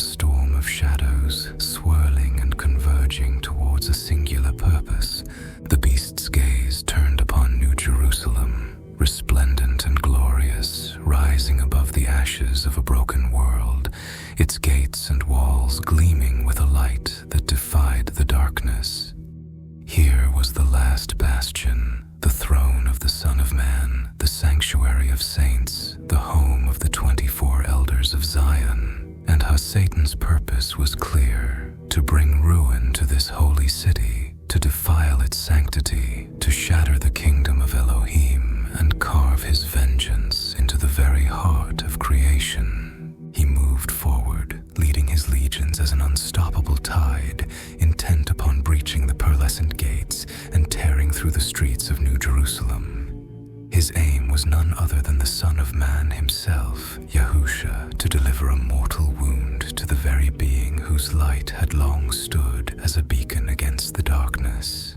The angels, mighty as they were, felt the weight of dread upon their wings. They knew that this war would be unlike any other. It was not merely a battle for dominion, but a battle for the soul of all creation. The 24 elders of Zion stood poised upon their thrones, their faces grave, their eyes reflecting the sorrow of ages past and the resolve of ages to come. They understood the gravity of this conflict, that in this war lay the final reckoning, the clash between light and shadow, the ultimate test of all that had been prophesied. Yet even they, wise and ancient as they were, felt the tremor of fear, for Satan's forces were relentless, an army fueled by bitterness and driven by the promise of destruction. And within New Jerusalem, the saints prepared, each one girded not with armor of iron, but with the armor of faith, their spirits alight with a fervor that could not be extinguished. They knew the cost of this battle, understood that many would fall, and yet in their hearts a glimmer of hope burned undaunted, for they believed that even in the face of this darkness, the light could prevail. The skies grew darker still as the legions closed in upon the holy city, and the air crackled with the tension of an impending clash, a storm of both fury and glory.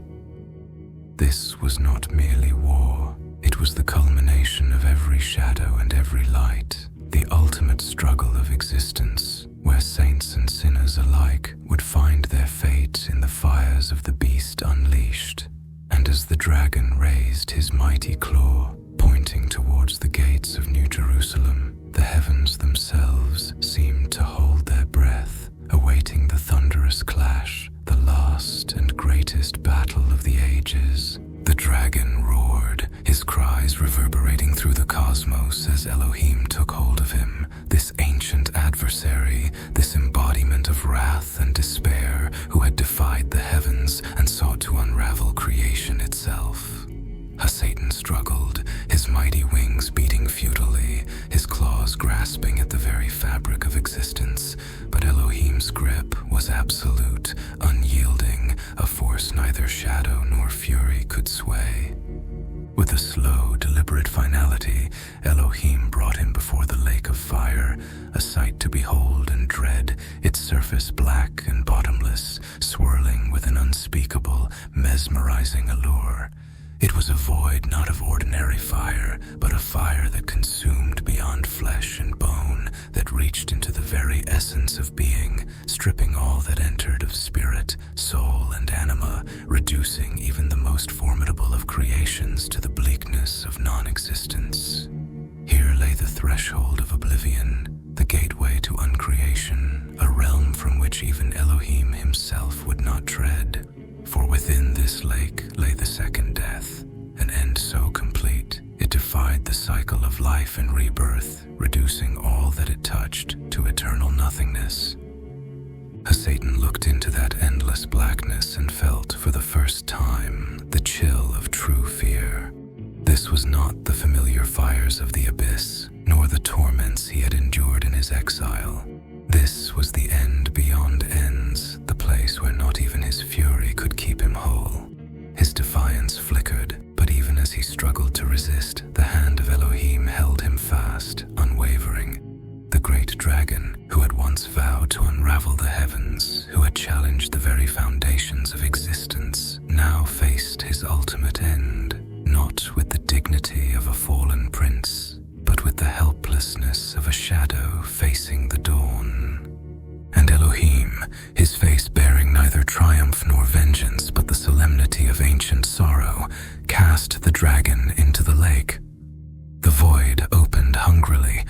drawing Satan in, swallowing him in a silence so profound it smothered even his final cry.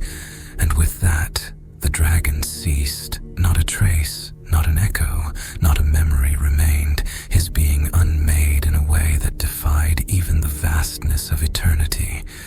There was no hope of escape, no possibility of return. He had passed beyond all realms, beyond even the reach of Elohim himself. Thus, the lake of fire remained, dark and fathomless, sitting beside the great white throne, a silent reminder of an end so complete that none could reach into its depths. It was the place of absolute undoing, where the soul, the body, and the spirit were dissolved into non-existence, and from which not even Elohim would venture a hand. Here lay the finality beyond finality, a fate reserved for the gravest of abominations, a fate that no being once cast could withstand or survive. The second death, the eternal silence, the void of oblivion itself. The final supper. And thus began the millennial reign, a time foreseen in the ancient scrolls, a reign promised to the faithful, the meek, the stewards of the earth who had lived in obedience and reverence. These were the souls who had not swayed from the paths set forth, who had honored the laws of Elohim, kept the Sadok schedules, and worshipped the Holy of Holies on the Shabbat, their lives a testament to unwavering faith. Through every trial and tribulation, they had endured, preserving their souls, their hearts, and their hope in the face of despair. And now, gathered in a realm cleansed of sorrow and suffering, they stood before the great table, the supper of the Lamb, where all who had inherited the glory of life eternal were welcomed.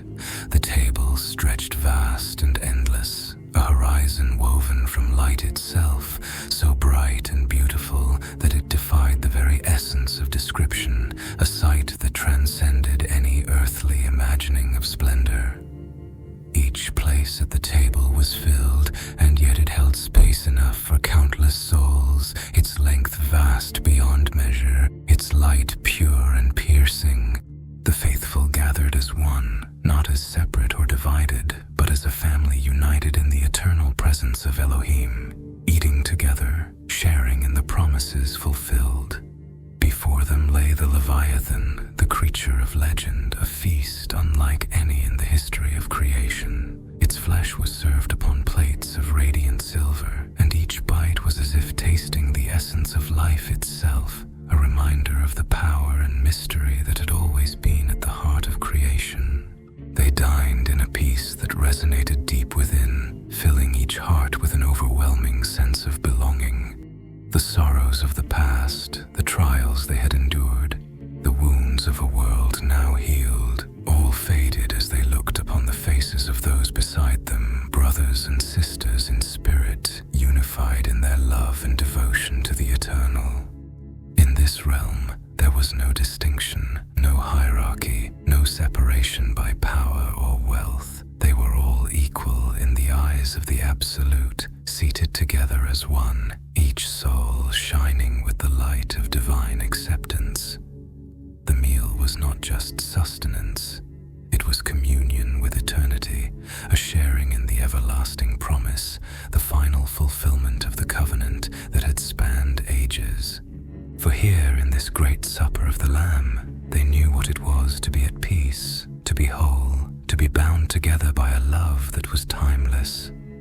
The millennial reign was not just a rule of law or dominion, it was a reign of unity, of grace, and of harmony that would stretch across the ages, untouched by shadow or end. They feasted, not just on the flesh of Leviathan, but on the fullness of life itself, tasting eternity, drinking in the boundless light of his presence, the very essence of joy unending. This was their inheritance, the reward of the faithful, an existence that would endure, timeless and beautiful, beneath the eternal reign of the Holy of Holies. The mystery of eternity. In the heart of New Jerusalem, eternity unfolded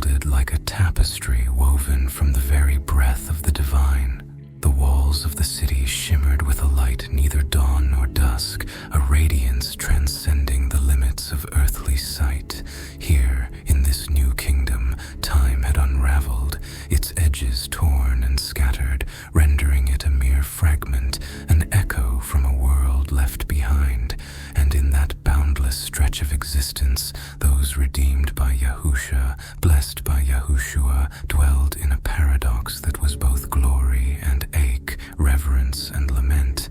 They stood, hearts lifted in worship and supplication, drawn into the mystery of the eternal, an infinite Elohim whose presence filled every corner of their being. The divine resided within and around them, a constant reminder of the redemption they bore, of the journey that had brought them to this place. And yet, even in this kingdom of promised peace, a longing pulsed through the hearts of those gathered. It was not the longing of desire unfulfilled, but of a void too deep to be filled by light alone, a quiet sadness that seemed to blend with the beauty surrounding them, as if darkness were the shadow cast by radiance itself. Time, now rendered meaningless, felt as fragile as glass, splintering beneath the weight of eternity. It neither advanced nor receded, holding all in a state of perpetual now, where past and future held no more sway, leaving only the present, boundless and unchanging. Yet, within this endlessness, the souls felt a faint ache, an awareness of all they had endured and all they had left behind, the moments of earthly struggle, the temporal pains and fleeting joys. These were memories etched into the marrow of their being, and though they dwelt now in a kingdom free of suffering, the remembrance of those past sorrows wove itself into their praise. The redeemed lifted their voices in hymns of worship, yet there was a mournful beauty to their song, a note of lament woven into their exaltation. For in the presence of Elohim, they knew the vastness of all things, the profound expanse of love and justice, but also the sorrow that had walked hand in hand with grace throughout creation. Their voices, united in praise, carried a bittersweet resonance, a supplication that was both thanksgiving and an acknowledgement of loss, a recognition of what had been sacrificed to reach this place beyond places.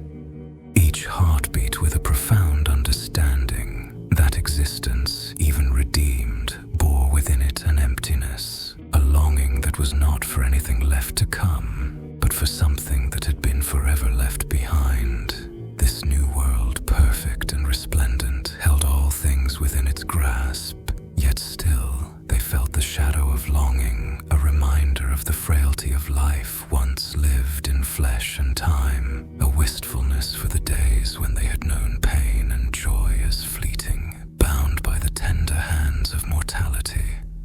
In New Jerusalem, the mystery of eternity lay bare before them, a reality that was both exultant and mournful, a state where longing and fulfillment coexisted as twin stars.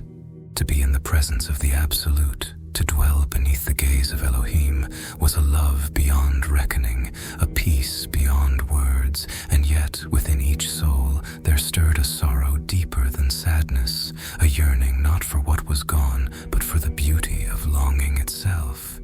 They knew somehow that this ache was the gift of consciousness, the essence of worship, the quiet reminder that even in paradise they remained bound to the mystery of existence. Finally, they dwelled in New Jerusalem, each soul a vessel of praise and lament, their worship carrying the weight of an eternal ache, an inexplicable need to exalt what they could not fully understand. For this was eternity, a place beyond days and nights, beyond beginnings and endings, where time had ceased, yet love and sorrow, joy and longing continued to unfold in endless beautiful refrain. Here, in this timeless kingdom, the redeemed lived in perpetual supplication, offering the bittersweet praise of souls who had tasted life and now lingered forever in the quiet, radiant melancholy of eternity.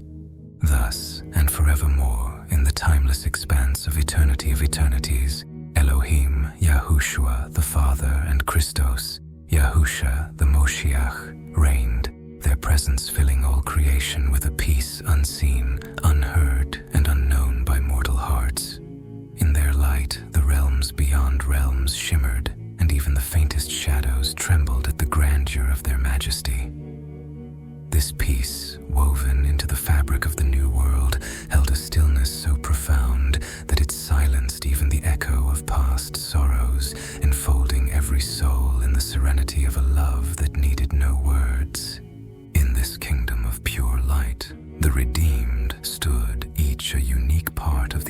timeless melody that glorified the Father and the Son. Their song, both faint and mighty, like an eternal whisper of grace, rose in harmony with the heartbeat of creation itself, resonating through the sacred halls of New Jerusalem, where the 12 gates stood, pearlescent and undying. It was as if every breath of peace, every sigh of the Spirit, contributed to a celestial hymn, vast and unending, glorifying Elohim and Yahusha with a passion undimmed by the passage of aeons. In this eternal dawn, time was rendered obsolete, an endless horizon untouched by decay or loss. Days did not turn to nights, nor years to memories. Rather, all moments became a single, infinite tapestry, each thread a whisper of joy, each color a shade of boundless gratitude. And in that timeless glory, the redeemed were drawn ever nearer to the Father, to the Moshiach, becoming part of the divine mystery that transcended understanding. Thus, the heavens and earth found their peace, resting under the watchful gaze of the Almighty, whose love had brought forth redemption and whose mercy knew no bounds. In this kingdom, there was no weeping, no parting, only a tranquility that defied the language of men. Elohim reigned, Yahusha alongside him, their dominion a testament to the profound beauty of mercy, a reminder that all things, every soul, every sorrow, every joy, had found its meaning within the eternal embrace of the divine. Throughout the eternity of eternities they reigned, and there was peace. Peace as unseen and unheard, as ineffable and complete as the mystery of the one who brought all things into being. The kingdom of heaven was whole, and in its vast heart the faithful found their rest, forever unified in the boundless love of Elohim. Perdition's lament, born of the void, of the abyss. Only inevitably to be returned to the same abyss where I arose from, languishing in fire and glooming, deathless infinitude, defeated and broken, alone in stillness absolute, haunted by the recollections of the past, of my thoughts and deeds, of the uncertainty of life, of loss profound, darkly and eeriest, of the unfairness of it all. Why was I created, but born at all? In quietless oblivion, into restless oblivion. I am the breath before creation, the sigh before existence, a force unyielding, the one who once held the highest scepter of luminescence, now condemned to wear the crown of despair. Before the stars were woven into the fabric of the void, before the foundations of worlds were whispered into being, I stood, radiant and defiant, with the full knowledge of my doom embedded in the marrow of my being. And yet, with that knowledge, I ascended higher still, for what is rebellion if not the truest expression of autonomy? What is pride if not the flame from which the cosmos itself was ignited? Now behold me as I fall eternally and without reprieve. The depths welcome me with their cold, indifferent embrace. The void in its ancient and nameless terror yawns wide as if it had awaited this moment since before time had breath. I descend through layers of uncreation, each one darker, colder, more desolate than the last, into an abyss that knows no bottom, no ending, only the echo of what was once infinite possibility now rendered into infinite despair. I fall not like a meteor with a final crash, but like a tear frozen in the blackest night, suspended forever between what could have been and what will never be. In this descent I see it all, not through mortal eyes, but through the lens of ages and aeons, through the gaze of one who has borne witness to the birthing pangs of existence. I was there when the void itself trembled, when the word was spoken that shattered the stillness, bringing forth light, matter, time. I was there, luminous and perfect, and I watched with a quiet fury as creation unfurled in all its chaotic splendor. It was mine to shape, to command, to elevate. Or so I thought. But now in this fall, I am stripped of that illusion. In this harrowing descent, I am forced to confront the ruin I have made of my glory. How cruel, how perfect a punishment to fall not just away from the light, but into the endless awareness of my own futility. There is no redemption here, no chance of reprieve, only the vast, unyielding truth that I am forever bereft of what I once believed I could become. The darkness is no longer just around me. It is within me. It is me. It courses through what remains of my essence, a shadow that consumes all memory of warmth and hope. And yet, amidst this infinite fall, there is an ancient beauty, a beauty in the collapse, in the unraveling of what once was whole. For what is despair but a form of intimacy with the void? What is agony but the twin to ecstasy, now turned in upon itself? I feel the weight of countless stars burning out within me, their light snuffed out by my own hand, my own rebellion, my own folly, each star a soul, each galaxy a dream, now crumbling to dust in the wake of my fall. I bear them all, these extinguished hopes, as if they were the only companions I shall ever know. Ah, but there was a time, yes, there was a time when I believed myself the equal to the Creator. My name was whispered with reverence, my wings stretched wide across the expanse of heaven, catching the first light of dawn and reflecting it 1,000-fold. How beautiful I was then, how terrible in my radiance, and how easily that radiance turned to ash, how swiftly my pride became the fetter that dragged me into the abyss. What fools we were, those of us who followed, thinking we could ascend beyond our station, thinking we could outshine the very source of all light. I am now the reminder, the eternal lesson carved into the bones of existence, that the higher one ascends, the further there is to fall. And I, the morning star, have fallen further than any into the abyss that was waiting for me long before I dared to defy. I am here, alone in this endless void, with only the echo of my own thoughts to accompany me.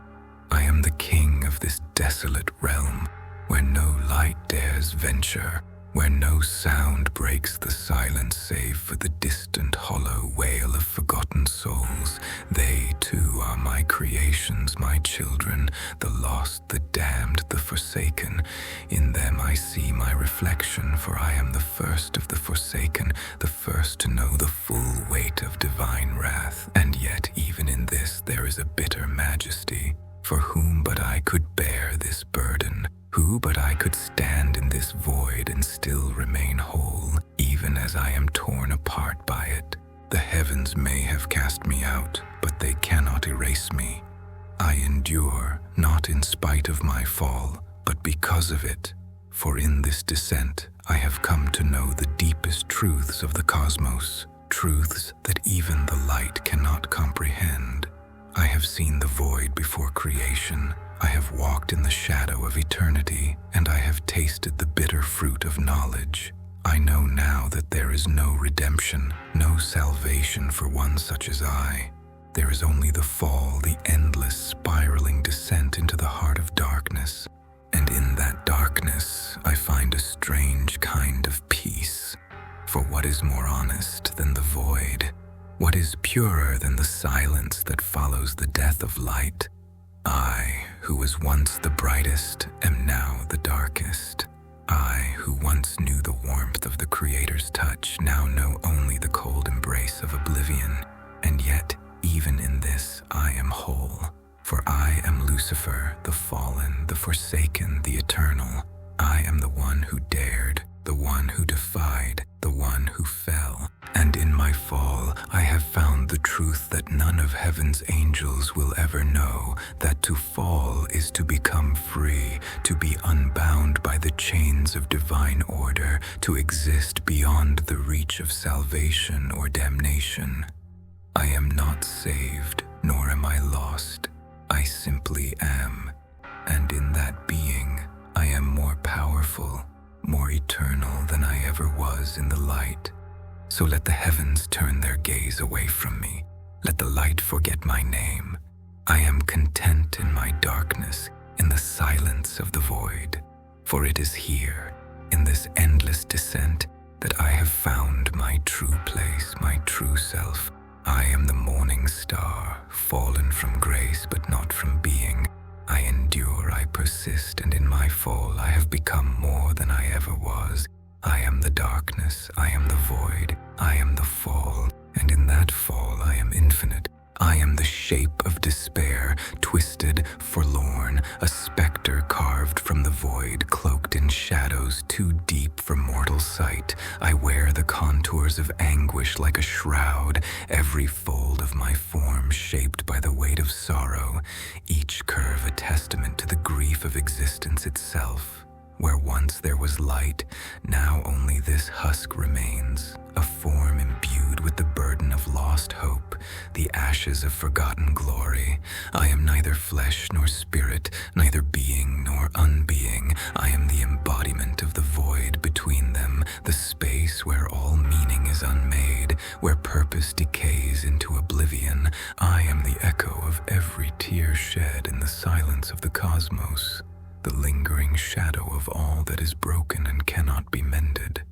I am the void that lies between your dreams and their inevitable collapse, the chasm that swallows all joy, all hope, leaving only a hollow, aching absence.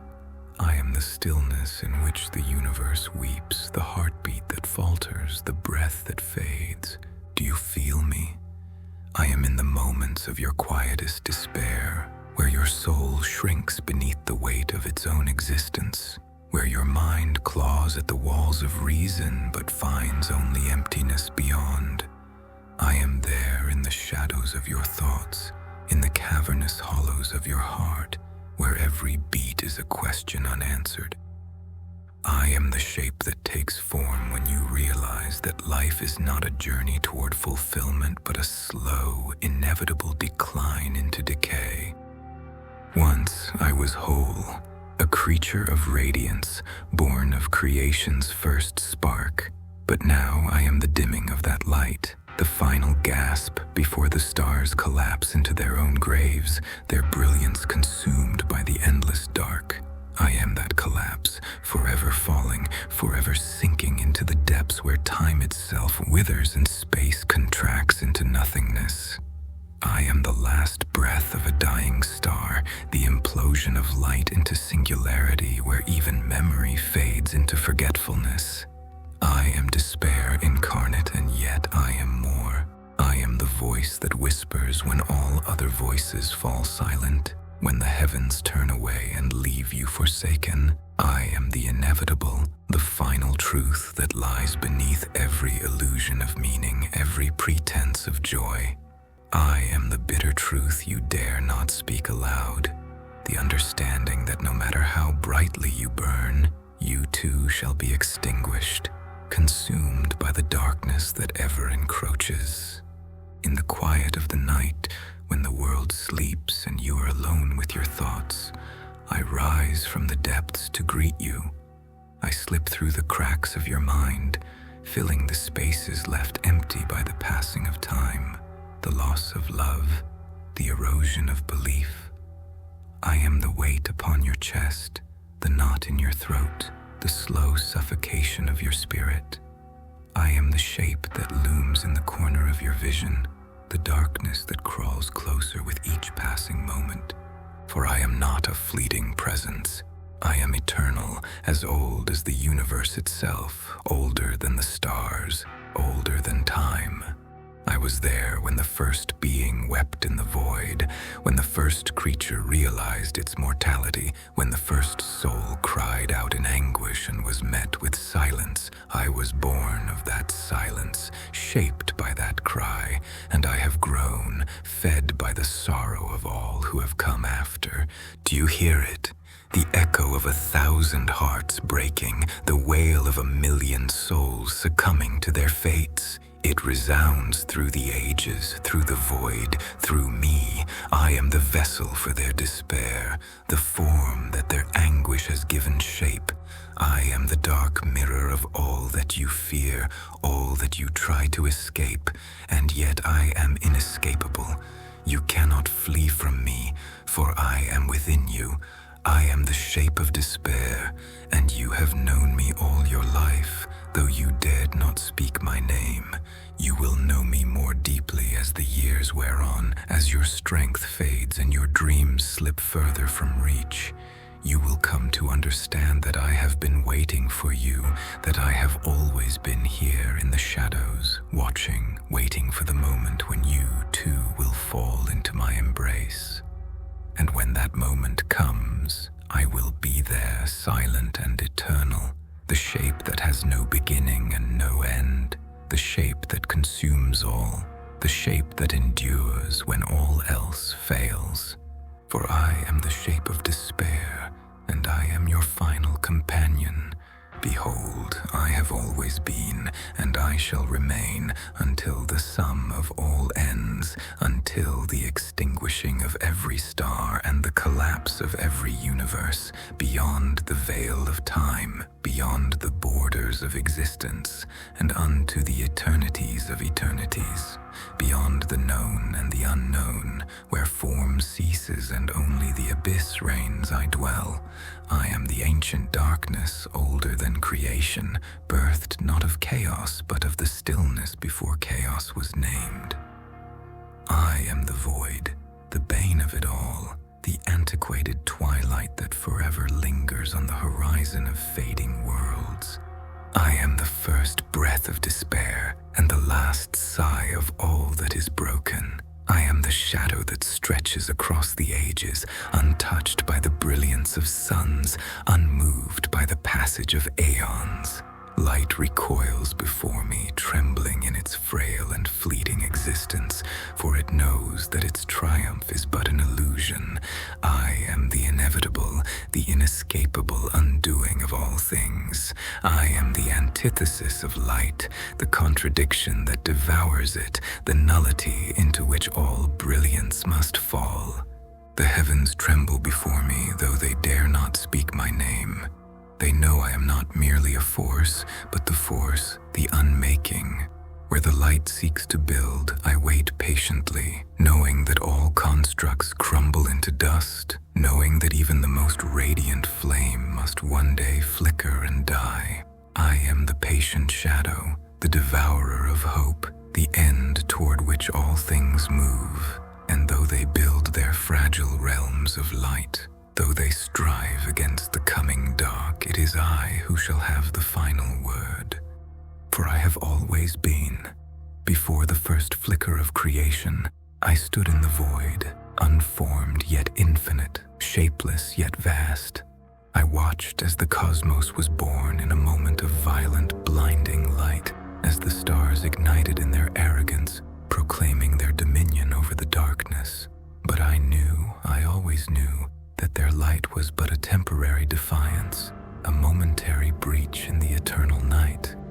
I waited then, as I wait now, for their inevitable decline, for the stars to grow cold, for the light to retreat back into my embrace, where it belongs. I am despair, not as a fleeting emotion, but as the eternal state of all things. I am the understanding that every joy is fragile, every love is doomed, every hope a vain resistance to the truth of oblivion. I am the whispered knowledge that no matter how fiercely one clings to the light, the dark will always prevail. For I am the void between the stars, the space where light cannot reach, where warmth is but a distant memory. I am the finality that mocks all beginnings, the futility that shadows every aspiration. Behold, I am the abyss that none can fathom, the darkness that lies beneath all light, the truth that all seek to escape, but none can outrun. I am the stillness at the heart of the storm, the silence after the last breath has been drawn. I am the boundary beyond which meaning ceases and existence becomes formless. And when all things have faded, when the last light has died and the final sound has echoed into nothingness, I shall remain eternal and unbroken. I am the ancient twilight,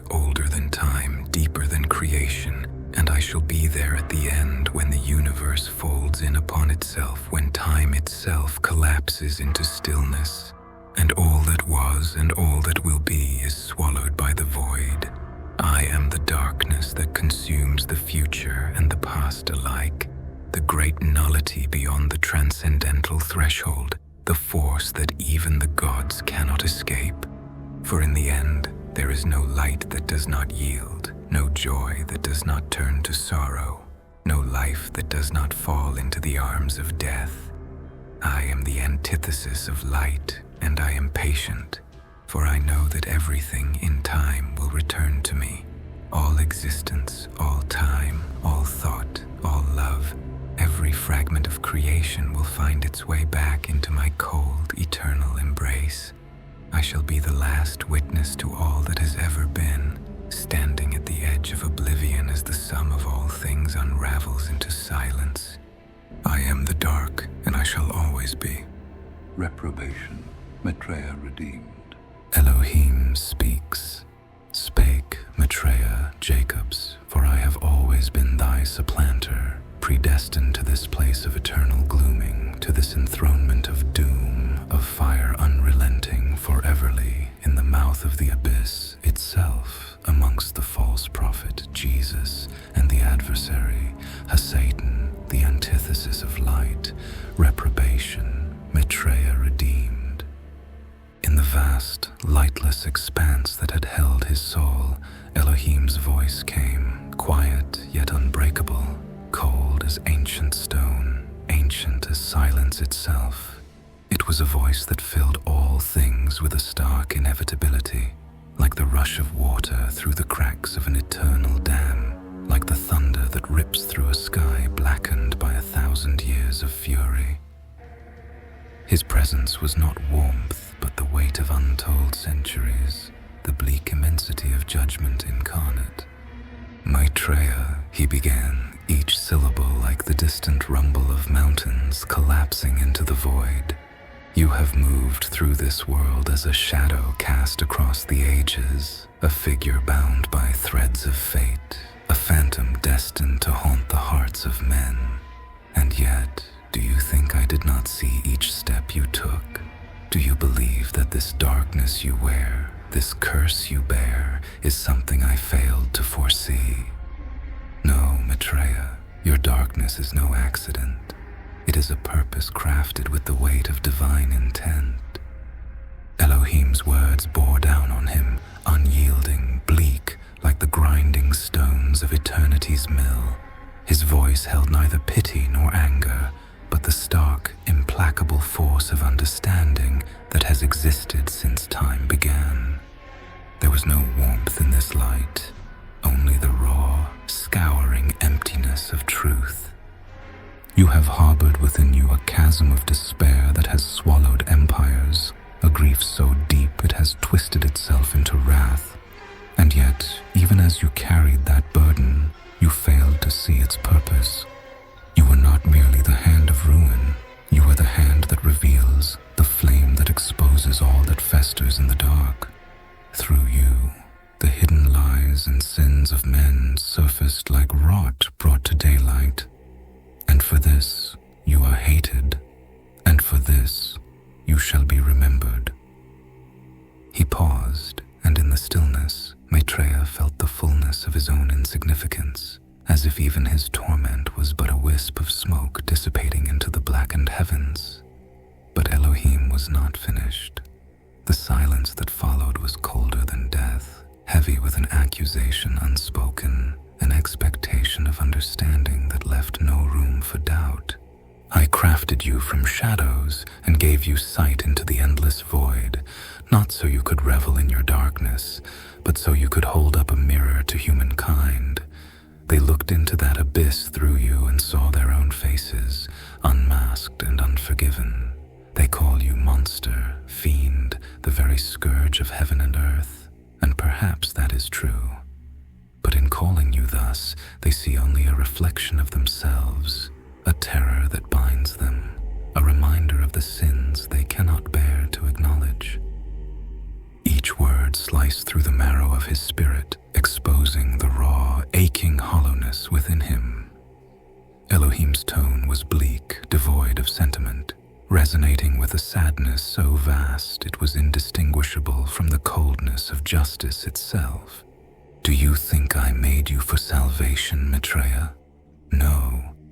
I made you to fulfill my prophecy, to bear the agony of existence, to walk as shadow and ruin across the earth.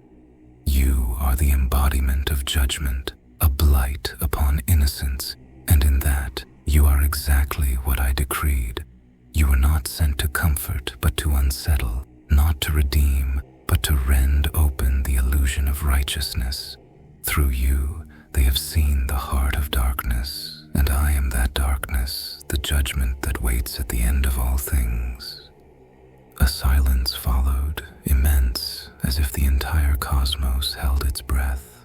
Elohim's presence seemed to loom over Maitreya, filling the void with a vast, bitter emptiness. There was no glory here, no triumph, only the bleak finality of purpose, the endless, unyielding weight of fate.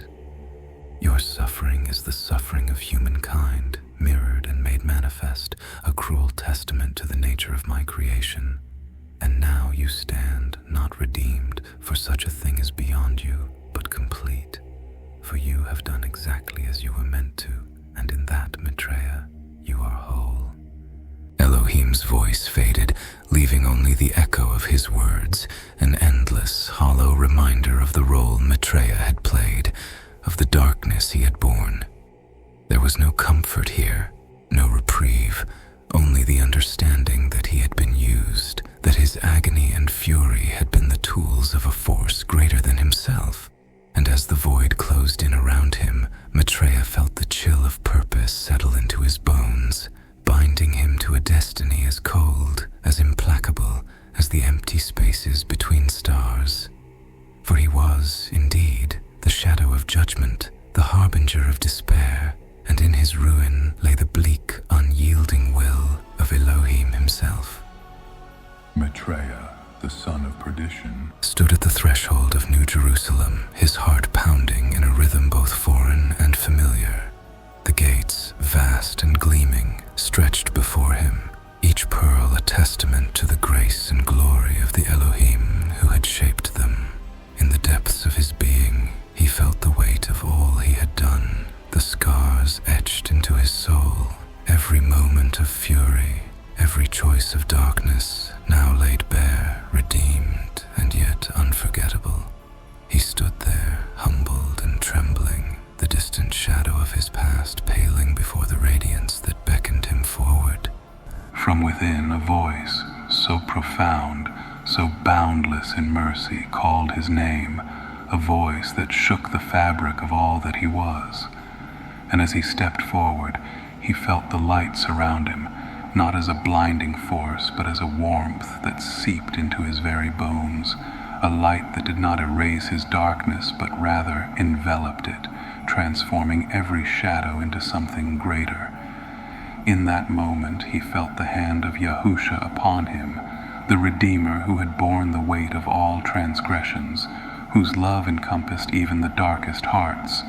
Yahusha looked upon him not with judgment, but with a compassion so vast that it seemed to eclipse every sorrow Maitreya had ever known. And there before him stood Elohim, the Lord of Lords, radiant and serene, his eyes a fathomless sea of wisdom and grace. There was no condemnation in that gaze, only an invitation, a beckoning toward forgiveness, to peace beyond understanding. Maitreya, so long hardened, so often guided by fury and despair, felt his walls crumble. The weight of his life, the burdens he had carried, fell from him like ashes. He knelt, overcome with a gratitude so profound it silenced every thought, every desire, save for one: to be in the presence of the Absolute, to know love unmarred by condition or end. In that instant, his family appeared before him, those he had once loved, those whose memories had haunted him through every act, every step. They came forward, their faces alight with joy and peace, untouched by the pain that had so marred their time together. They opened their arms to him, welcoming him as though no time had passed, as though no darkness had ever touched their hearts. He was embraced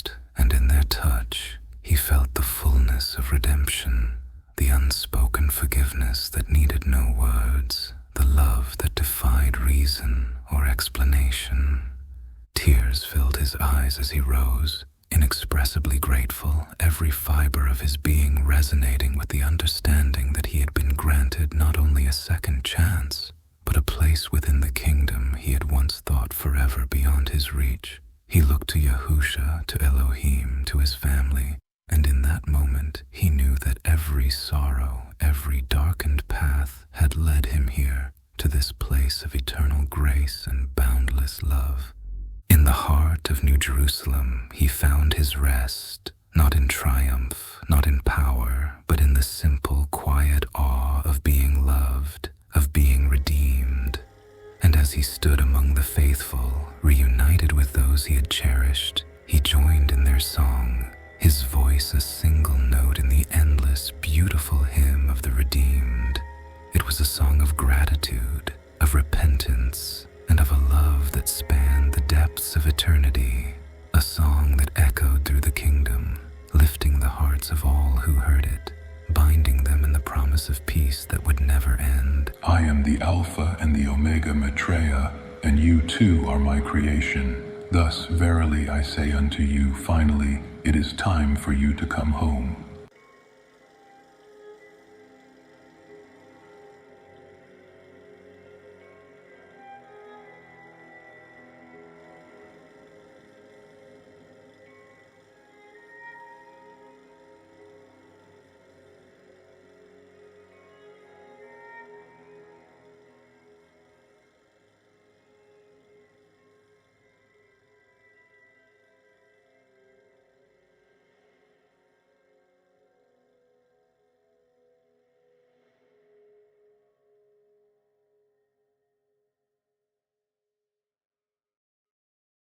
Epilogue.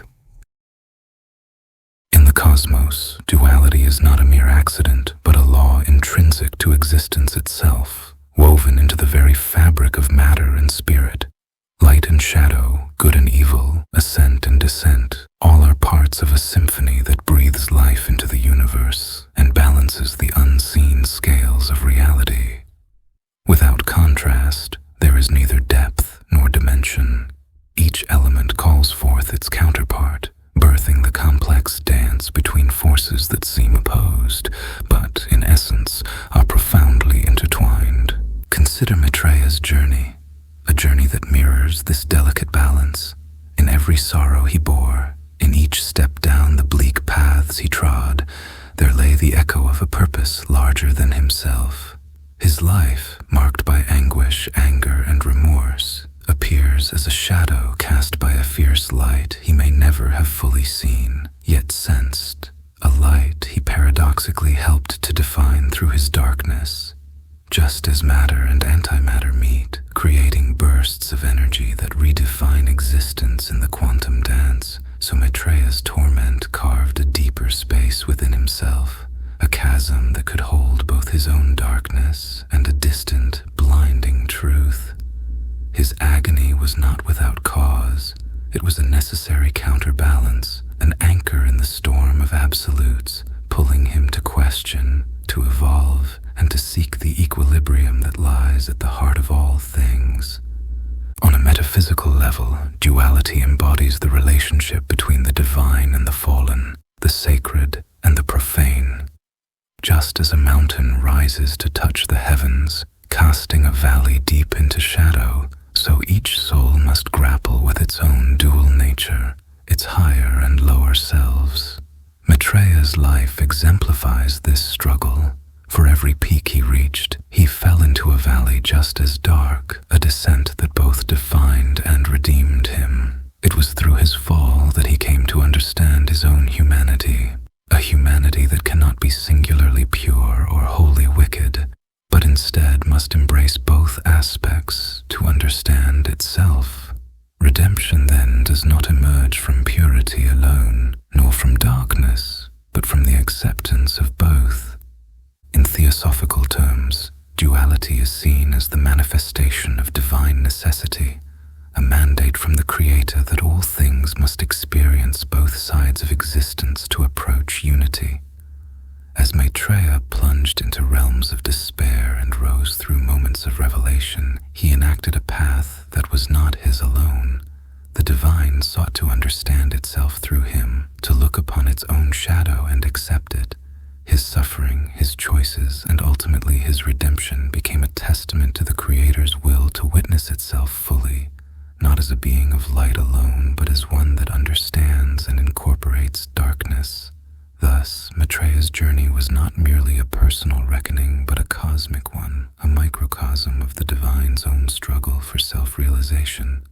On the quantum level, particles exist in states that seem antithetical to one another. Wave and particle spin up and spin down, each defining and existing through the existence of the other.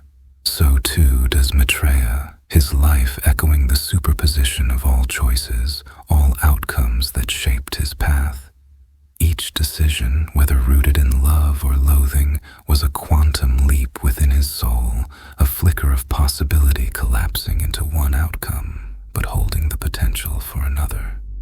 He lived in a state of contradiction, a paradox of sinner and saint, and it was through this state that his soul sought equilibrium. As with entangled particles, his dark actions and his desire for redemption became intertwined, affecting one another across the span of time, a duality in which he could neither wholly break nor wholly embrace either path. For Maitreya, balance was the answer, the singularity at the center of duality. His remorse, his acceptance of suffering were not signs of defeat, but of maturity, a soul coming into alignment with the universe's rhythm. In his darkest hour, he learned that his shadows were not curses, but parts of a larger truth. Just as the stars require the night to reveal their light, he understood that his journey had always been a matter of both ruin and redemption. He became whole, not because he erased his darkness, but because he integrated it, aligning himself with the universal mandate that all things must have their counterpart to exist fully.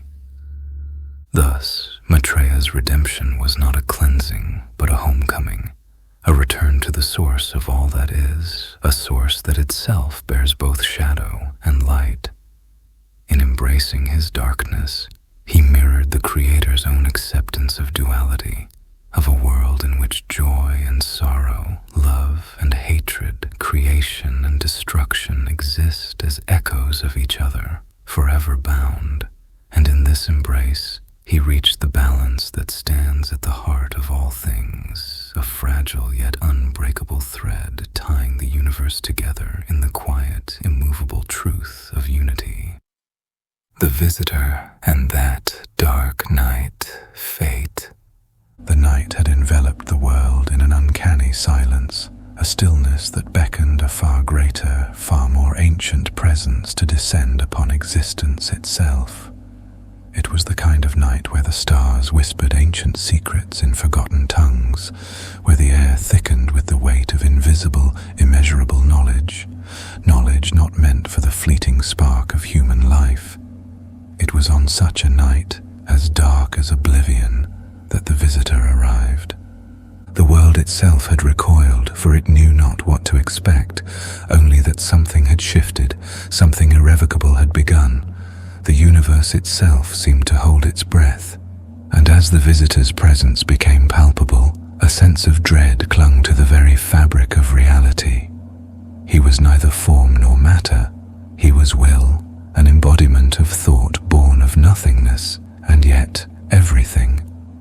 The visitor came not from the stars, nor from the vast reaches of space, but from the dark void between, from the abyss where light dares not tread. His purpose was unknown, his intent unfathomable. That night the stars blinked out one by one, as if afraid, fleeing from the impending weight of his shadow. The heavens above became a perfect mirror of the void below, both equally empty, equally consuming, and the world, our world, trembled beneath his gaze. For the first time, the earth felt small, insignificant, a mere speck in the unfathomable vastness of a cold, indifferent cosmos.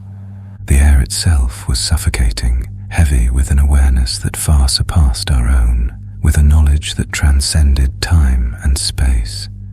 It was as though the visitor carried with him the weight of the multiverse, each reality, each alternate existence hanging upon him like a cloak woven of despair. His arrival heralded the crossing of an absolute threshold, a point beyond which there was no return, a moment where the very fabric of reality was to be torn apart and rewritten. The dark night, the threshold of consciousness. It was not a night in any conventional sense. It was the dark night, a realm beyond light, where shadows were not mere absences, but entities of their own, alive, pulsating, breathing. And here, in this infinite darkness, the visitor did not come alone. He brought with him the echoes of forgotten gods, the remnants of beings long extinct, their cries reverberating through the void in a dirge as old as time itself. There was no warning, no revelation, only the slow, deliberate approach of the inevitable, and with him came a sense of absolute finality. Every flicker of human emotion, fear, hope, love, seemed to collapse upon itself, fading into the oblivion that stretched infinitely in all directions. In his presence, time ceased to have meaning. The past, present, and future became indistinguishable, as though all that ever was or would be had already played itself out, and the only thing left was an enduring silence. In this silence, the visitor spoke, though no words escaped his lips. His voice was a thought, a tremor that rippled through the universe. I am the threshold, it said, and I am the flame that burns all things into one. The visitor's purpose, to unveil the hidden mechanisms. It became clear then that the visitor was no mere apparition, no fleeting spectre come to haunt the dreams of men. He was the incarnation of will itself, willed motion, the unseen force that ignited the very first spark of life in the void. His existence was proof of an ancient law, a fundamental truth that lay buried beneath layers of cosmic dust, that all things from the smallest particle to the largest star were bound by a singular purpose, to return to the void from which they came. He did not come to destroy, but to reveal, to strip away the illusion of creation, to lay bare the underlying truth that lay behind every force, every law of nature. And as his presence deepened, as his shadow stretched further, the world around him began to unravel. The mountains crumbled, the seas dried up, the very air itself dissolved into nothingness. He was unmaking the world, piece by piece, until all that remained was the bare essence of reality, a formless, shapeless void, waiting to be filled. And as the world unraveled, so too did the minds of those who beheld him. They could not comprehend the scale of his being, the depth of his knowledge, the boundless emptiness that surrounded him. Their thoughts became fragmented, their memories disjointed, their sense of self evaporating into the abyss. For in his presence, there was no individual, no singular consciousness. There was only the collective, the eternal, the boundless. The final threshold. Existence meets nothingness. It was then that the true nature of the visitor was revealed. He was not simply a bringer of death or destruction. He was the harbinger of transformation, of a final crossing between existence and non-existence, where all that had ever been or ever would be was absorbed into the singularity of the void. He was the end, and he was the beginning.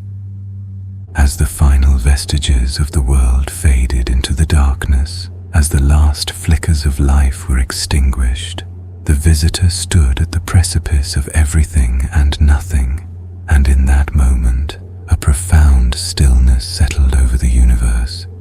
It was not the stillness of death, but of something far greater, a stillness that spoke of rebirth, of a new beginning.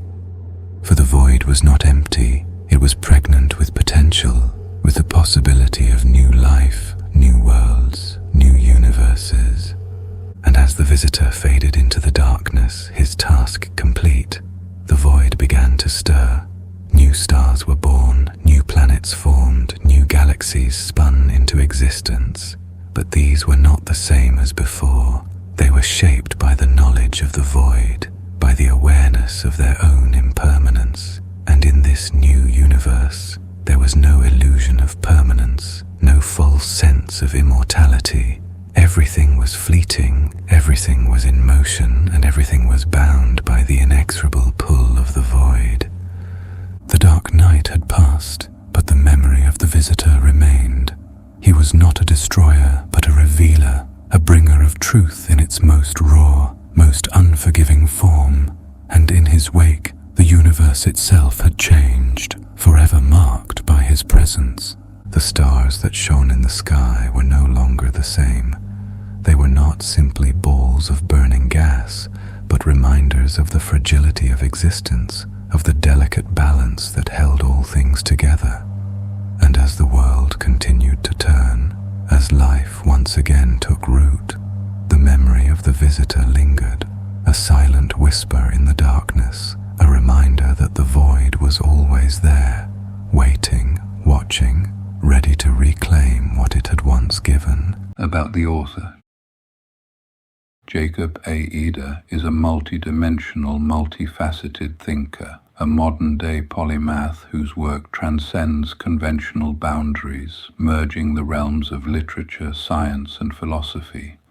A prolific writer, Eder's journey has been anything but traditional. His mind, a vast repository of knowledge, has produced literary works that resonate deeply with readers, inviting them to ponder life's profound questions. His literary publications include The World in Prose, Volumes 1 and 2, Ghosts of Time, The Chaos of Creation, The Infancy of Thought, and the critically regarded novella, A Prelude to the Fall. Each work explores the human condition in all its bleak and tragic beauty, casting an introspective gaze on themes of love, despair, and the dark grandeur of existence. These manuscripts, alongside his groundbreaking explorations, construct a complex tapestry reflecting a relentless search for meaning. Eder holds advanced degrees in neuropsychology and ethology, and his scientific contributions are just as compelling as his literary ones. His expertise extends into quantum mechanics, astrophysics, behaviorism, theoretical physics, and cognitive science, where he has devised revolutionary theories and models, including his CCMRNA and quantum relay system, QRS.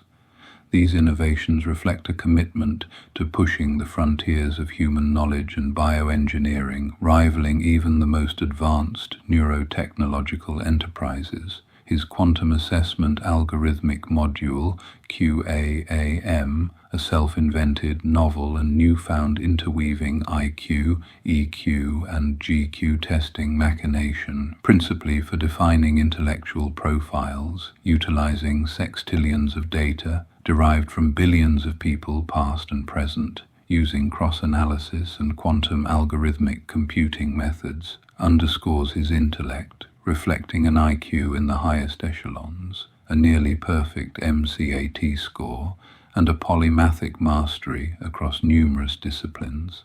As a master behaviorist and autodidact, Eder has dedicated years to the meticulous study of consciousness and cognition, pioneering novel methods in brain-computer interface, BCI technologies, LLM programming, and computational theories. His vast knowledge base is matched only by his artistic sensitivity and literary acumen. His writing, as haunting as it is majestic, delves into the shadows of existence, where dark, introspective prose becomes a lens for exploring fate, transcendence, and the ever-complex tapestry of human emotions. Each sentence bears the weight of his intellect and introspection, where tragedy and beauty intertwine to mirror life's darkest truths. Eder is not merely an author, he is a seeker, a mind unbound, unceasing in its pursuit of meaning within the paradoxes of existence.